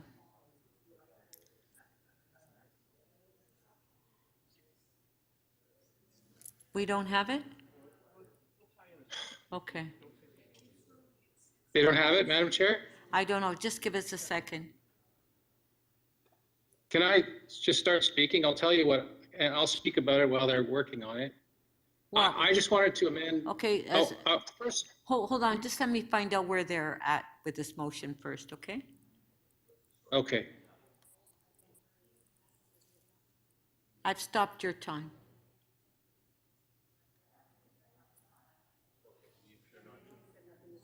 I'm hoping that means I have 5 minutes. Also, while we're waiting, through you, Madam Chair, I just wanted to give a heads up to Councillor Robinson that her parking space is in the basement, and I'm happy to show her where the basement is anytime she wants. Madam Speaker, could we ask the Deputy Mayor please to resend his motion? We do not have a record of receiving it. Madam Chair, if I may, I just wanted to add to Councillor Matlow's motion that the staff be requested there's a part where it says Councillor Matlow's motion at a granular level, look at certain things. I want them to look at the delays caused by the shutdown What do you want? to shuttles Hold on. midweek. Hold on, please. I don't have your timer. Do you want to wait? We'll go to the next speaker until the staff are able to get your motion. We'll come back to you. Okay? All right? I'll try it again. I hope it works. Okay, try to send it again. Councillor Carroll. Thanks, Madam Speaker. Thanks, Madam Speaker. I think that Councillor Lai's motion is a great motion. I think there are a couple of words missing, but I missed the nanosecond I needed to push the button for question of the mover. But where she says the notices need to be translated, I say hallelujah. The notice is going out, but by and large, once those notices are out in translated form, very important in our community, north of the 401, to have that Asian language translation. But by and large, once the notice goes out, a member of the family who can follow along is who attends the meeting as an ambassador. But where she says, and have translation available, I don't want staff to think, oh, now we can't have consultation meetings. This is going to be too expensive. It's going to be impossible. I suspect that the intent was available upon request, because if those notices go out and people need that, they can be in the notice and they can let us know.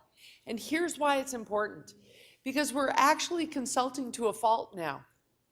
So much so that people get almost worked up over this, this whole strategy, because 2 years in advance, they'll let you know this section, this is my Shepherd Avenue experience, this section is ready to go from Boddington to Bayview. This one is a reconstruction, but it is part of the cycling network and it's 2 years away and we're still refining the design, but we'll show you the draft that we have now. To me, that's the gold standard in consultation, because no one can say they were surprised. They had no idea we were thinking of looking at a complete streets approach. But there is so much time now allotted to the community to think things through, to get in touch with staff, to get in touch with my office, and really be an iterative part of this whole design process. But that translation is key. We don't want to have a group of the community really working on it and going back and forth with ourselves and with our staff for 2 years and have an entirely different segment of that same community had no idea what was going on. So I really support that amendment with vigor. But I just want to make clear, I think when we say, and translation available for the meeting, we mean available upon request, I'm hoping. Because I would hate to see consultation of the magnitude we're doing now suddenly pull back because of the cost involved in translation if we feel we have to have maximum amount of translators, Mandarin and Cantonese at every single meeting. Because we are starting to move back to in-person meetings. And that being said, I just want to talk to one other item because I do have another minute or so, and that is the issue of being concerned about bus delays when we're in what is essentially an unusual or emergency situation. We have done an unusual amount of disruption at Yonge and St. Clair recently. What a wonderful opportunity, while ridership was down, to be able to deal with the very difficult infrastructure pieces in the TTC at Yonge and St. Clair. But council does have policy goals, and I certainly hope we're now not going to step all the way backwards, and for the sake of what will, once we get that repair done, become simply something that is an extreme emergency. A disruption of Line 1 is about the most extreme emergency we have in transit because it's our heaviest traveled line.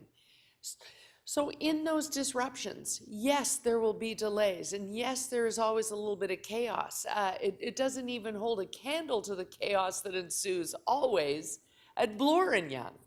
Yes, there's chaos at Yonge and St. Clair, but let's face it, a Line 1 disruption that is unplanned is a real challenge.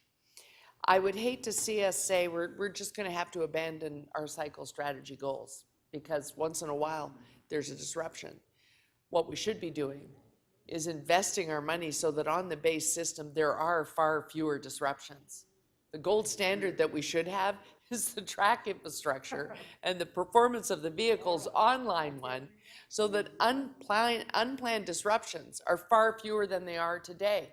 Well, the good news is that is always a KPI at the TTC. That's one of the most important metrics that we look at every month. Did you reduce the number of unplanned stoppages on our major lines? And so if we continue to do that, there is a way to wed two very important pieces of active transportation, that being cycling and transit riding.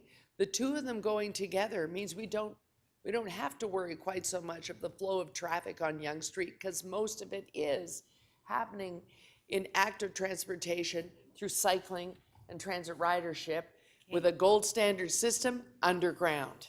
Thank you.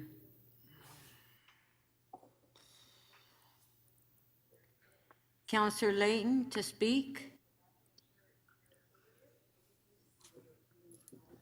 Yes, thank you very much, thank you very much, Madam Speaker. I'll be brief because I think most of my remarks would cover off the debate that we had at IEC just a couple of weeks ago. But I got to say, like, to those questioning the Yonge Street pilot, there's a lot of great stuff in this report, and I will point out there's several other routes. There's a significant upgrade on College Street to what is one of our oldest bike lanes, but that could be improved with separation. That'll make the lane a much safer space for people. I know that there are other lanes all over the city that are also getting built, and to staff, thank you very much for the care that you've taken on planning some of these projects within our communities. I would say that I think we're moving faster than we have in previous years on some of the routes, but when we look at what other jurisdictions are doing, both as one, a response to COVID, the COVID crisis, two, as a public health measure to protect the safety on streets, and three, as a important part of climate mitigation and resilience, is they're building bike lanes. The city of Paris, 180 kilometers of new separated bike lanes in the next 5 years. The next 3 years, Toronto's going to get 25 with mostly painted. Let that sink in for a second. The level of commitment that we're seeing from other jurisdictions around the world who are perhaps a couple steps ahead of some of the climate work that we are, and maybe jurisdictions that are closer to areas that have made this switch already. In the context of North America, we are, North American communities are well behind in this regard. Our cities are built differently. I appreciate that. But it doesn't mean that we can't actually try to adopt the same policies. Provide granular data regarding. Perhaps you could mute Councillor Min Wong's. Sorry about that. Sorry.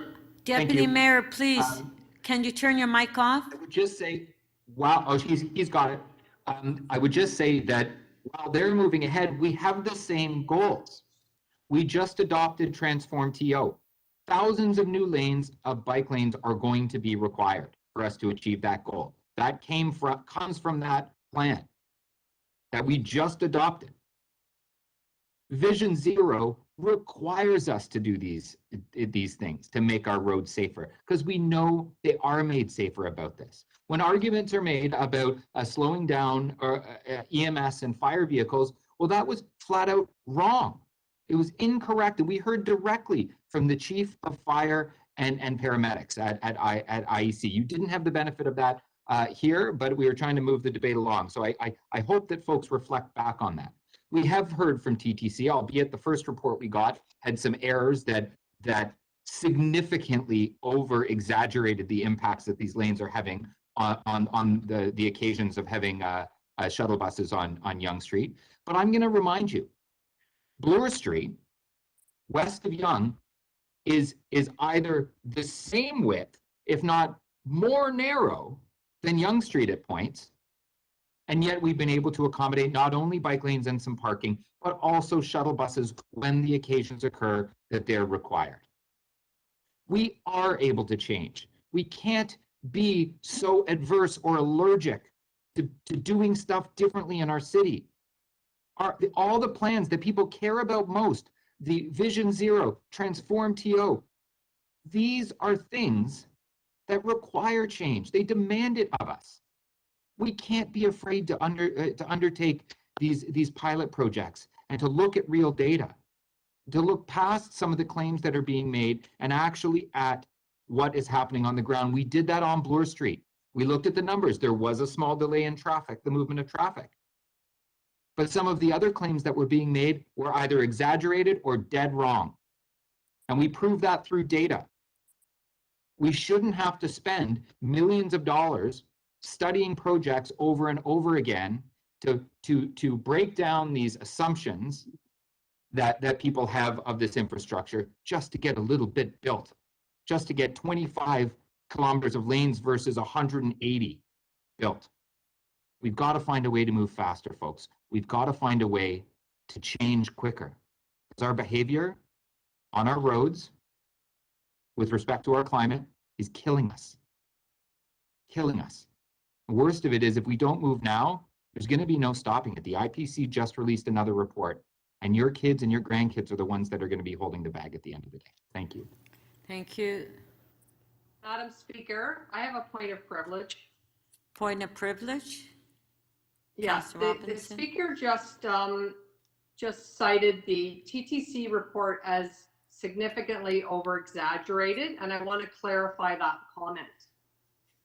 It was explained to us that the methodology used was station to station versus intersection to intersection. That was explained to us today, and they corrected it. They were also in a huge rush because they once again weren't consulted earlier in the process and had to do it throughout the weekend, like madly trying to pull the data together. And when you're doing data analysis, it takes Speaker, on a hours point and of hours order, to do it this is correctly. no longer a So point I of don't think privilege. that point Yeah, is Councillor appropriate. Robinson. And I would like an apology. Yeah, no, I'm not sure an apology is be warranted. I can explain the rationale was I said the first report exaggerated the impacts. Not that the report itself exaggerated the impacts, but the report had an incorrect assumption that did actually make the number larger. Yeah, okay. It That wasn't, is how I it used to wasn't an reference the word exaggeration. Councillor exaggeration. So Robinson. Methodology. Councillor that was Robinson. used, and they updated it. Councillor So Robinson, the methodology please. used made the impact seem Council- more okay, Councillor significant than it Layton. in fact was. Councillor I Layton, used Councillor that as Robinson. exaggerate. Okay, thank you. Well, it's not a point of personal privilege. On a point of privilege, to the point of privilege, the TTC were consulted on the preparation of the transportation report. Thank you, Councillor Layton. Councillor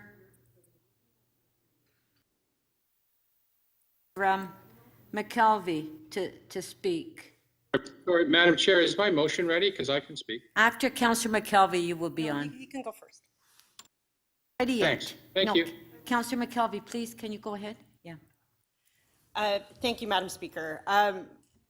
You all know I am a big believer in sharing our successes. So, I think as we're celebrating that between 2019 and 2021, the city installed more than 60 kilometers of bikeways, and we have an ambitious plan to install another 100 kilometers in the next 3 years. And I just want to start by saying I am supportive of the motions that are before us on this item. As I vote today on this item, I would like to acknowledge that I'm doing this in honor of Carla Rose. A couple days before this item came to the Infrastructure and Environment Committee, I received the following email from my PhD supervisor, Barbara Sherwood-Leller. Dear Stable Isotope Lab family, I'm so sorry to share the terrible news that our friend and member of the Stable Isotope family, Carla Rose, was killed last week as she bicycled home to her family from the campus in Ottawa. Carla came to our department and joined our family after doing her fourth-year thesis in the chemistry department, and having fallen in love with earth and environmental sciences, she continued to complete her master's degree with Bridget Burkist in 2010. She worked for several years at the University of Guelph alongside Thomas Eckert with Beth Parker, and then, always looking for the next challenge, was in the midst of her PhD under the supervision of Tom Al at the University of Ottawa at the time of the accident. If you knew her, you'll remember a spirit who was passionate about everything she engaged, fierce in her pursuit of knowledge, always engaged and brimming with energy. She brought that same spirit and loyalty to her friendships, and we're all diminished by her senseless death. So today I think of Carla. She was 43 years old. She left behind a 2-year-old son. I'm so proud of the work we're doing in the city of Toronto. We should all be so very proud of ourselves for how many kilometers of bike lanes we put in the last couple of years and how many more we're going to do. So today I vote in Carla's memory. Thank you, Councillor McKelvey. Okay. Okay. Deputy Mayor Minnan-Wong, your motion is ready. Thanks. I guess I'm going to have to place it now. Yes. Okay, go ahead. Is it going to be? I don't see it on the screen. Okay, there it is. Oh, okay. There it is. So I don't see where it's underlined or anything like that, but what I'm asking for is amending Councillor Matlow's motion, asking for additional information while there's further study going on that looks at the delays caused midweek when we have a breakdown in line 1. I quite frankly find it remarkable that data wasn't provided in these reports. It was provided on the weekend. And when is the traffic the greatest? When we have unplanned breakdowns during the week. There's no analysis there, which kind of makes me ask a lot of questions as to why. It really bothers me. Like, why the TTC wouldn't want us to know when there's an unscheduled breakdown and complete bedlam. Now we've actually constricted the road and we don't know what the delay will be for tens of thousands of people. Councillor Layton likes to talk about the environment, yet this discourages people from taking the TTC, the very thing that we want people to do, get out of cars. This is counterproductive from what he wants to achieve. Complete nonsense. You know, Madam Chair, we don't have to put bike lanes on every single street. And so we've decided to put a bike lane on a street where we have the busiest transit lane in the city. It's the only way for people north of the downtown to come down and take transit. It's the only reliable way. We have enough problems, and Councillor Robinson, Chair Robinson, talks about trying to encourage people to get back. Yeah, we're telling them, roll the dice, because when it breaks down, it's going to be crazy time and you're not going to be able to get to work. And what have we done? We're going to make it even harder. And we don't even have the data to show how much harder it's going to be. So we can decide as a council what the right course of action is. We don't need to put bike lanes on every street. We need to be smart about it, pick the right streets.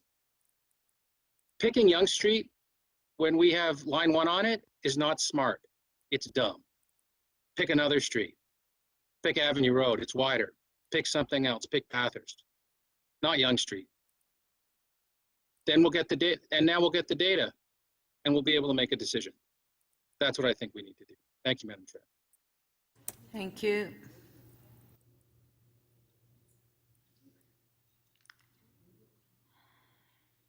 Councillor Bradford. Thanks, Madam Speaker. I can be brief here, but I do want to just echo the comments about how important and fundamental road safety is in the 21st century, in 2022, in the way our city is growing and changing, and building infrastructure that reflects the way people are moving in our neighborhoods today. Those hyper-local trips, those opportunities to take the kids out, go for ice cream on Yonge Street, pick up your groceries on Yonge Street, meet up with family and friends downtown, different neighborhoods, out in the suburbs. And for a long time, we've had a very conventional approach to building infrastructure in this city. And that's reflected perhaps the views and perspectives of folks who have been here living for a long time. But at this moment, we have to acknowledge our city is changing at an unprecedented pace. Folks are moving here because of all the hope and opportunity, excitement, entrepreneurship that a city like Toronto brings. But that growth comes with challenges. And the notion that everybody's going to get into a single occupancy vehicle and make their way across town in 15 minutes, it's an antiquated notion.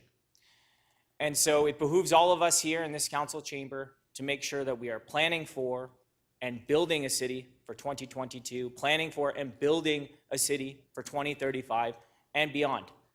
And 21st century cities build bike lanes, they invest in transit, they make sure that our streets are safe and accessible for all users, not just folks in cars, but also for folks in cars, but for everybody. And that is a paradigm shift that Toronto has been grappling with over the past number of decades. But we're at that crucible moment. We're at that precipice where it's changing. And change is always difficult. As I've said here before, one of the most powerful forces that I've encountered here at City Hall is the force of status quo, pushing back on what we've always done, what we've always had. But we have to change. We have to change to deal with the growth and to change and reflect the ambition of our city going forward. Hearing the commentary, about transit delays, hearing the commentary about transit breakdown, well, heck, I don't think we should be building infrastructure or planning for the lowest common denominator. I actually think that we should be building world-class transit that operates more than it doesn't.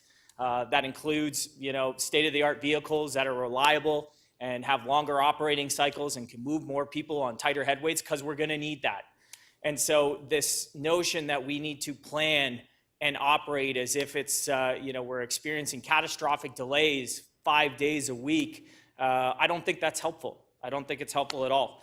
And let's also remember, when you are riding transit and the subway breaks down, you go up to the surface and you look at the long, long lines as, you know, we're sending emergency buses on standby to move people.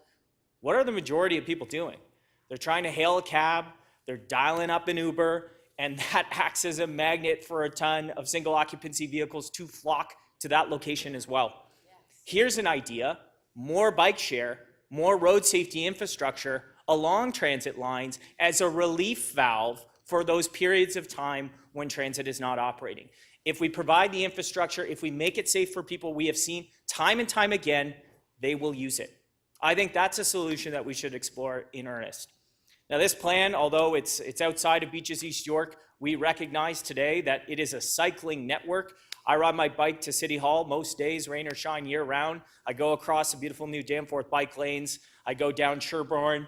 I make my way across Wellesley and then onto the Sharrows on Bay, and I make it here to City Hall. And while we're not doing it in Beaches East York in this iteration, we are building out the network across the city, and that's what's most important.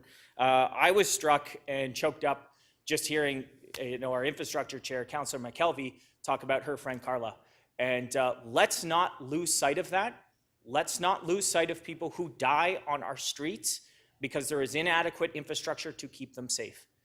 And so that's what this conversation is about. And I want to be on the side of a city that's building more and making it safer for people, even if that comes at the expense of a inconvenience when transit is down. I want safe streets that are safe for people, that support business and support the way that this city is growing and changing. And that's what we ought to be doing. That's what this work does. Huge thanks to staff for continuing to push this boulder uphill. We are behind you. We're going to keep moving forward. Thank you. Councillor Perks to speak.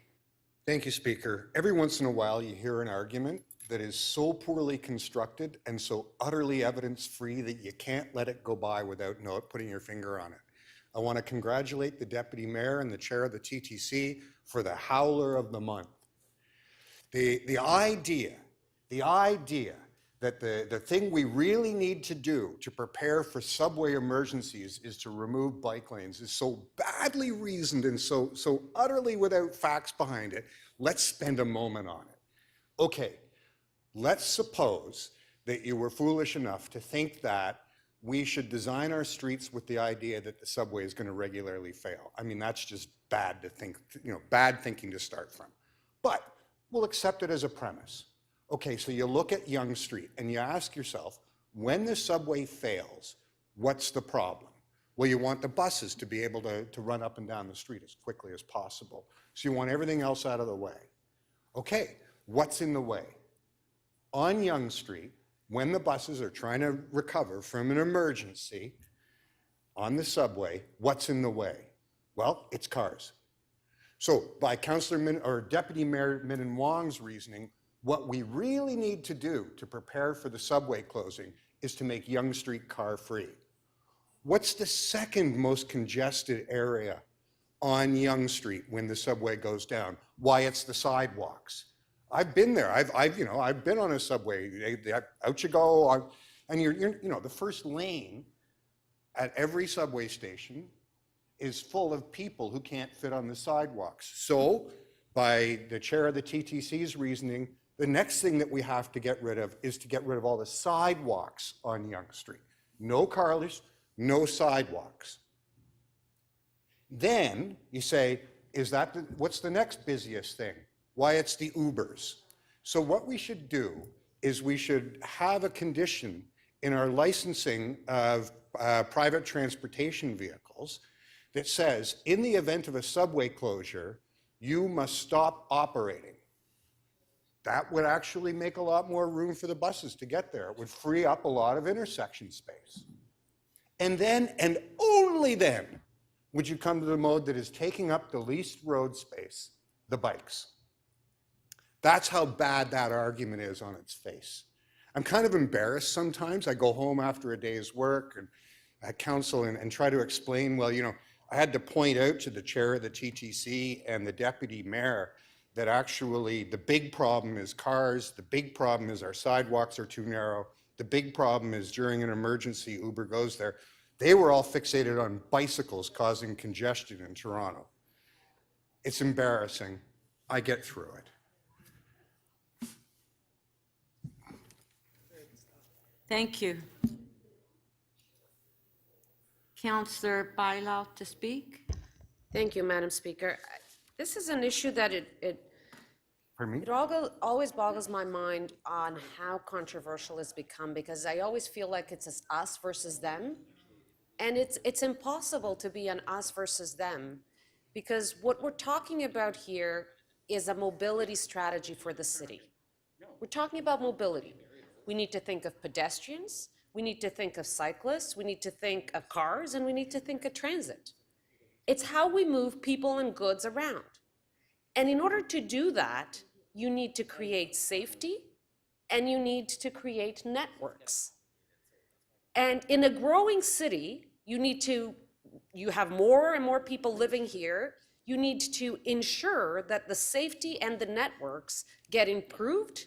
And in particularly, you can get more people into some of those networks. And look at those images that we so often see on social media with all the people in a bike and then all the cars, how much space they occupy. So many people spoke about the environmental reasons that we need to deal with this issue. But above all, it's about creating a mobility strategy.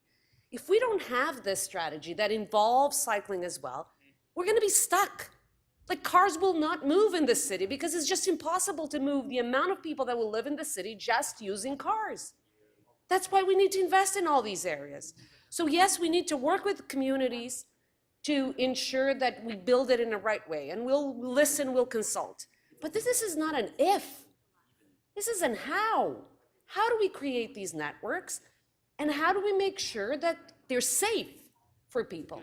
Because like Councillor McKelvey, I've had the difficult situation, not once, but twice as councillor, having to deal with a cyclist being killed in the roads of my area. And let me tell you, it is some of the most agonizing and horrible things you have to deal with. You are left speechless. You are left frustrated. And so part of this network, it is a counter-fuel bike lane that has been controversial in my community. And I've tried to pass the message that we will be evaluating. We have addressed some of your concerns, but this needs to happen. People need to move around in different ways, and we need to give them that option, and we need to do it in a safe way. And I think that's what the cycling plan is all about.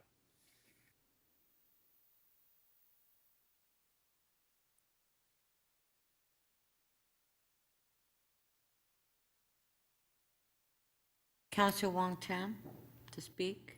Yes, thank you very much, Madam Speaker. I'm going to try not to take too long because I think so much has already been said, and I want to definitely lend my support to the strategy that's in front of us, which is action-packed and also forward-thinking as we continue to brace active transportation and build safer roads and cycling infrastructure for everyone.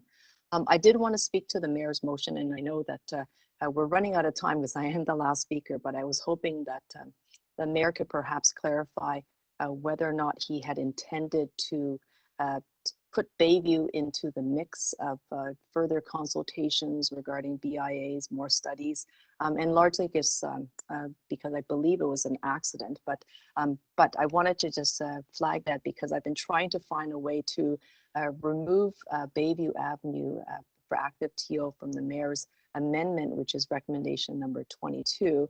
But if I deleted that, what it means is that if that motion passed, because it'll be up early because the mayor spoke first, is that I'll then remove Bayview, which is not my intention, but I want Bayview back in there, but without all the provisional conditions that the mayor has put out. So if the mayor does have a chance to speak again, I would love to hear from him, because I just think that was unintentional. And so, Madam Speaker, I just really wanted to put my my voice to this debate, large because I think that was important. And just for the record, when it comes to Bayview Avenue and active TO, it's a well-loved recreational trail. Obviously, it's been there for some time, and we have a growing community. Any chance that we can promote cycling and to make it safer for communities, that's what we want. With respect to the cycling and expansion of the network for more bike lanes and safer cycling infrastructure, building that contiguous grid across the city is absolutely critical, I think, for many residents, as well as those who travel on bicycle. Nothing is more frustrating than getting on a bike lane, cycling as far as you can go, and then realizing it sort of dead ends and stops. And then you've got to be unsafe and you're all of a sudden exposed to vehicles simply because we don't have that contiguous grid. And I know it's going to take more time, and I recognize it's going to take investments, but I think, the message to staff is thank you always for all that you do. I know you have a lot of work on your plate. I think that the message from council is to try to continue to speed it up wherever you can and expand as quickly as possible. Just speaking to the infrastructure along College Street, I'm really happy to see that stretch upgraded. It is long overdue. I also am aware that it's going to come with some heavy infrastructure and work, and we anticipate that afterwards it's going to be fantastic, but in the interim there will be some disruption. On the east side of College Street, as you connect it over to Carlton, I had asked staff myself, when do we make that connection? We do have other construction work that's ahead of the cycling expansion going east. So I've been advised that we have to wait. We have to wait until the earlier construction works are done, and then the staff will come back and really build that wonderful east-west connection from the west side of College right across Carlton. And I'll look forward to the day when that happens, because I think that the city could use another high-quality east-west connection. And there's certainly in most areas there's room for it, and this would be one councillor who would very much like to see that happen. Okay, thank you very much.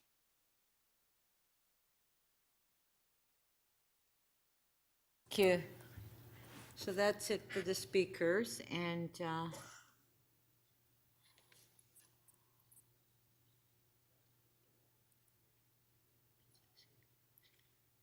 Mayor Tory, did you want to respond to Councillor Wong Tam?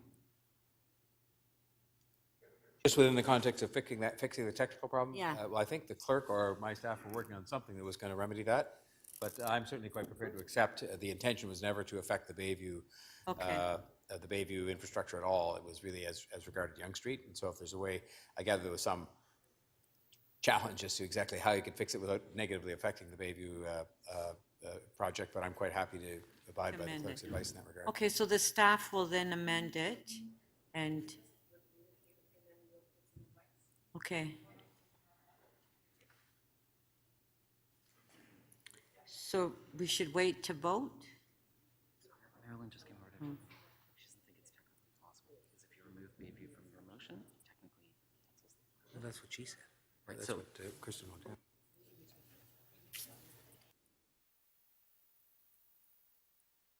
Speaker, may I raise a point of order for voting? Pardon? It's Stephen Holliday. Hopefully you can hear me. I've had some audio trouble, but I'd like to raise a point of order for voting, please. Yes, Councillor Holliday, I can hear you. Excellent. May I request a separated vote on item number 2 and number 22 once it's amended at the end? Okay. Thank you. Okay, thank you. So we're going to have a 5-minute recess so we can adjust the motions. Okay? Thank you.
Okay, I think we're ready.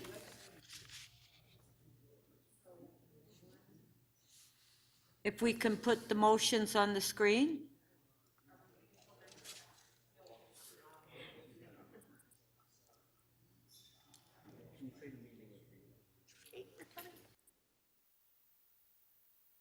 Oh, yeah. Okay, members of council, this meeting is now resumed. Okay, if we can put the motions on the screen. Okay, the first motion is the mayor's motion. All in favor of the mayor's motion? Recorded vote, please. Recorded vote? Okay, recorded vote.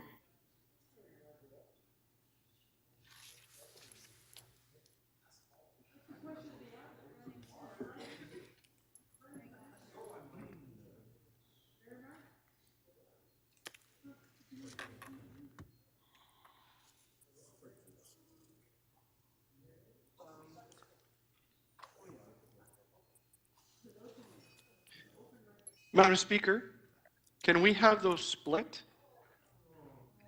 What, Councillor Holliday, you asked for 22 to be split. So you want the mayor's motion to be split too? Well, Madam Speaker, the motion here says that City Council adopt the following new recommendation, which means we only get to vote on it once.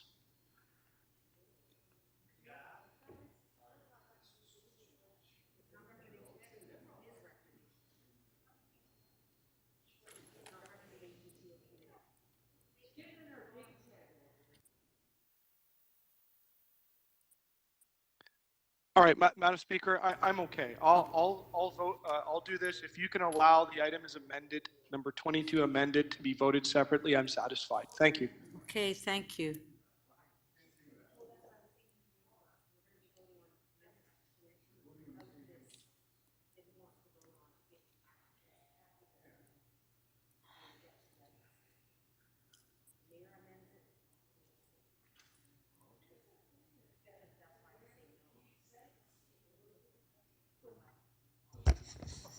Just on point of privilege, doesn't that have the effect of voting twice on the same issue?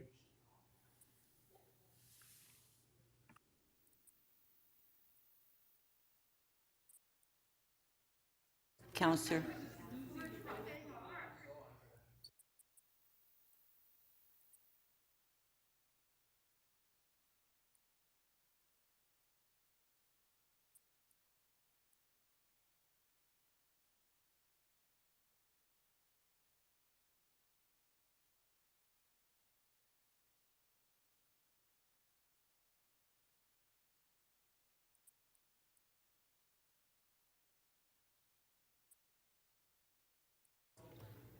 Okay, I believe that Councillor Perks had a question.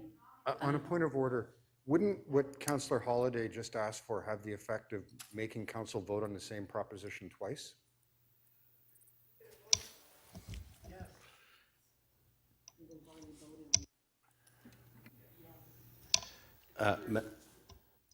Yeah.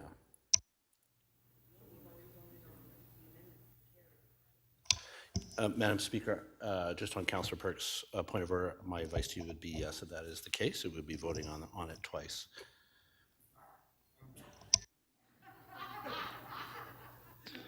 So, Madam Speaker, on a point of order, please. Okay, Councillor Holliday.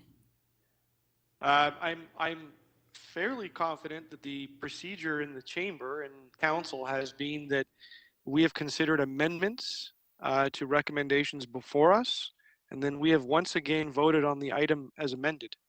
So I'm not really sure why I'm asking for anything special here. I just like to vote on the individual sections of the item as amended, as I've done in the past.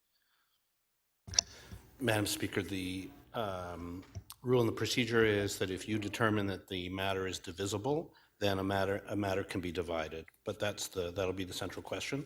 Is the matter divisible? And we can give you some advice privately on that before we get to that item at the end of this vote.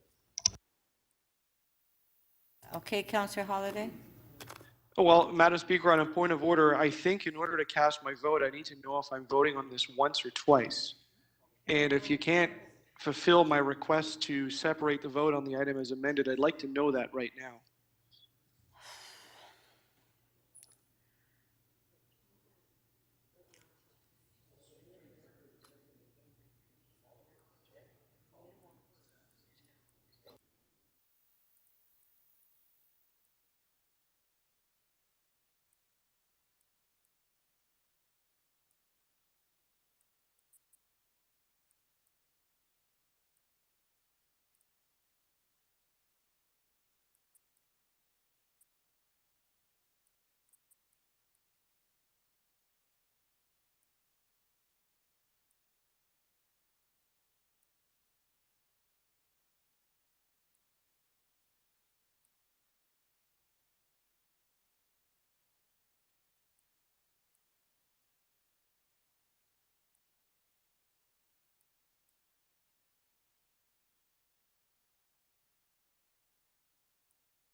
Yeah, okay, we're gonna get the advice from the clerk.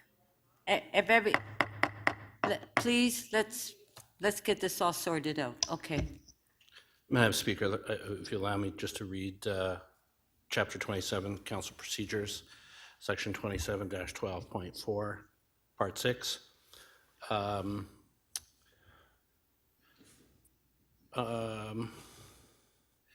A vote can only take, a vote on the main motion as amended can only be separated into more than one part if it is done to comply with the Municipal Conflict of Interest Act. Therefore, separating the motion on the item as amended is not possible in this situation, and the vote in the mayor's motion is in effect the vote on Section 22. That's where the amendment is proposed.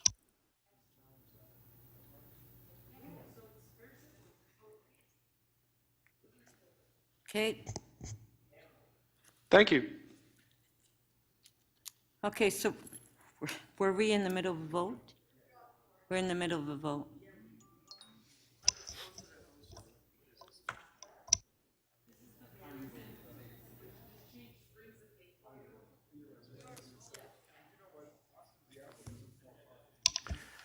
Speaker, motion 1 carries. The vote is 23-3. Okay, the next motion?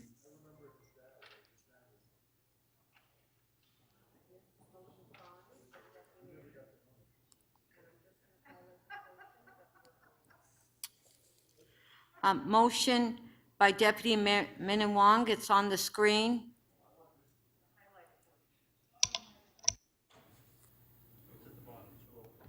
It's at the bottom.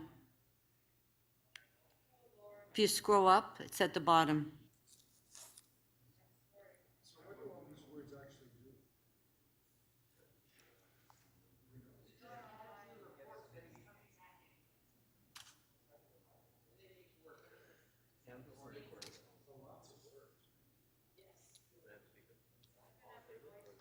On favor or recorded vote?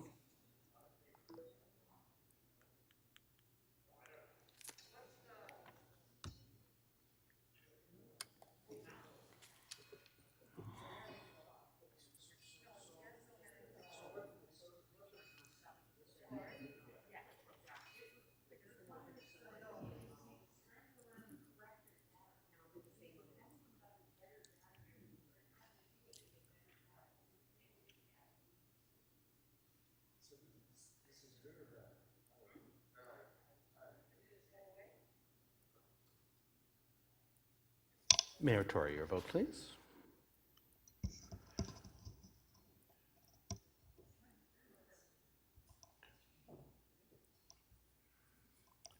Motion 5 carries. The vote is 15 to 11. Madam Speaker, Yes? Yes, Councillor Robinson. I voted incorrectly on the first item. Could it be reopened, please, so I could vote again at some point? I just want to identify that. You voted incorrectly on the mayor's item? Yes, that's correct. Yes, now that I understand the procedural issues, I voted incorrectly on the first item. Okay, motion to I'd reopen. like it reopened. Motion to reopen by Councillor McKelvey. All in favor, carried.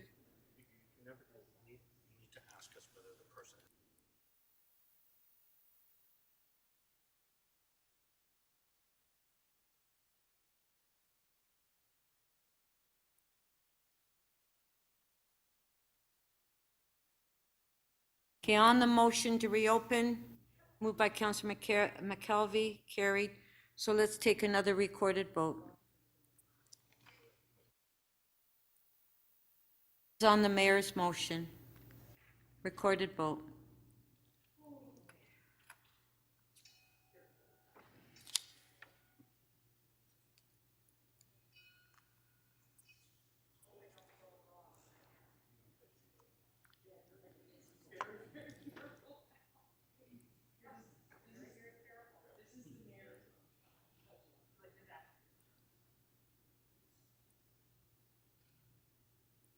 Councillor Pasternak, please. Thank you. Speaker, the revote on motion number 1 carries. The vote is 22 to 4. Okay, next motion.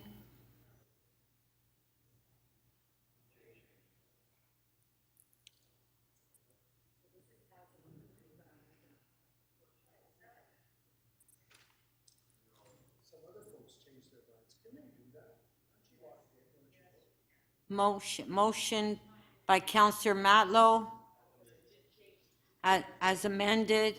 On favor? Carried. Could I have a recorded vote as well, please, Madam Speaker? Recorded vote.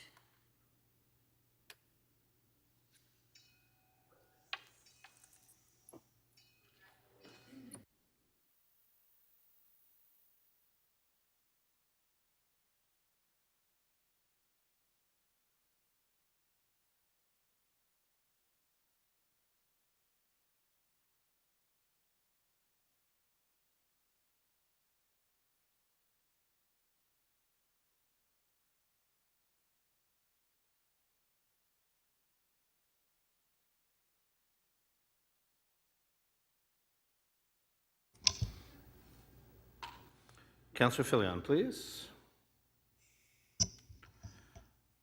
Yep. Motion 3 as amended carries. The vote is 24 to 2.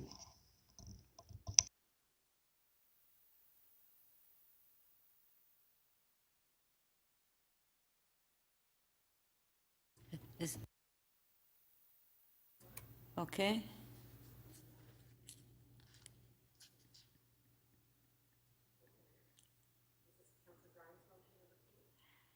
Councillor Grimes' motion, it's on the screen. On favor? Carried. Okay, next motion. Councillor Lai's motion. On favor? Carried. Now we go to item as amended. On a point of order, Madam Speaker, I wanted to vote on clause number 2. Okay. Clause 2 separately. Thank you, Madam Speaker. Yes. Okay, so on clause 2.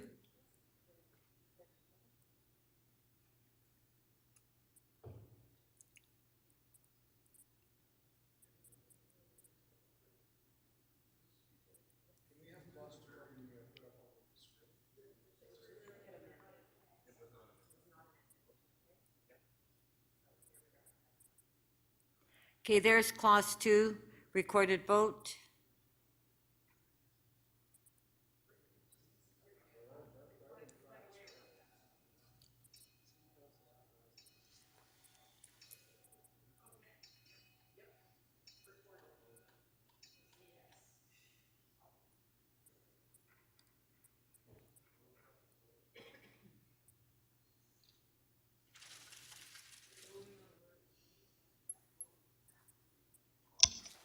Councillor Perks, please.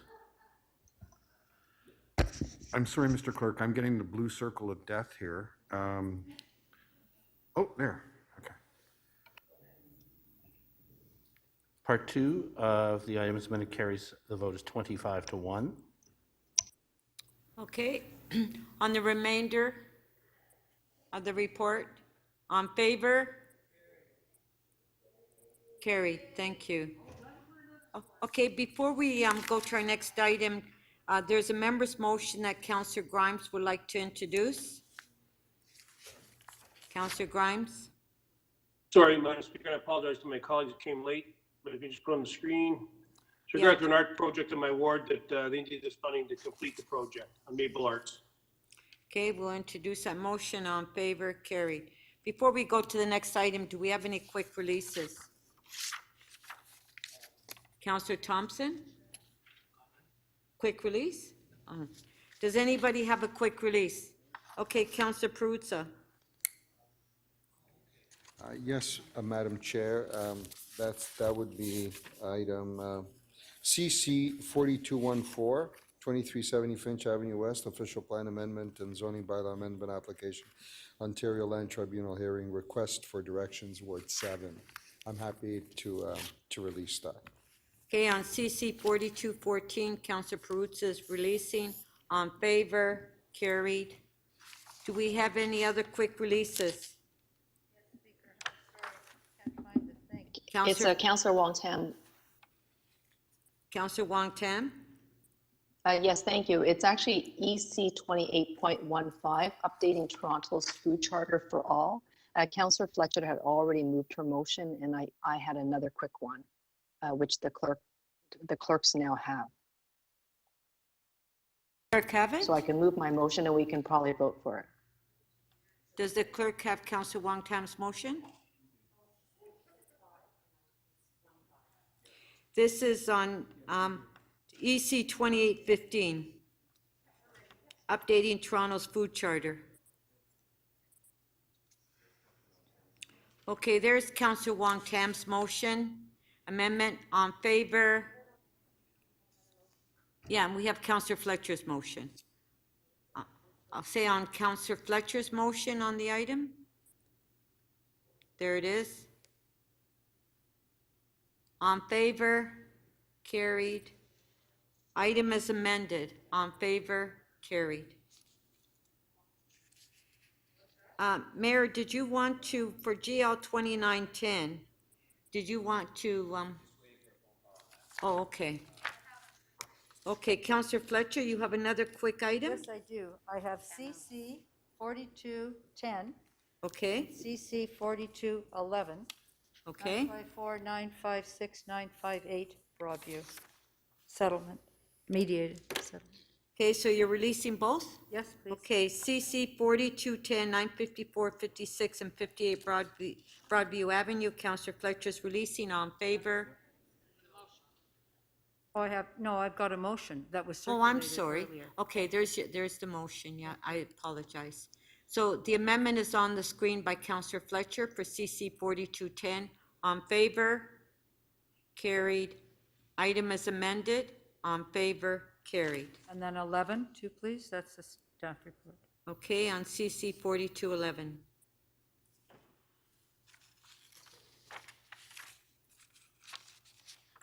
There's no motion on that one, right? No? No, just Okay. releasing it. On CC 4211, Councillor Fletcher is releasing. On favor? Carried. Okay, thank you. So now we'll go to IE 2811. Oh, sorry, Councillor Holliday. Did you have a quick release? Yeah, Speaker, on the item on tall buildings, if you would give me literally 30 seconds, I wanted to make a comment. I didn't have a motion. I just wanted to put it on the public record. We could get that off the list pretty quick. I don't think it's controversial. Okay, did you want to speak on it for a minute? Yeah, not Okay. even a minute. So, Madam Speaker, I thank staff for this report. I think it's an important item. And the staff were very heavy on health and safety requirements. And the only other thing that I think should be looked at, and the staff have let me know that it's deep in the papers, is just noise and vibration as the result of construction work and dust and odors, and how they would impact people that would be living in the building and trying to work at home. And if you've ever lived in a high rise, and if you've ever heard somebody try to bang in a picture 10 floors up, you know the sound reverberates through the building. I think the consumer protection aspect, in addition to health and safety, should be looked at. I just wanted to put those comments on the public record, and with that, I'm quite happy to vote in support of the item. PH 32.3, Councillor Holiday is releasing. On favor? Carried.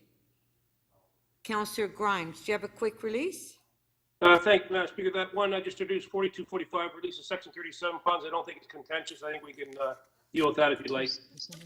I'm sorry, I didn't even hear what you said. MM 42.45, the one we just introduced. It's release of Section 37 funds for an arts project. I don't think it's contentious. I think we can let that go. No, but hold on. We haven't circulated it yet. Okay, thank you, Madam Speaker. I'm just saying we can deal with it when you're ready for it. Okay, thank you.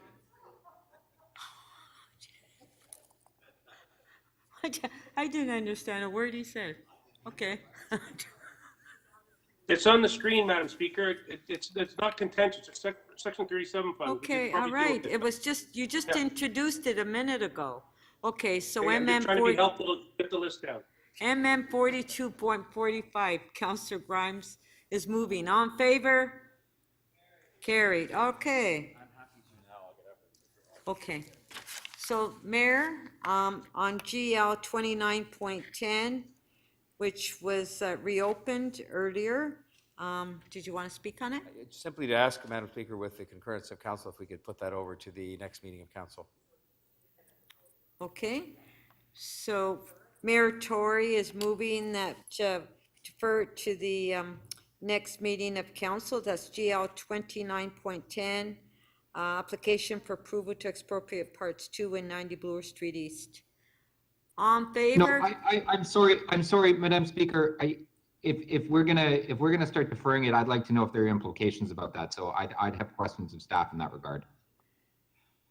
This is a. Well, the mayor is just. I'll simply say not this, to Speaker. defer expropriation matters. I'll simply say this, So- Speaker. I've talked to all the people involved, but you're welcome if you want to ask questions. And there are no implications that are going to cause any damage to the project we're most concerned about, which is obviously the TTC Bloor Young expansion project. But if you want to ask questions of staff, I wouldn't have moved to defer it for a month if I had thought it was going to do damage to their. Frankly, Mr. Mayor, you may have spoken to some staff on this matter, but as the local councillor, you certainly didn't speak to me. And I reached out to your staff and they said that there was no changes going to be made to this. And this is clearly a different direction than your staff have indicated. So I'd like to understand better what the implications are. If there's questions to staff, it's the next item on the agenda. Did we want to open up for questions? Fine with me. Okay. Councillor Layton, questions? So this matter refers to the expropriation of properties for the expansion of the Young Bloor intersection, correct? Young Bloor TTC expansion. Sorry, Councilor, I'm just turning on my camera. So the expropriation is specific to a chiller relocation that's required by TTC. It's a backstop to ensure that we can maintain TTC's project schedule. When does work begin on the project? They require access to that part of the concourse in December 2023. The project has already started though, correct? We've started relocating water mains on site? They have. I mean, the project's been in the works for a number of years, of course, getting the design done. So there's been work. And so how much depends on us actually, there were a couple options where the chiller facility would go. I imagine decisions have been made now about where. This is the location. That is correct. So we are working closely with Brookfield on this. So again, the expropriation is just a backstop. We're continuing negotiation. This is standard operating procedure for the city to ensure that we can, maintain project schedules.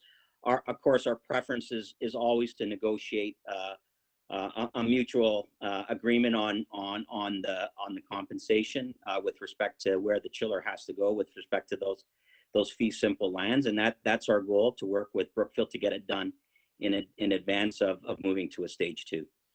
So we haven't negotiated with them a position, correct? We continue to negotiate a position with them, but again, but we have not. And by moving, why move to an expropriation now? It's again, we just, because time is ticking and we want to make sure we can meet. Time is ticking, Pat. That is correct. Thank you. That's all my question. Mayor? Oh, just one sec, okay. Deputy Mayor Minnan-Wong. Yeah, thank you, Madam Chair. Just to staff, if we put this off for one cycle, will the world come to an end? It won't, but again, we move it a cycle. I mean, we'll continue to negotiate with Brookfield. We will continue to do that. Again, the expropriation is just a backstop. We're confident we can reach an agreement with Brookfield before moving to a stage 2. So this won't delay anything really, because it's a backstop. So we could do that, and we could move the deferral, and that would be fine. That is correct. But I just want to keep in mind that December 2023 is an important date for TTC. But yes, we could move it a cycle if we need to. If we continue to negotiate, we continue to meet with them on a bi-weekly basis. Thank you. Thank you. Mayor Tory? I'll just ask Mr. Matozo, first of all, I guess you would concede, would you, Pat, that time is ticking all the time? There's no great revelation of time ticking.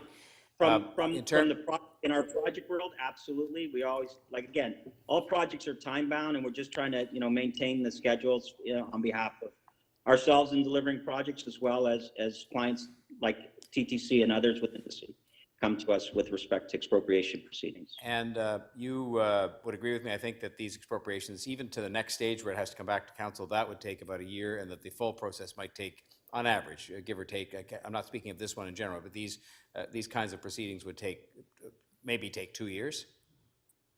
That is correct. The stage 1, stage 2, from start to finish. And do you think it's possible that the 30-day deferral and the notice that was put on the order paper for this meeting might have the attention of all parties, so that the negotiations that have been going on for some time might improve in the quality of the work done on all sides if they knew that this was coming back in 30 days?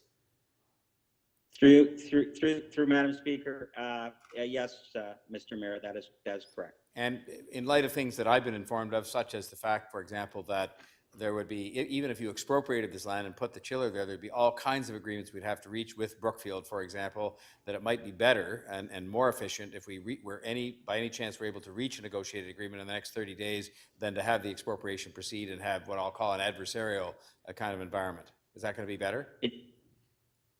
Through Madam Speaker, it's in the best interest for us to come to a mutual agreement with Brookfield, not on the chiller. But again, they've got concourses there. There's a lot of work where TTC is dependent on Brookfield, and Brookfield's dependent on TTC. So we're looking to do more of an integrated project with respect to with respect to the work that TTC needs to do, and the work that Brookfield wants to do in terms of enhancing the concourse and the offices that they have there. So it's in our best interest to work together and reach an agreement. And would you be happy to hear if I was to tell you that I told all the parties involved that if it came back because there was no agreement reached, that it would be dealt with as the first item of business, as deferred business is, at the next meeting of City Council, no ifs, ands, or buts? Would you be happy to hear that? Through you, Madam Speaker, absolutely. Thank you. Thank you. Okay, so speakers, Mayor Tory? I trust the speaker. Thank you. I don't want to take up the time of council. I think we all want to get finished here. You know, you've heard Mr. Matozo say, and we could call others to the floor to say that a negotiated settlement it's a very complex matter. It is. I made it very clear to everybody because they were all gathered together today. I left here to go and talk to them. This is a $1 billion project that is hugely important to the city, and I made it very clear that project was going to be proceeding, and it was going to proceed on time, and I had been assured that nothing was really going to turn for the sake of 30 days only in terms of the construction timetable, given how long the expropriation would take anyway. And I made it very clear. I can only speak to what happens to an item on the agenda like this, which comes back under deferred business, and I said it would be dealt with at the first stroke of business at the next meeting if they couldn't reach an agreement. And I think that's my job to do that. I think it's the responsible thing to do. You've heard Mr. Matozo say, I don't want to put words in his mouth, that it's better to have a negotiated agreement because all the complexities involved, it isn't just about us buying or expropriating the land for the chiller. It has to be hooked up. I mean, it's my way of expressing it, hooked up in 9 ways from Sunday, and it is better if they can negotiate this, and I've made it clear in that way that I would. That's what they have to do. And if they can't, then they can't. We'll expropriate. So I would only commend the deferral of this to members as the most sensible business-like thing to do with people on notice that we have a timetable to meet and a crucially important project for the city that has to proceed. Thank you. Councillor Layton? Listen, I don't want to belabor this point, but we've had a matter here in front of us for 2 days. It's hugely important to not only the city's TTC network, but Ward 11.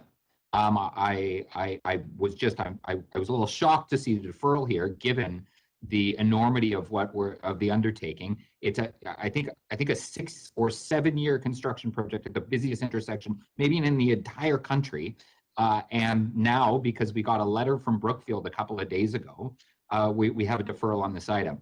In my experience, and I haven't gotten involved in this expropriation matter, our staff are not keen on bringing these requests forward typically, and typically it happens at a point in time when either it's strategically helpful for them to advance a negotiation, or two, they're kind of in a position that they have to. And given all the moving parts on this project, I'm not sure that we need this this deferral at this point in time, and I'm quite concerned that maybe this impacts the schedule down the road. Staff have suggested it might not. But I would also suggest that, you know what, I've trusted staff on negotiations like this before. I'm just not sure it's necessary. And with respect, and perhaps the mayor meant to, and it just got called a little early.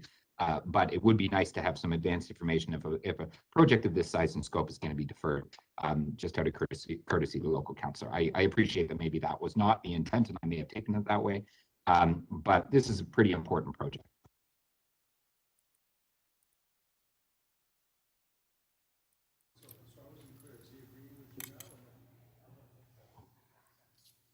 Okay, well, briefly, I just want to say I do support the mayor's motion, and I agree with staff and the mayor. The staff is correct. When you go through an expropriation process, I know in my ward, and staff will know about this, we started expropriation at St. Clair and Scarlet Road 2 years ago. We're still waiting. So there's a long process for expropriation. So to defer it for 1 month, I don't think it's going to make much of a difference when you're going through an expropriation process.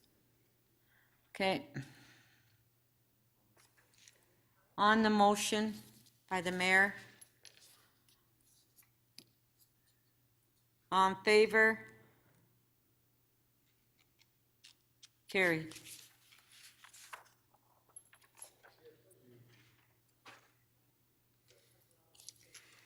Okay, so our next item is IE 2811, January 16th and 17th, 2022 major snow event.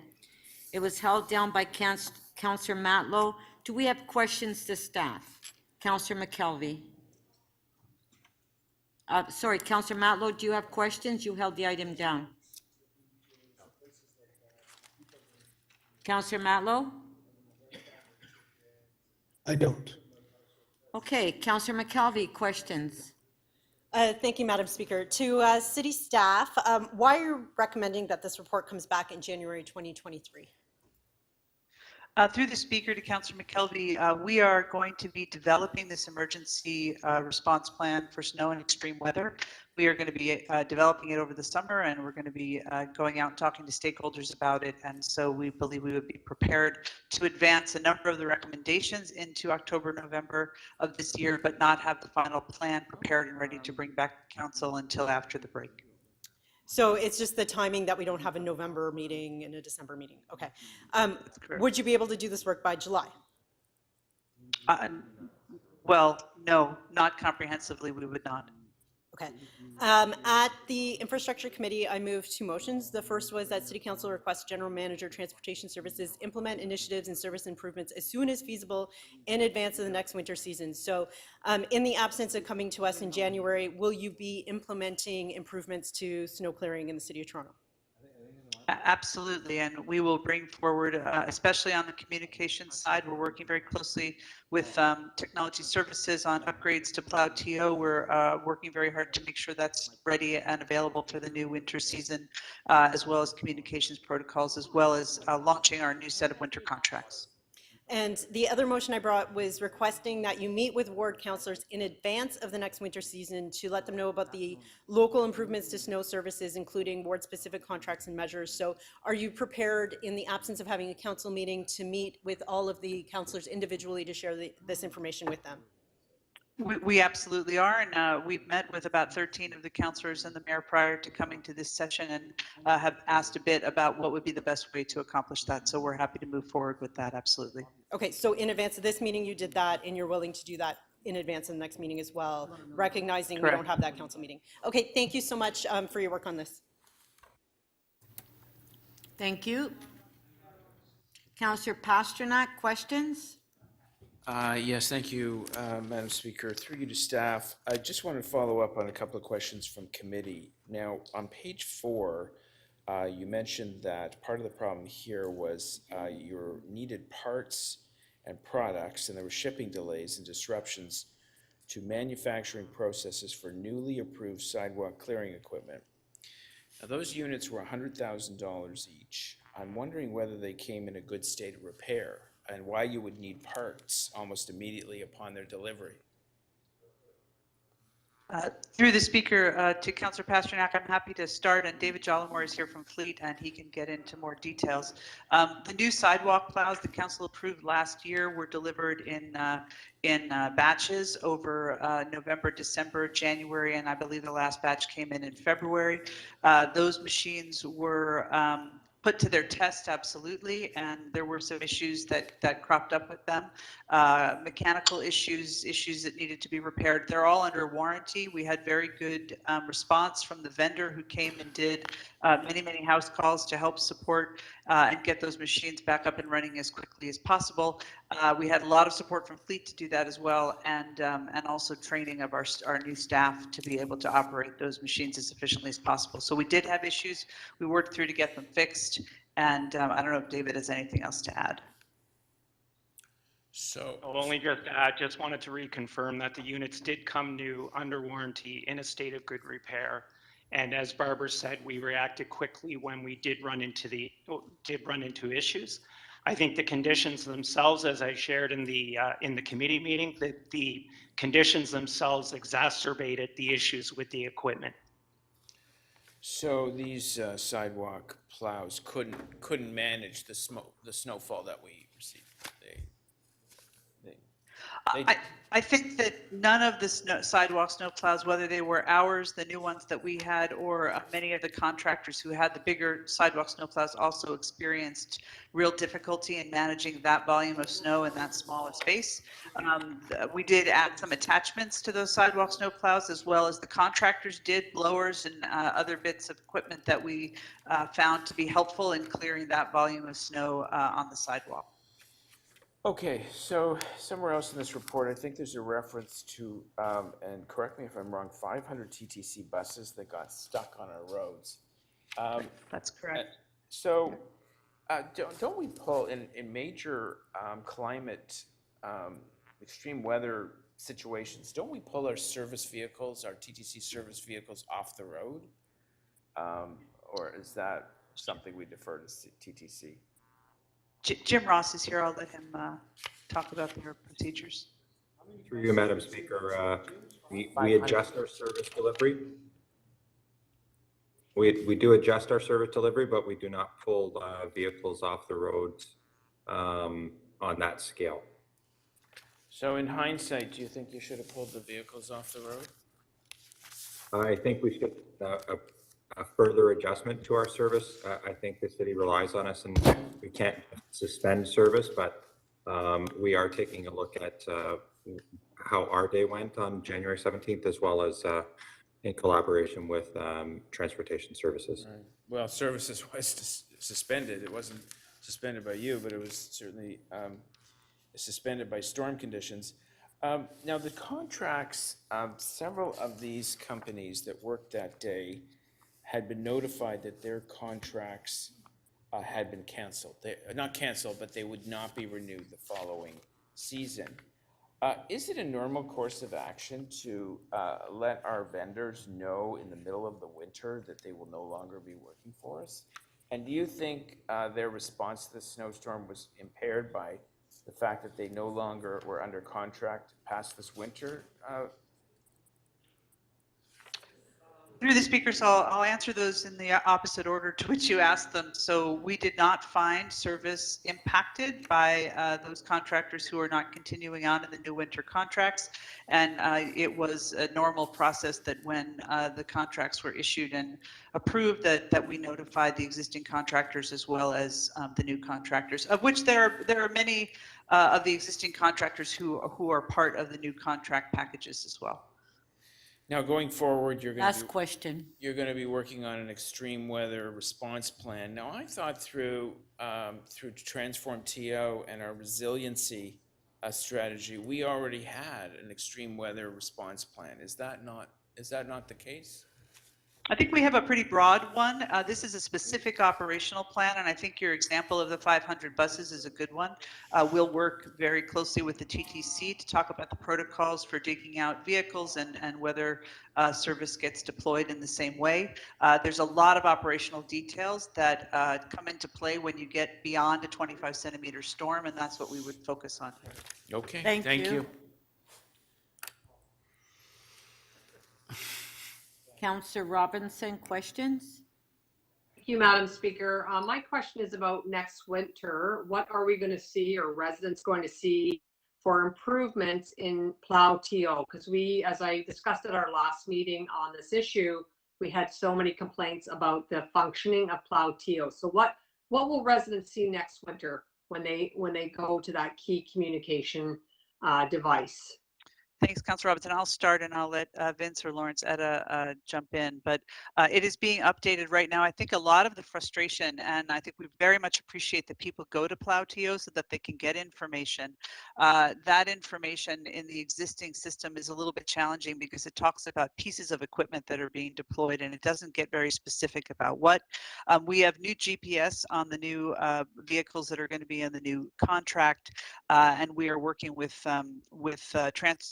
technology services to make sure that we can be a little bit more specific about what pieces of equipment are out, and that it's not in these big chunks of when last serviced. So right now it's like between 0 and 4 hours last service, 4 and 12, and we're working to get much more real-time information pushed out to people in a way that they can use to be able to manage their day. So that's a big issue, and we're very focused on it right now with technology services. Okay, thank you. What about schools in the big picture? And we had a very serious problem at Morris Cody School. You and I were emailing back and forth for weeks. The principal, the parent council. So what can we do to address schools instead of putting mountains around and forcing kids out onto the street? What can we do to address that in the next phase? Yep, through the speaker. So I think it's a perfect example of a service level agreement that we really need to have with the Toronto School Board and the Toronto Catholic School Board. And we do not have, we have expectations, I suppose, about what we do at schools, and we have service levels on pickup and drop-off zones. But the schools themselves provide a very valuable ability to clear snow, both on the adjacent sidewalks and in their parking lots. And so we really do need to have a clear understanding of who does what, especially in an extreme storm. So that's one of the things that's on our list, and we reference in the report, is to get very clear with the school boards about who is responsible for what. Okay, my last question is, again, the example of Davisville Village, which is a big neighborhood in my ward and completely lost. Like none of the roads there got done, not a couple streets, all the streets. And I asked about this jurisdictional overlap issue. Will that be addressed going forward, that maybe they were missed just because of their location in the mix? Through the speaker, so when you say jurisdictional overlap, do you mean with the contractors, the different contractors? Yeah, that they just, yeah. they might have got missed just because of their location in the, who's doing what. So the new winter contracts will have one contractor that's responsible for all the aspects of snow maintenance and winter operations in your ward. You'll have one contractor that does sidewalks and salting and snow clearing, windrows, etc., where that's appropriate. And so we believe that that's going to be a much easier and more direct way to manage, rather than having multiple contractors who do various bits of the clearing. So that I think will be a very big improvement in the next year and the next 7 years through these new contracts. Thank you. Thank you. Thank you. Councillor Lai. Thank you, Speaker. Thank you, Ms. Gray, for addressing the issues that I addressed at the letter I sent you and the following briefings with my office as well. And I just have a few questions here. How do we as a city deal with damage of properties as a result of snow clearing? Will the contractor be responsible or the city responsible? Through the speaker, if the contractor has done the damage, then it is their responsibility to fix it, and there is a process that we go through where they address that damage. I don't know, Vince, if you want to talk a little bit more specifically about that. They do submit claims. I mean, go ahead, Vince. Yeah. Sorry. That's exactly where I was going to go, Barbara. So through the chair to the councillor, we do have a claims process where a resident property owner can submit a claim for property damage. There are multiple ways they can do that. They can do that online. They can also put in a service request for 311. So as Barbara indicated, if there's property damage as a result, say, of a sidewalk machine, then that information is brought to our attention, and as per the contract, the contractor is responsible to execute all the repairs within a specific time frame. So with the new contract, it's the same, would it be? Yes, Okay. It's the same approach. Yeah. I'm happy to hear that you're fine-tuning your extreme weather response plan, and I'm just wondering whether you have some ask here that may streamline the whole process. You know, there was in the report it says that there was 47 vendors now being reduced to 5. And in my ward, now we used to have 3 contractors, now reduced to 1. I'm just wondering if it's possible to have briefings with the contractors assigned prior to the snow season. Through the speaker, so we certainly do that, and I think we're more than happy to have a briefing with the councillor and bring issues back directly to those contractors. I do think having fewer contractors who are responsible for all aspects of snow clearing are going to make it a lot more straightforward to address the issues that inevitably come up. Well, they come up in every storm, but they certainly come up in a storm as big as the one that we had on January 17th. Yeah, the other ask would be, would it be possible, just like if we have a major snowstorm that just happened, just like we have briefings, you know, like weekly briefings or maybe once a week briefing, just like what the Board of Health, I mean, just like Dr. Villa, Toronto Public Health, with councillors who might be interested in asking questions, so we can actually group together all the problems and then, you know, have it been dealt with. Through the speaker, so I think we learned a lot in this response in what was effective and not very effective in terms of communications with counselors. And I believe that there are models like the one that was done for the pandemic briefings that we're absolutely committed to looking into and seeing if that makes the difference. Also, ward related or area of the city related briefings with the counselors from that location or their staff who are inundated with responses from the community, because as you know, that different areas of the city really experience things differently. Like in the central part of the city, the streets are very narrow and there's on-street parking, and it really is a much different impact, although the impacts are certainly significant in Scarborough, Etobicoke, and North York as well. So we're committed to doing a better job on councillor communication. Good. The other ask, this is my third, the third ask would be, is it possible to have the councillor's office have access to the GPS so that we know, to assist in our residents' calls? So, Councillor, I think if Plow.to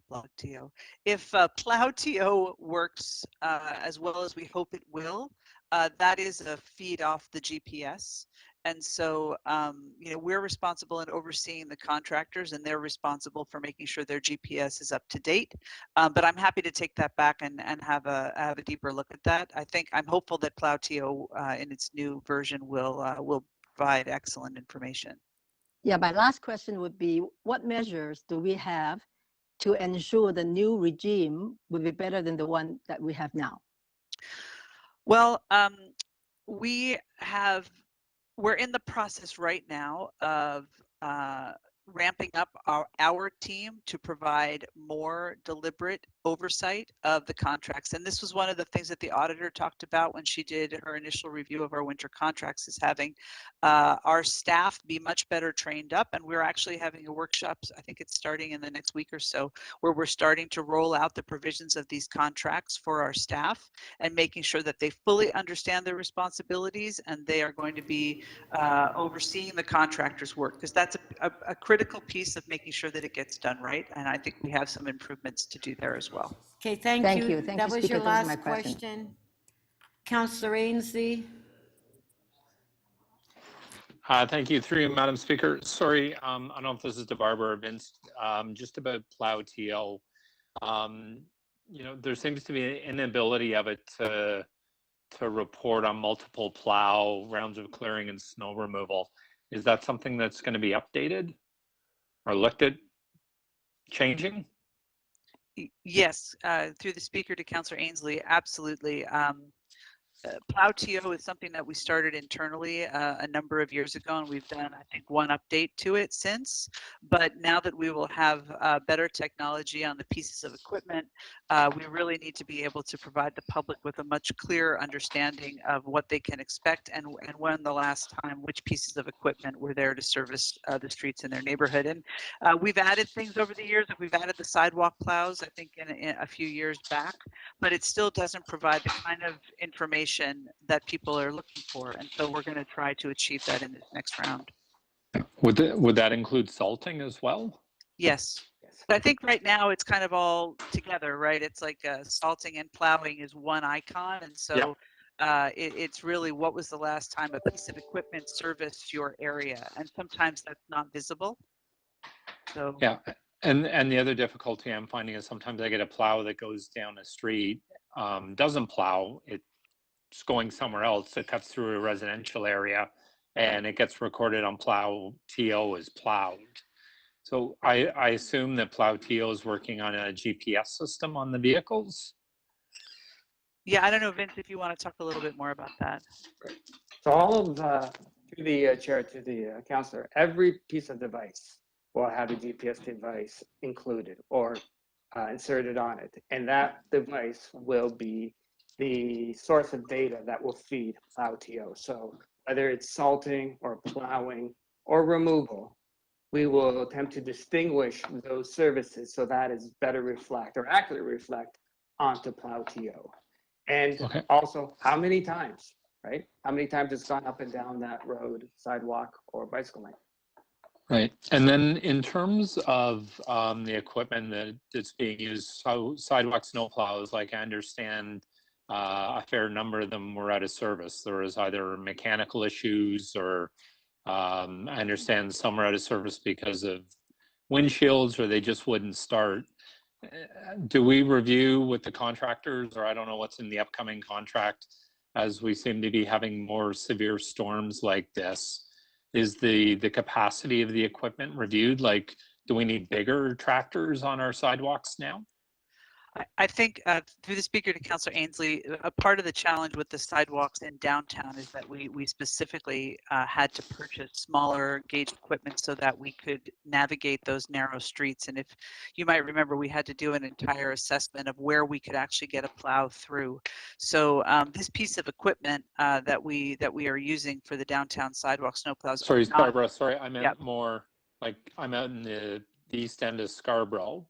And I had, many streets, the sidewalks weren't plowed for, more than a week. And there was others where I just watched, and I've sent videos to Vince, where the plow was going down the sidewalk and it hit a large berm of snow and it just drove around it and never came back. Like, so do we need larger tractors? And, I don't know how that gets dealt with.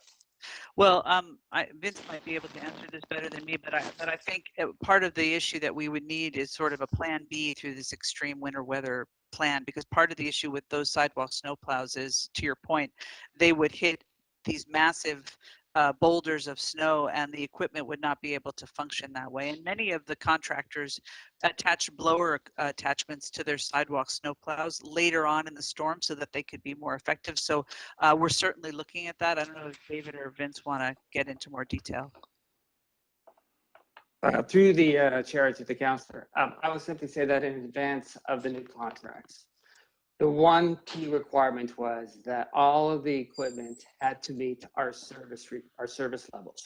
So whether it be a plowing, salting, or removal, they have to have the equipment to meet those service levels. And if they don't, then there's a disincentive applied. So it's in fact, the contractor's interest to ensure that the equipment that they use will meet the service levels that council has approved. So that is a requirement.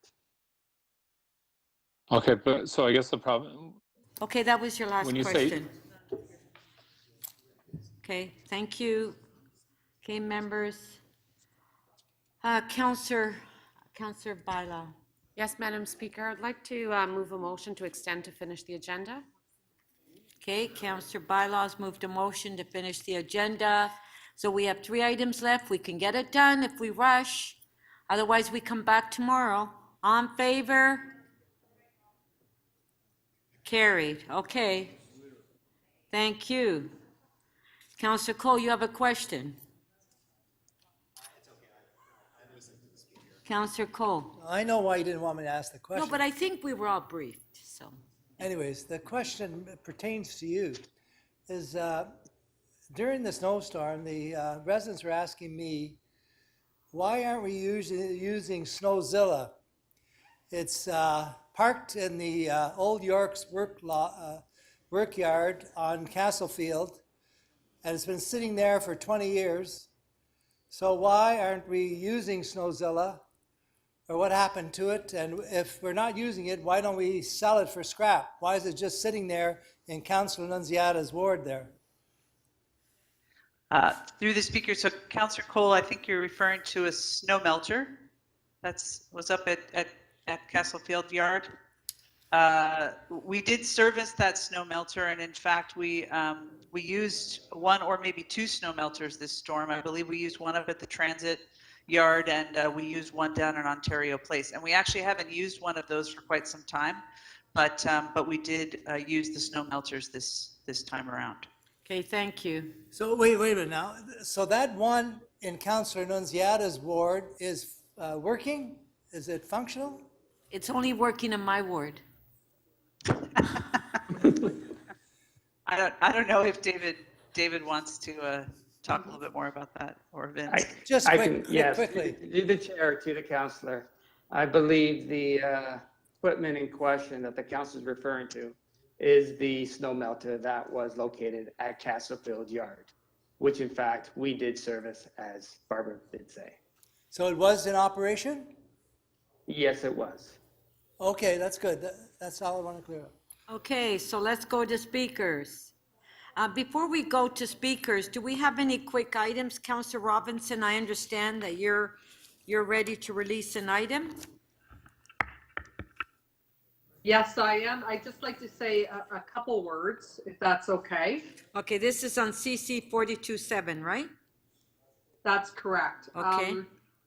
So I would like to move it and actually move a confidential motion that was submitted some time ago, I think midday.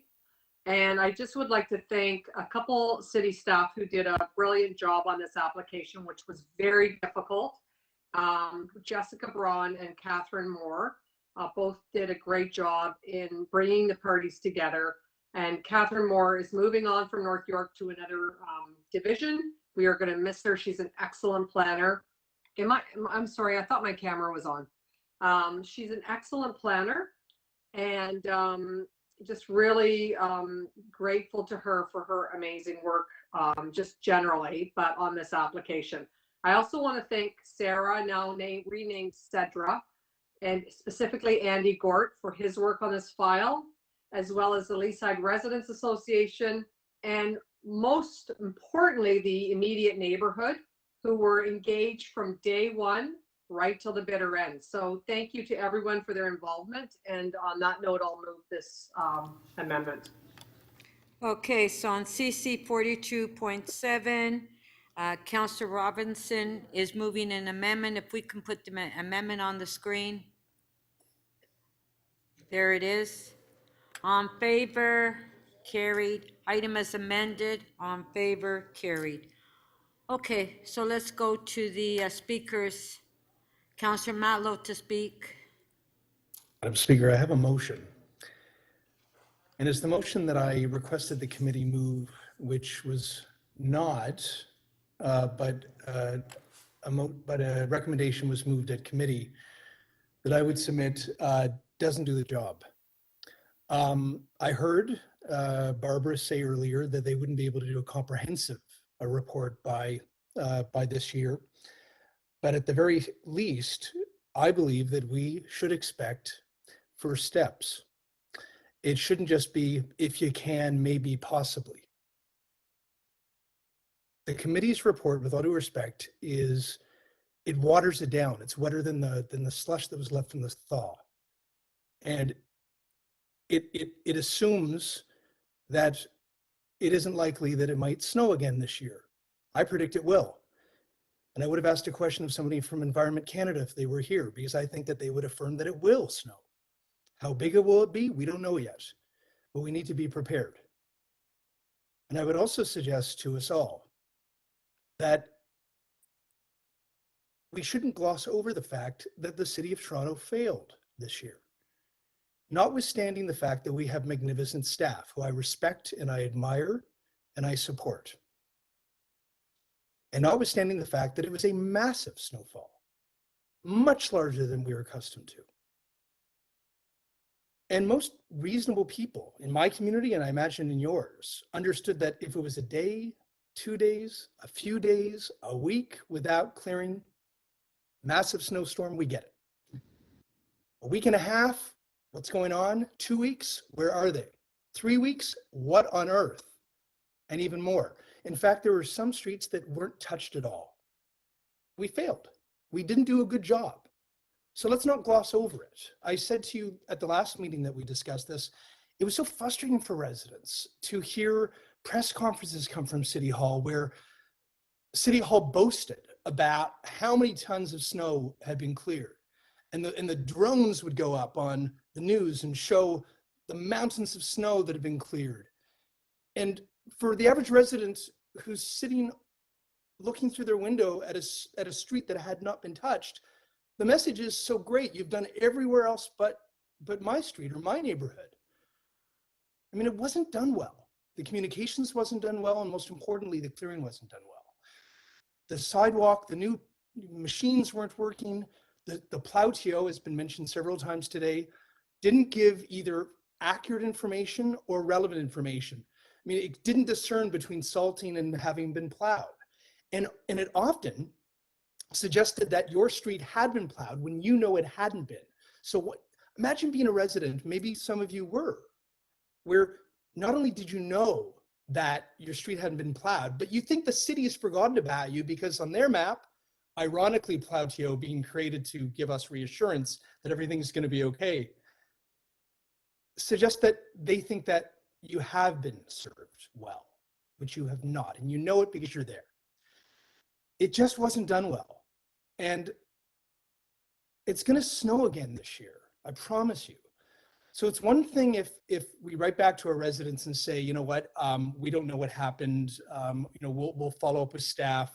We'll ask about, where they're at. That's honest. We don't, I got some emails asking, what about the plows that I have at my home? Why don't I take those out? I'm sure a few of you got similar kind of, odd suggestions, or your local ward snow budget. Did you ever get that one? It's one thing to say, you know what, that's not how it works. We need to talk to senior staff and et cetera and deal with this. But if we choose not to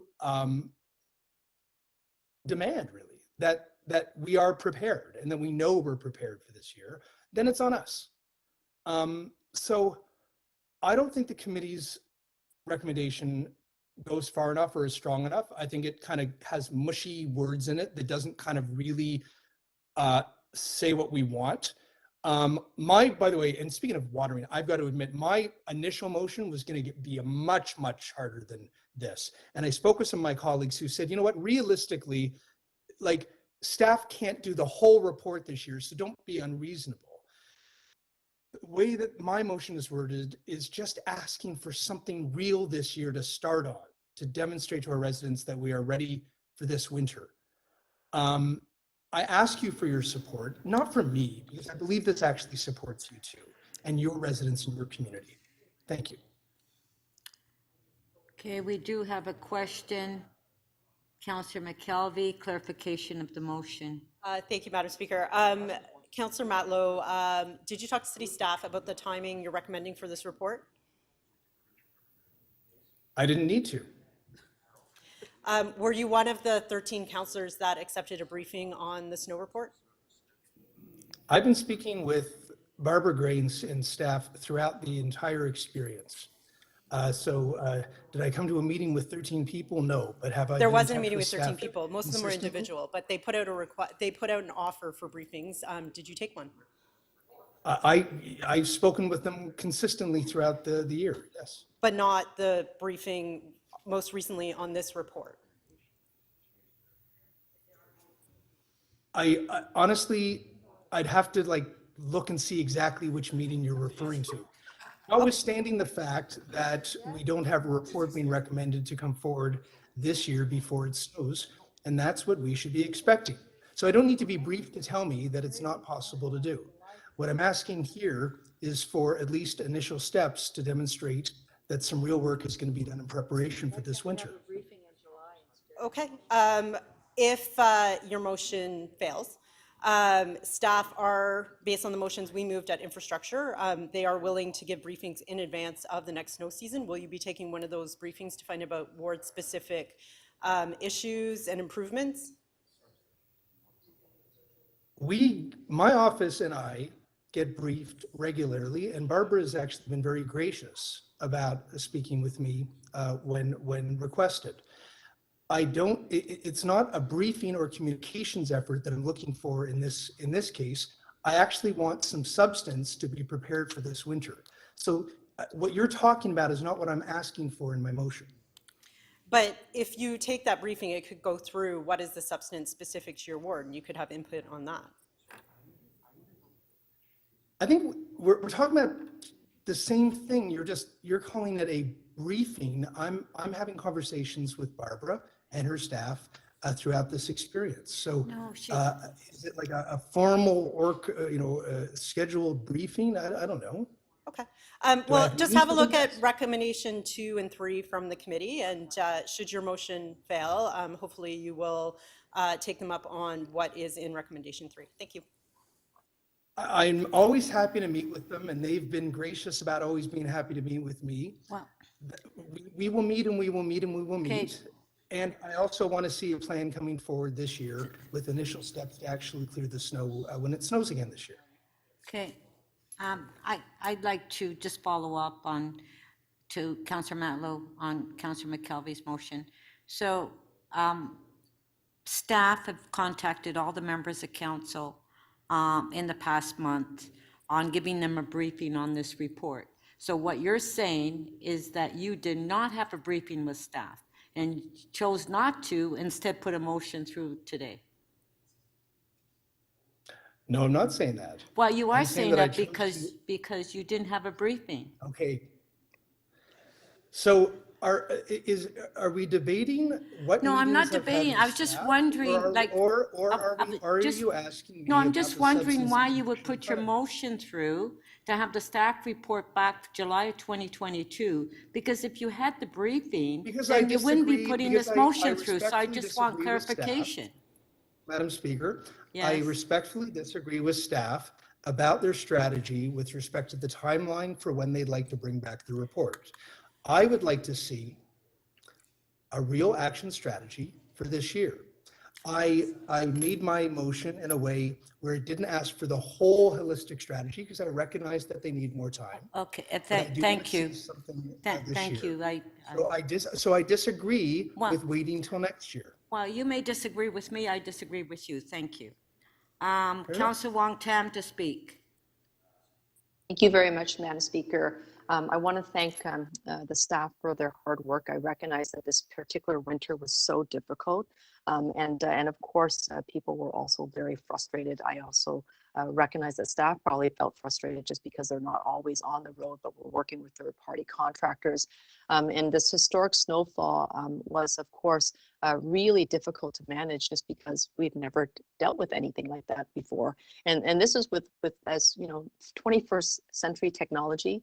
This is with GPS systems, and it's with a lot of resources sort of deployed out on the streets. The reason I wanted to speak, Madam Speaker, is I want to make sure that the Toronto Accessibility Advisory Committee had a really good discussion. I wanted to share with you folks what some of the concerns were for people living with disabilities in the city, and how the snowfall, as historic as it was, if it affected those who are able-bodied. I think we need to have a deep understanding of what happened to those who are not able-bodied. So I just want to share some comments and also explain what was contained in our letter to the Infrastructure and Environment Committee, and of course I'll be moving those recommendations. During our meeting, we had members of the committee share with staff who were gracious enough to come and provide us a presentation, that there's always a blackout period after snowfall where you're not supposed to call staff. Don't worry about it. We'll get to your street when we get to it. And then we will open up that period for service calls at that appropriate time. That really doesn't work for people living with disabilities because they have no other options. So so one of the recommendations is that, we want to be able to allow people with disabilities, people who are seniors, people who struggle with mobility, the opportunity to contact staff to apply, to submit their service request, even though there's a blackout. And we understand that, of course, there may be a longer period of time before the staff come out, but they would like to be able to have the opportunity to connect with staff, to express their concerns, and to file a service request. The other thing that the committee wanted this body to know, City Council, is that there are places like Sweden that actually have a different approach to how they plow the streets and what they consider as priorities. And oftentimes that means that transit routes, transit stations, as well as outdoor bus stations are plowed first. So that means people have got to be given access to go where they needed to go. It also means that daycares and schools are plowed first. And we've all seen little children who are smaller and shorter than the snowbanks, literally trying to climb over the snowbanks to get from A to B, and it's not easy. So having that gender equity strategy and an approach to how snow clearing is being managed, how we plan out the snow removal is absolutely critical. The other thing that the committee wanted to share with this body is that storing snow and ice, even temporarily on the sidewalks or on the bike lanes, creates additional barriers. And I know that this council cares deeply around the issues around accessibility. I know that it is inadvertent, but I also know that the pile of snow that went into the sidewalk and the bike lanes, it took weeks to clear. And that meant that anybody who didn't have a car that needed to absolutely use that sidewalk to get from A to B and they couldn't go down to the roadway, they were stuck. And of course, like everything else, it really needs a all hands on deck approach when snow like that comes into the city. And that means that we needed to let business owners as well as residents, condo as well as rental building owners all know whose responsibility it was, because it was really, I think, in some ways very confusing. And of course, the opportunity to devise a clearer public communication strategy and also to convey responsibility and also expectation, I think could use a sober look. And that's something that our committee was also hoping that staff could revise. And of course, finally, our final recommendation, of course, is what staff are already trying to do, is to develop new service standards when we have snowfalls over 35 centimeters and over 50 centimeters, something that didn't exist before. So I just wanted to, raise the concern and share with all of you the real challenges that people with disabilities had during the last snowfall. I know we're going to do better. I know that there will be reports coming, and I'll look forward to supporting the staff and making sure that they have the resources they need in the budget to make sure the job gets done the next time around. Thank you. Thank you. Councillor Perruzza? Thank you so much, Speaker. Speaker, for as long as I can remember, for as long as I've been here, we've always had the snow removal conversation, always in the summertime. Every year we get a report in sometime in April, May, or June, and then the conversation takes place once the snow has all melted and gone away, right? And it's not on anybody's top of mind. We have done it the same way for as long as I can remember. What I do know is this, and I know that our staff, our senior people, the managers on the ground, the folks working in our districts. I know we've all had conversations with them when we have the big snow events and the rest of it. They're all trying to do their best. They're trying to provide, a level of service. They're trying to make people happy with the service and the way they're removing the snow. The reality is that we don't have enough machines when we get the big snowfalls. We don't. That was laid bare this winter, this past winter in January. We don't have the right machines. All you had to have is one guy shovel their driveway and plug up the sidewalk, at least in the neighborhood that I represent, and then the sidewalk machines couldn't get through. And the guy doing the sidewalk machine was always doing the same little stretch, right? And not opening up the rest of the sidewalk. Where you had machines sort of sweep in the turns and plug up the sort of the intersections and narrow the intersections where buses and others couldn't turn, we had no capacity to take the snow away. For days later, and in some cases weeks later, we had roads narrow to a very sort of small width. I don't know, the 7 meters or the 7.5 meters, because I know the complaints personnel went out there and measured those things, and they met the contract. And then because we had that snowfall and then it hardened, that width stayed for the longest time, and it just made people go crazy. I know that you put into this about, I don't know, 100 million plus a year. That's a lot of money. What we've never had really is a fulsome conversation about how we need to do snow removal. Is this the way forward? I personally don't believe it is. I don't believe it is. I've never believed that having some 1,100, 1,200 people come in November, having them sit around in our works yards and on standby from November to the end of the season in April, more or less. For 6, 7 snow events, 1 or 2 of them really severe. While our roads break down, our potholes just, you have the freezing and thawing because of the climate conditions. That's happening more and more and more. The roads break down faster. We're not able to fix them or repair them or fill them because we don't have the capacity to do it with 20 or 21 or 22 hot boxes that we have.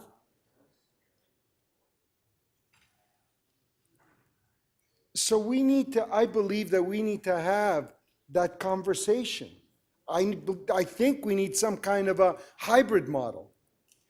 One that says that when you don't have snow, you have more capacity to fill in the potholes and fix the roads. And when you do get the snow, no, we have those hot boxes going out all winter long. No. Well, but you know what? It does. Okay, and when we do get the severe events, when we do get the really extreme severe events, and God forbid you should get them in succession, 2, 3, 4 days apart.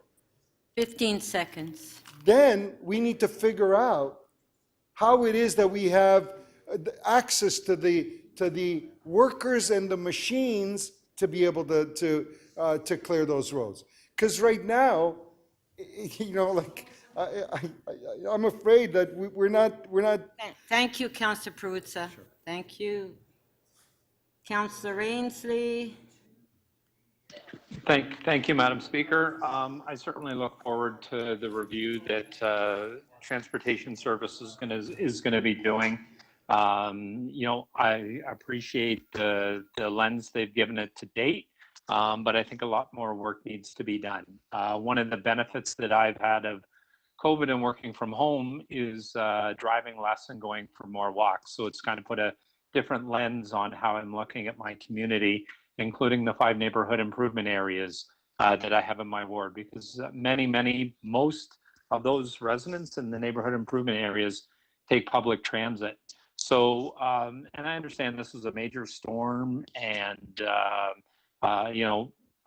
there's some unanticipated consequences of it, but, going out for walks and seeing the roads very quickly plowed, sidewalks not being plowed for days.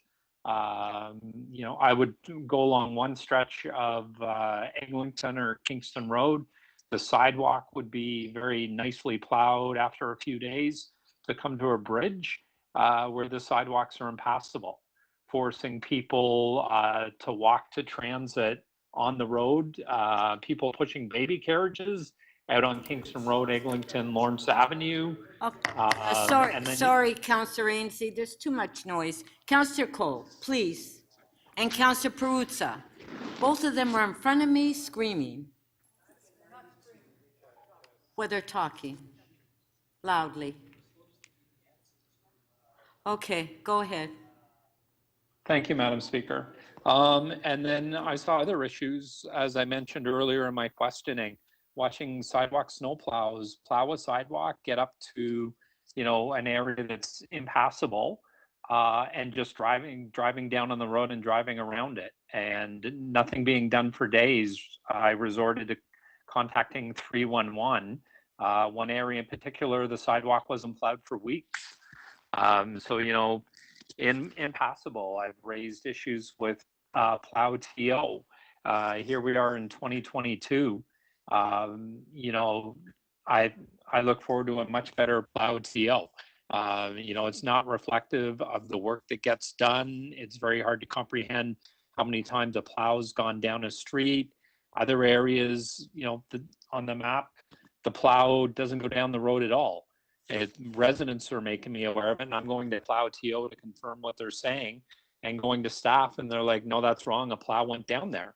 And I'm like, well, not according to plow TO and not according to the residents that live on the road. Sidewalk plow damage is another item. I really think something needs to be done with it. I think we need to have a better system to rectify the damage that plows do to our residents' private property. It's gotten to a point where residents just accept it. Often I will, I'll be up in the community and somebody will say, well, I fixed my lawn myself. It's the third year in a row that it happened. And, nothing ever gets fixed. We appreciate what you do for us, councillor. I know you're calling it in, but nothing gets done. And residents fix it themselves. They accept it as a fact of life, which is not acceptable either. So I want to thank staff for work that they've done to date. And I look forward to seeing the further initiatives that they have under review and the service improvements put into place for next winter. Thank you.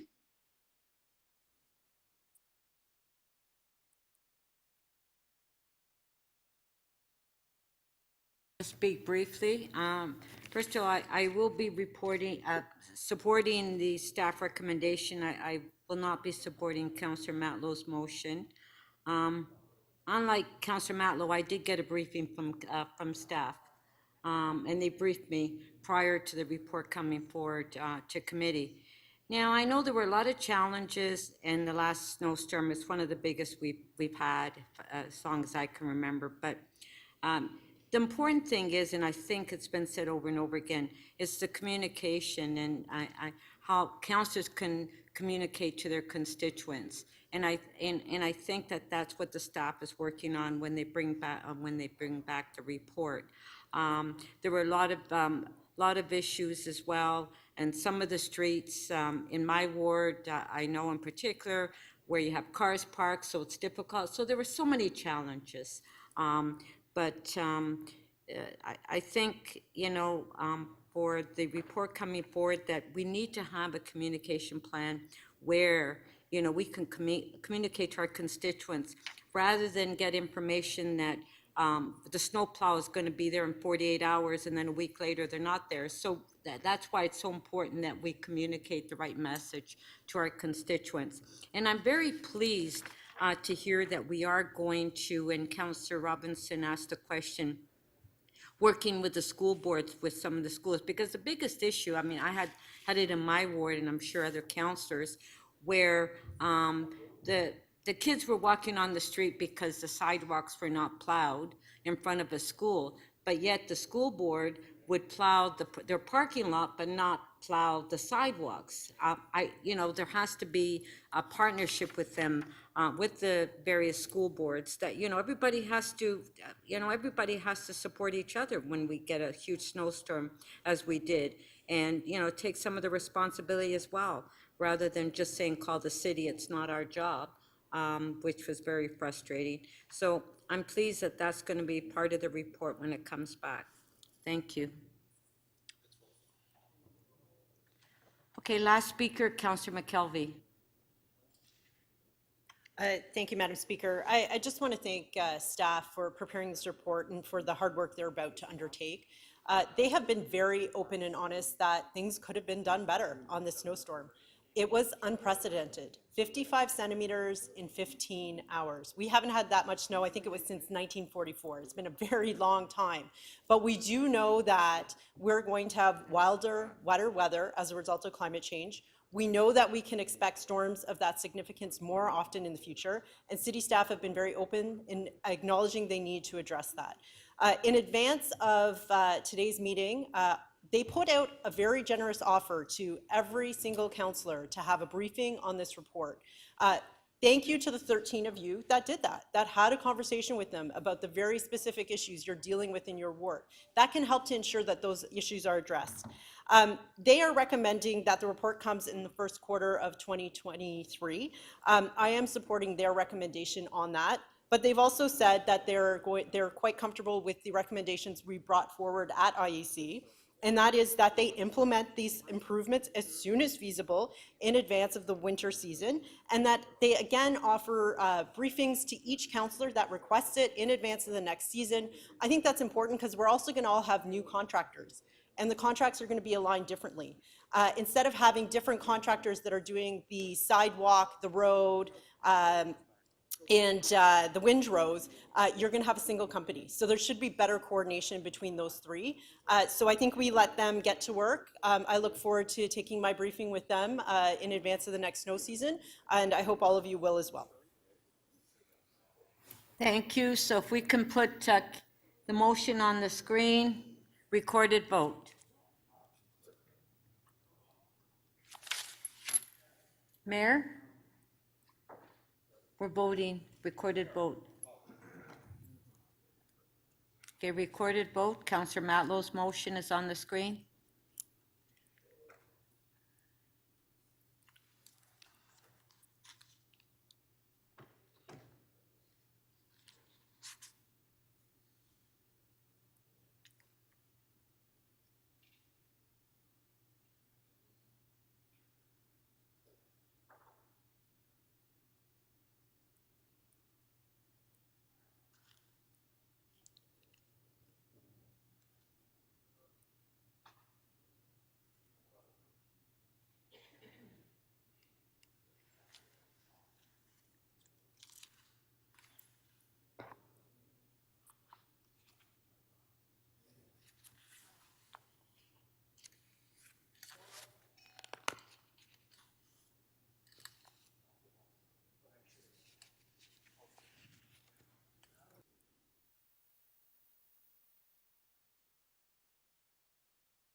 Councillor Crawford, if we could get your vote. Affirmative.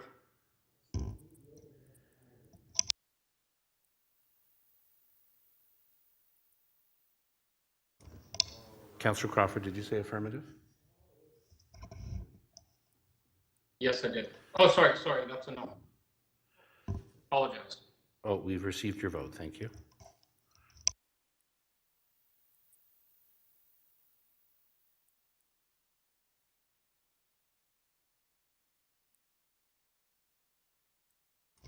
Speaker, the motion does not carry. The vote is 4-19.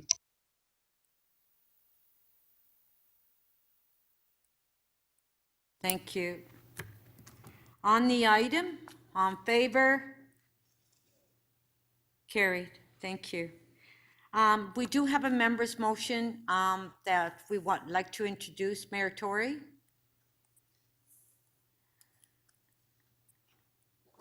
Speaker, it really arises out of the, it's a motion that has to do with a way in which we could support the federal government sanctions and really follow along with them as a city. And it's urgent, of course, because if we don't deal with it today, and I don't think it's that complicated a matter, then we would have to wait for another month to deal with it, since it has to be dealt with by the council. So I'm happy to speak to it at the appropriate time, but I'd like to introduce it now. Yeah, so we'll introduce it. And so on favor of introducing the motion? Carried. Thank you. So we'll circulate the motion. Okay, our next item is PH 32.2. Councillor Holliday, you held the item down. Response to City Council's directions arising from the Toronto Local Appeal Board. Yes, thank you, Madam Speaker. Hopefully staff are available. With my thanks for being patient, I'd like to ask some questions. Okay. Go ahead. Well, excellent, thank you. Through to staff, there are two letters that have been provided in our council package from the chair of the T-Lab. And I wondered if, for the benefit of the members, if a fair appraisal of those letters would just be some thoughts from the chair to council on the themes of public appointments process to the T-Lab, remuneration or payments to members, governance, and resourcing. And maybe resourcing I would explain as involvement in the city's budget process. Is that sort of a fair assertion of a summary of what was put forward in those letters? Yes, Deputy Mayor Holliday, I would agree. That seems to summarize that. Could I summarize the themes as the TLAB, or at least the chair, was seeking greater autonomy or independence from the Toronto Public Service, the secretariat function, looking to be more involved in public appointments, be more involved in the budgeting process, and have some separate governance. Is that a fair assertion of the theme? I believe in one of his letters he speaks to broadening the chair's participational role, so that might be accurate. Okay, I wondered if you could tell council a little bit about the public appointments process for the TLAB, and in perhaps why the chair or the vice chair are not involved in it. So I believe Matthew Cowley from the City Clerk's Public Appointments Secretariat's on and can answer that question. Thank you. Thank you, Councillor. Through you, Madam Speaker, generally speaking, the recruitment process for this is similar to what we do for other boards and committees and tribunals. So our staff does outreach and recruitment to find candidates that would fit the particular skills necessary for this tribunal. But in doing that and preparing for outreach when we have vacancies to fill, as a matter of course, we typically meet with staff, such as people in court services under Susan, to get staff's perspective on how the tribunal is functioning, what kind of skills and qualifications we might look for. And we also do that with the chair as well. So over the years, our staff have had a number of conversations with the current chair and the previous chair of the TLAB to get their perspective on what's necessary to fulfill those roles. But we do have within those conversations, we do want to follow council direction about how this work is undertaken. So council has created a arm's length nominating panel of citizen experts with background in planning and adjudication to do the selection process. And under the public appointments policy, there is a provision that current board members and staff can't directly recommend or nominate a member an applicant who may have applied for the position. So it's a consultative role that I would say the chair plays in something like this. Thank you. I'm tight on time here. Could you comment on the philosophy or just the general approach the city has for remuneration of people serving on boards? Like, do we intentionally pay them to be there, or is it something a little different? I want to squeeze one more in before the end here, if I can. Straightforward question. I think Karen Jones is on from the City Manager's Office and may be able to answer that question. Of course. Thank you, Susan. Good afternoon and to the speaker, and thank you, Deputy Mayor Holiday, for your question. It's a good one. Generally not well understood, but certainly city boards are generally designed to be volunteer boards.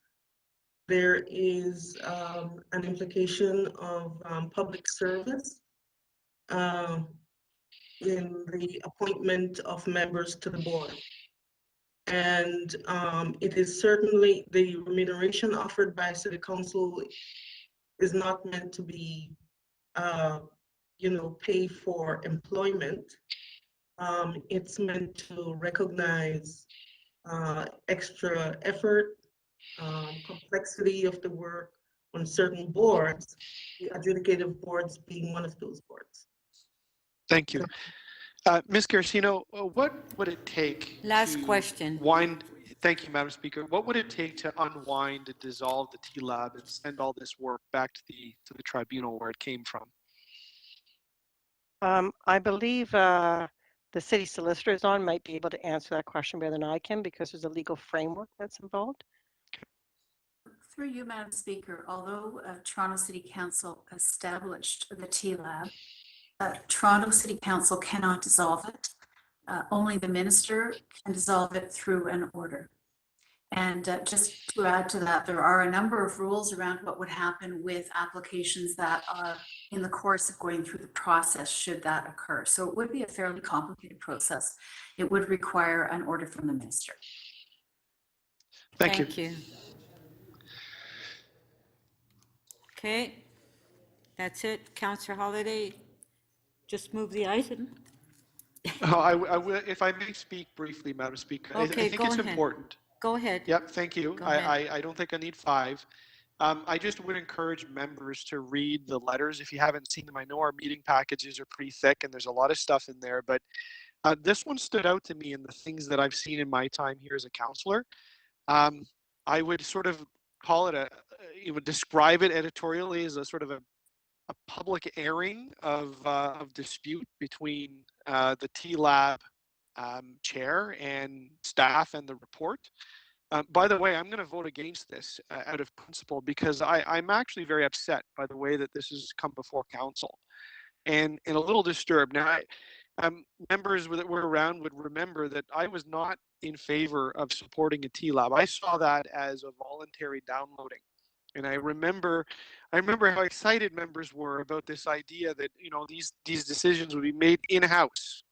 It was supposed to be better, at least that's what they thought. And then I also remember the look of disappointment when the integrity commissioner reminded council that, you know, we can't get involved at the TLAB, which is a lot different because of the way that we appoint the members. And so now there's this process unfolding that, you know, there's now disputes over various aspects, and you know, I don't think we need this. I'd love to move a motion that we just unwind the TLAB. But unfortunately, that power is with the minister. But I thought it was important to point this out. I hope that this governance can get sorted out. I hope that these differences can become resolved. It's what an awkward process it is to have it before council in this way. And we've now have these two differing opinions on it. But I'm going to say no today. And, you know, I would encourage members that monitor these sorts of things to take a look at this content here. Because surely I'm not the only one that's seen these pieces and have some concern just the way that it's laid out here. Thank you for allowing me to speak, Madam Speaker, and I would like a recorded vote on the item. Recorded vote.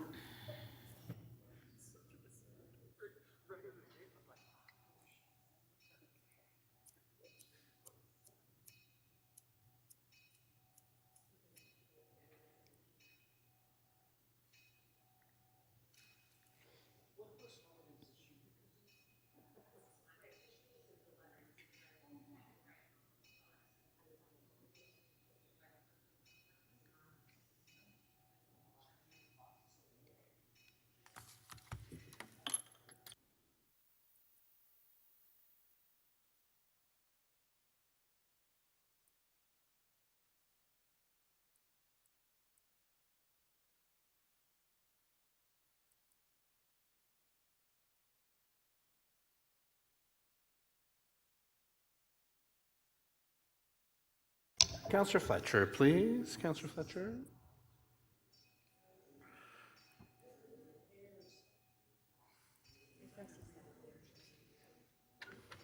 Councillor Fletcher, we didn't register your vote. Did you?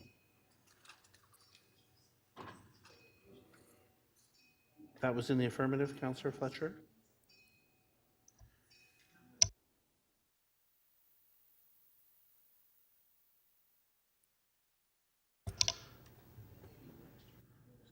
Speaker, the item is adopted. The vote is 20-2.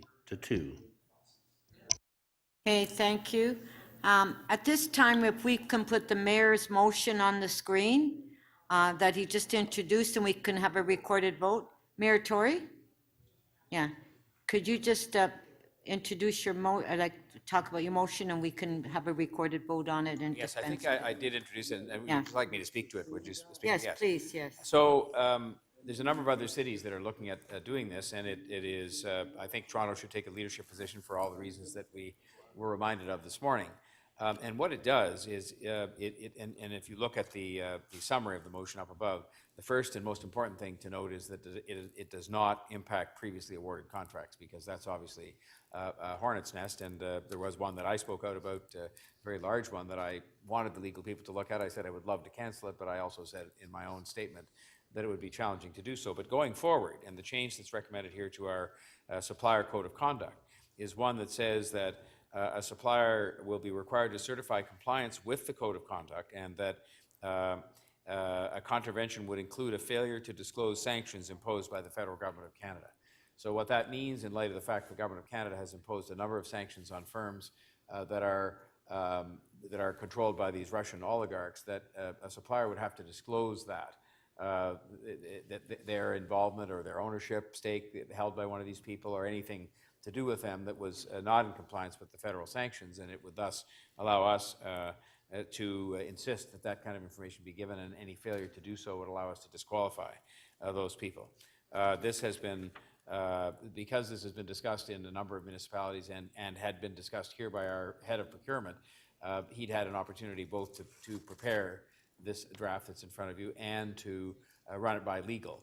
And they've indicated there's not any problem with this, but it allows us to just do one more, when I say small thing, it may come up in a very limited or no instances, but I think it indicates we're serious about contracts going forward and making sure that any supplier that we're dealing with in a competitive situation has to disclose to us any connection or information that would be otherwise called for under the federal sanctions that have been imposed against Russia in light of the invasion that we heard so much about this morning. So I think I would commend this to people based on the fact that our purchasing people prepared it, our legal people are satisfied with it. It does apply on a go-forward basis, so there's not a complication involving contracts that have already been awarded, much as you might like to have it apply retroactively, but you can't. So I would commend this to the members of council. Thank you. If we can have a recorded vote.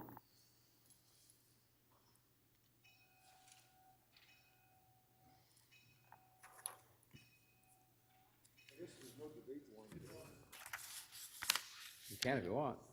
You can if you want.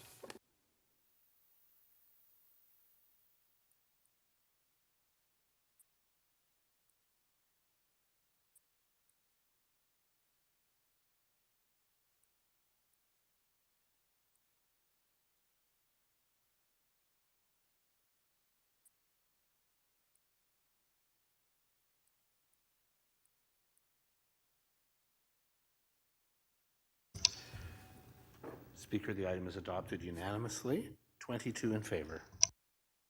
Thank you. So members, we have two more items. Our next item is CC 42.1, the transmittal of TTC Commission update on cross-boundary service. Councillor Layton held the item down. Are there questions to staff? Councillor Perks, question to staff. Thank you. To the city manager, or if there's someone from legal who's available, if I am reading this right, this report asks for an actual amendment to the legislation governing who can operate in transit in the city of Toronto altogether. Correct? Through the speaker, that's correct. Wendy Wahlberg's on the call as well. And so we're not being asked for a special one-time deal for a pilot. This actually is a blanket change to the legislation that we're being asked to endorse here. Through the speaker, that's my understanding, but Wendy, if you wish to add to that. So through you, Madam Speaker, the amendment could be crafted narrowly or broadly. The point, however, is that an amendment is required. The section, if you look at it, it almost seems like it doesn't belong in the legislation. It is something that was carried over from the former City of Toronto Act, and prior to that carried over from the Metro Act prior to amalgamation. And that my understanding is that it's always been there to protect the Toronto Transit Commission's monopoly. Thank you, Ms. Wahlberg. My question is very specific, though. If I'm reading it, it's to allow the TTC to enter into an agreement with a municipality or local board authorizing them to operate and maintain transit services within the City of Toronto. It does not say amend the City of Toronto Act to allow a pilot. It's what we're actually, the motion we're being asked to vote on here is blanket in nature. That is correct. Okay, thank you. Secondly, I don't know who can tell me this, but it says to allow the TTC to enter into that agreement. So we're handing that City of Toronto authority to the TTC. Am I reading that correctly? That is correct. Under the legislation, the TTC has the exclusive authority.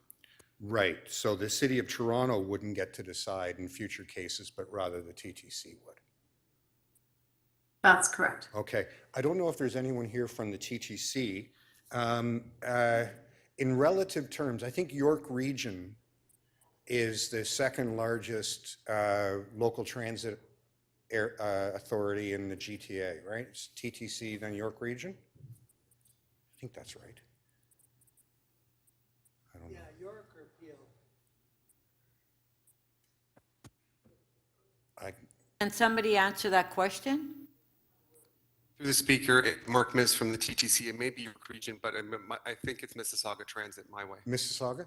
Behind- Okay, and from a municipal perspective. yeah, for a local transit property. And if memory serves, on an annual or daily basis, pre-COVID, the TTC would have carried at least 20 times as many people as Mississauga Transit? Something on that order of magnitude, right?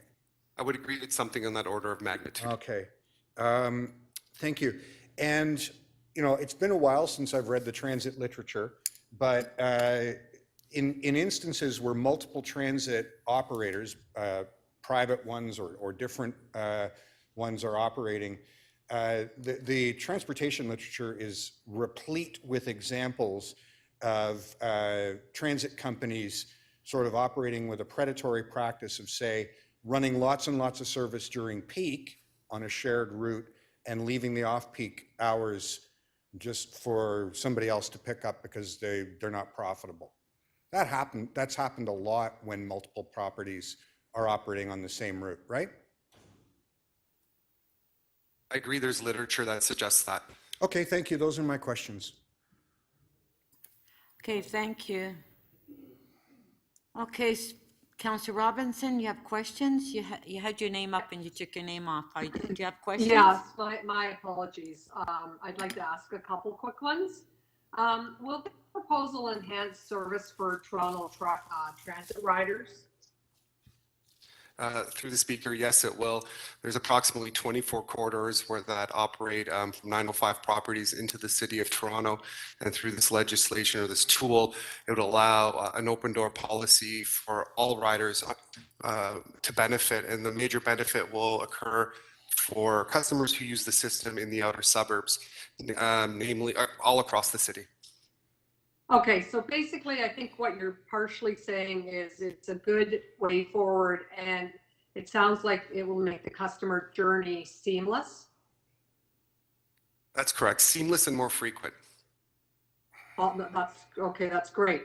I also wanted to ask you about integration on the cross-boundary corridors. Will this actually, in the end, free up buses for the City of Toronto that could be then reallocated to improve service across the TTC network?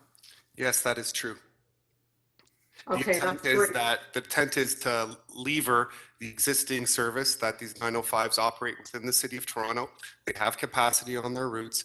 It thereby allows us to reallocate service to meet other needs in the city, in equity-seeking neighborhoods or where crowding or demand requires us to do so. Okay, and I understand we can't really, have any delays on this, that we need to move forward without delay. Could you expand on that? Or could someone, I don't know who, but my understanding, the Ontario legislature is scheduled to rise, and so this has a window of time that we need to address. If I may, Councillor Robinson, I can attempt a response to that. In terms of the time frame, we are somewhat bookended between two events. First of all, there have been ongoing talks between the TTC and the ATU, and that has been ongoing for quite some time with no success. And the House, I understand, is the legislature rises on May 4th in anticipation of the provincial election. And a failure to get this over to the province and get legislative changes would result in significant delays in getting the TTC to move forward with at least conceptual planning. And we may be into next year given council's recess as well. So, Okay, so you're saying if we don't approve this today, which the TTC board did at their last meeting, the entire board, then there would be significant delays. So I think what you're saying is we need to move forward without delay today? yes, to at least get the recommendation simply ask council to approve a request to the province to get the legislative consideration started. And even when there is amended legislation, it will take a while for TTC to move on with its conceptual planning with the other municipalities to integrate services. So, and given the provincial and municipal elections, we could very well be looking into next year, if at all. So it would cause significant delays if we can. Thank you very much for your answers. Thank you. Okay, members, we have just 2 more items left. Councillor Holiday, questions? Thanks, Speaker. I want to get clarity because this affects Ward 2 Etobicoke Center. So the example we've got in the report is the Burnham-Thorpe bus. And would I be correct in understanding Mississauga's transit comes in from way across Mississauga, across Burnham-Thorpe, and they enter Etobicoke over the creek, and they go a couple of kilometers, and they end at the Islington subway station. But if you're a Torontonian and you're waiting for the bus along Burnham-Thorpe, you just watch that Mississauga bus drive by because they can't pick you up. There's rules against that. And conversely, the TTC runs a Burnham-Thorpe bus, and it goes out of the Islington station along the Burnham-Thorpe, and it goes down to Etobicoke Creek, and that's where it stops, and it turns around and comes back again. And if you're a Mississauga rider, you wouldn't bother getting on that bus. You would wait for the one that serves Mississauga at Kipling Station. And so, you know, there's rules that prohibit, you know, that bus from heading out into Mississauga. So this particular proposal sets up a system. I think in the outset, they'll take away those rules. And I'm just setting up for the question for you to confirm my understanding this is right. This takes away the rules so that they could share the passengers, and really the passengers get more opportunity and more service with the magic of Presto that, you know, the payment is dealt with. Do I understand the concept correctly? That's a great explanation of the concept. You do. Okay, so eventually, though, in the later phases, Mississauga and Toronto will talk, and they'll figure out, okay, so which municipality is it that will run the entire route? And the expectation is that everybody along the route will end up with better service, and there'll be less duplication, you know, sort of jurisdictional duplication. The idea is you get a good bus that's just one bus along that route, and it doesn't matter what government it is, but somebody's providing it. Is that the concept? That is the concept. Is there a history of complaints along Burnham-Thorpe from residents about noise, about excessive buses, you know, concern and complaints that there's 2 routes in the same spot? Yes, there is. There's concerns from residents associations along Burnham-Thorpe who have voiced that to the TTC, and this proposal reduces the number of vehicles on that roadway and at the same time increases the capacity. So there's environmental benefits and, as we talked about, financial benefits as well. Thanks, Mark. And this is going to be one of the leading projects because it's really clear. And perhaps this will inform other opportunities around the City of Toronto for the same thing. That's correct. And finally, is there an environmental perspective on this? Less duplication, less extra diesel buses on the road. And if you rationalize them, you make them more efficient, you can either deploy them elsewhere or, you know, or not burn that diesel at the end of the day. Yes, there is. You're avoiding GHGs on that Burnham-Thorpe corridor, and by providing an efficient and optimized service, you're only using the GHGs that you need. There's also, of course, noise benefits as well, reduction in noise by less vehicles passing along these corridors. Thank you so much. Okay, speakers. Can clear the screen, speakers. Does any? Councillor Layton to speak. I believe Councillor Layton is going to let me move the motion he wanted to move, so I'm happy to go. So Councillor Layton's not going to speak? I don't think he's here. I don't know. Oh, I am here, Councillor Perks. His name is on the screen. I'm happy to let you move the motion first, and I will be supportive of the motion that Councillor Perks is moving, as there are many unanswered questions, as well as those coming from some of the frontline workers we have praised and depended on for so long as part of our COVID response. And so I'm happy to help to entertain that request, given the questions that they still have. So Councillor Perks, you're going to speak then? Yes, thank you. I have a motion. Councillor Perks. I have a motion. So I want to refer the item to the Executive Committee for consideration. Let me explain why. Back in the prehistoric days, when dinosaurs roamed the earth and Mike Cole was the chair of the TTC, the province of Ontario created a transit integration task force to look at questions like this, like fare integration, like integrating customer complaints, making joint maps, all that stuff. I was appointed as the executive director of the Better Transportation Coalition to that task force. And I spent 3 years learning the issues about providing cross-boundary transit service. And when I saw this report, every single alarm bell in my head went off. First, you are not being asked to authorize a pilot. You are being asked to make the single largest legislative change to how transit operates in the City of Toronto in 75 years. It has been the case since before the formation of Metropolitan Toronto that the TTC was the sole supplier of surface transit in the City of Toronto. It's been a legislative thing. You're being asked to erase that today. You are not being asked to pass a piece of legislation that permits a pilot. That's why I asked the city solicitor that question. The second thing that you need to have in your minds is that this is written to say that the TTC is empowered to go and make these agreements, not City of Toronto Council. That's recommendation 2. The third thing that you need to have in mind is that there is a huge history of competitive transit being operated by different municipalities on different routes in Europe and in North America. And it's because of that incredibly failed history that the legislation is now written just about everywhere that says, no, one municipality, one system. And I'll give you an example why. London, England is the most famous one.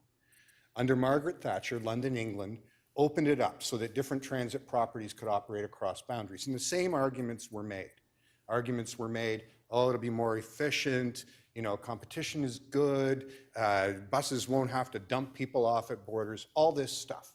And they ran that for about 10 years. And all of the transit authorities went bankrupt. Because what happens is you get one operator that is operating with sharp practice, right? They say, oh no, I've now got permission to run a bus on steels, says York Region. York Region's transit system is operated on a completely different basis than ours. They are not an all-day service in the same way ours is. They run some all-day service, but it's rare. They are mostly a peak service. So what they do is they run a bunch of stuff during peak on Steeles Avenue, and they pick up all the riders there. They get all the revenue. And we, because we are an all-day service, are only picking up a few riders at that time, but we have to carry everybody in off-peak when you lose money. So what happened is you got these sort of parasitic relationships between the small systems and the big ones. That's the third thing you need to know. The fourth thing you need to know is that they are funded in an entirely different way than we are. They receive massive subsidies per boarding that we do not receive. I'm going to have to go back in time, but 10 years ago, it was the case that Markham Transit, each boarding received a public subsidy of over $3.50. That's the whole fare here.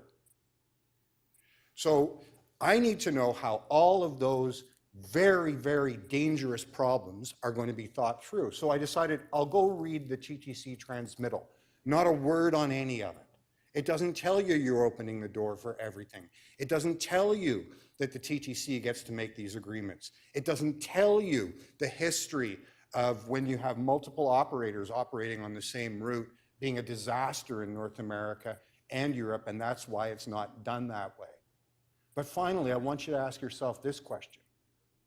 Given that we are 20 times the size of Mississauga Transit and 25 times the size of York Region, given how easy it would be for us to run our buses into York Region, and to pick up their passengers, it would be a small incremental increase on our service. Why are we being asked to open this up?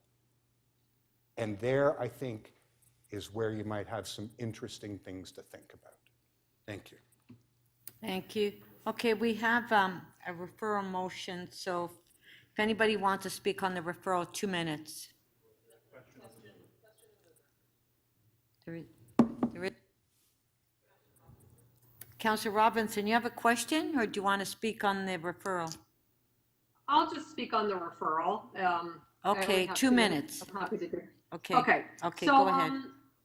Okay, so the TTC is playing a leadership role on regional service integration and has created strong partnerships with our 905 transit agencies.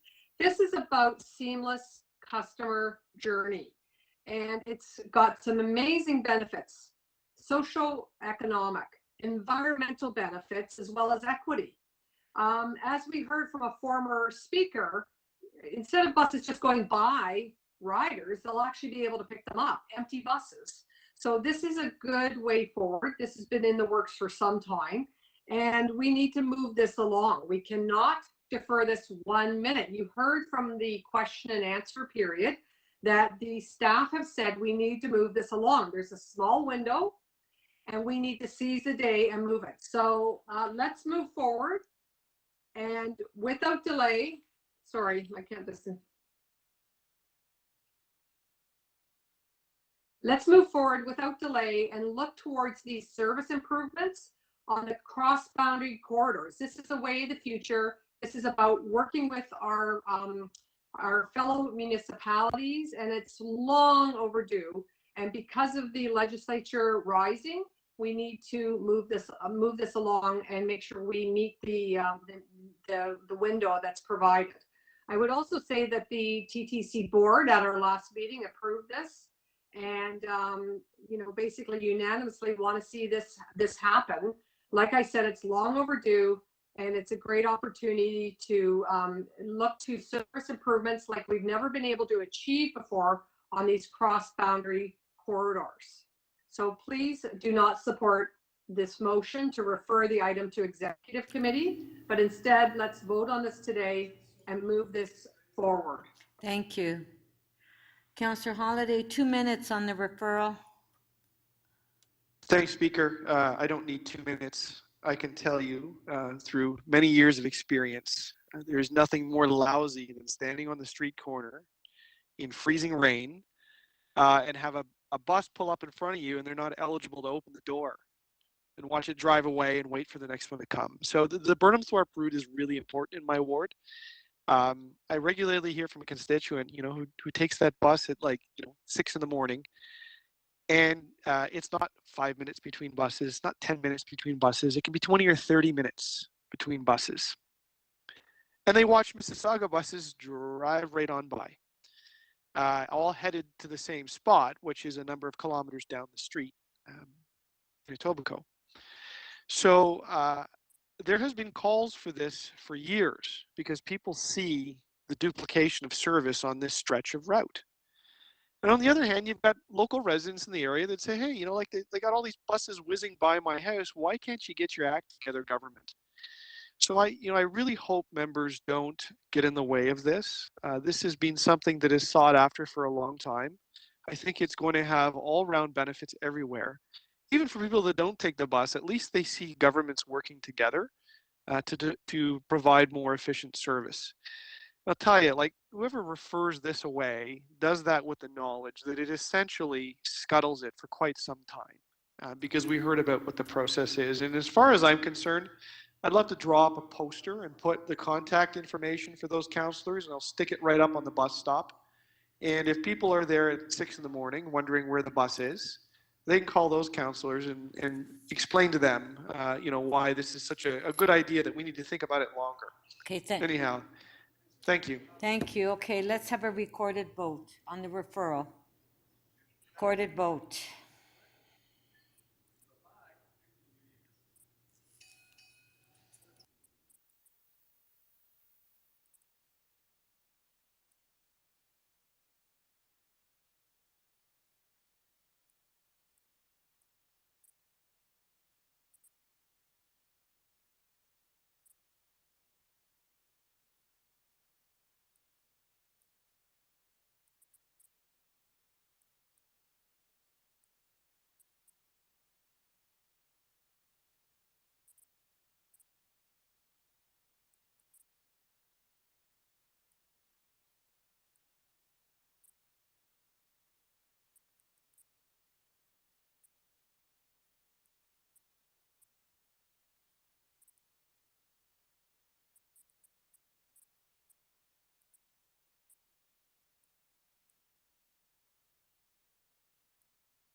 The motion to refer the item does not carry. The vote is 5-13.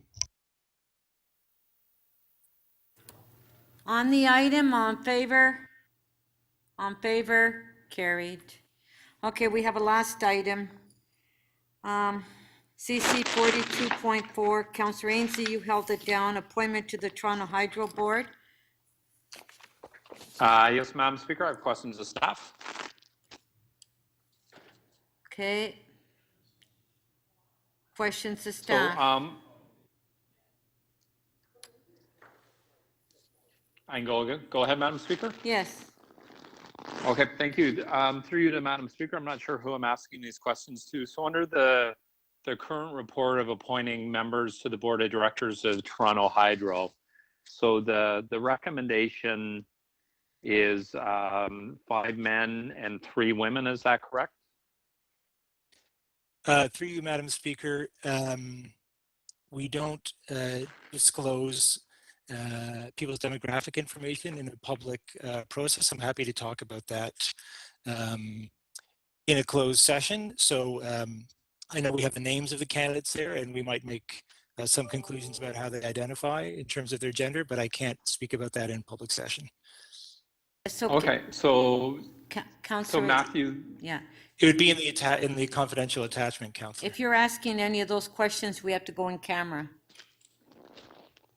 Okay, so the list of names before us, Matthew, if I was to make an assumption about their gender, I would say it was 5 men and 3 women. Do we have a policy that the panel that does the interviews, is there a policy that they have to refer to around equality?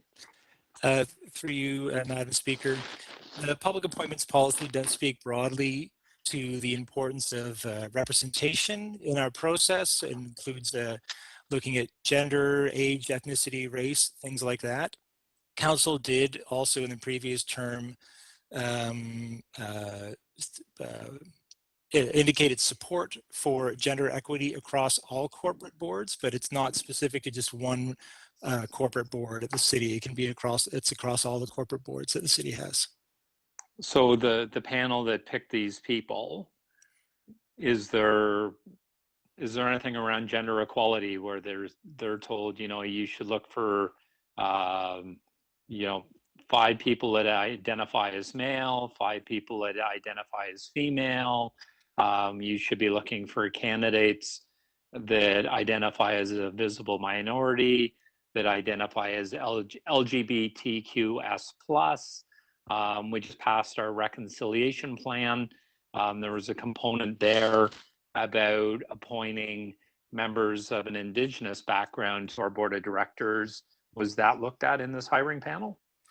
Those are certainly conversations we have with the corporation's nominating panel and other panels and committees that look at public appointments. So that would be part of the advice that staff would give when those panels are having their confidential deliberations. So it's something that every panel looks at, along with looking at the qualifications, any incumbents who might want to return, what strengths and qualifications the board needs at that time. So it is an important part of each conversation, Councillor.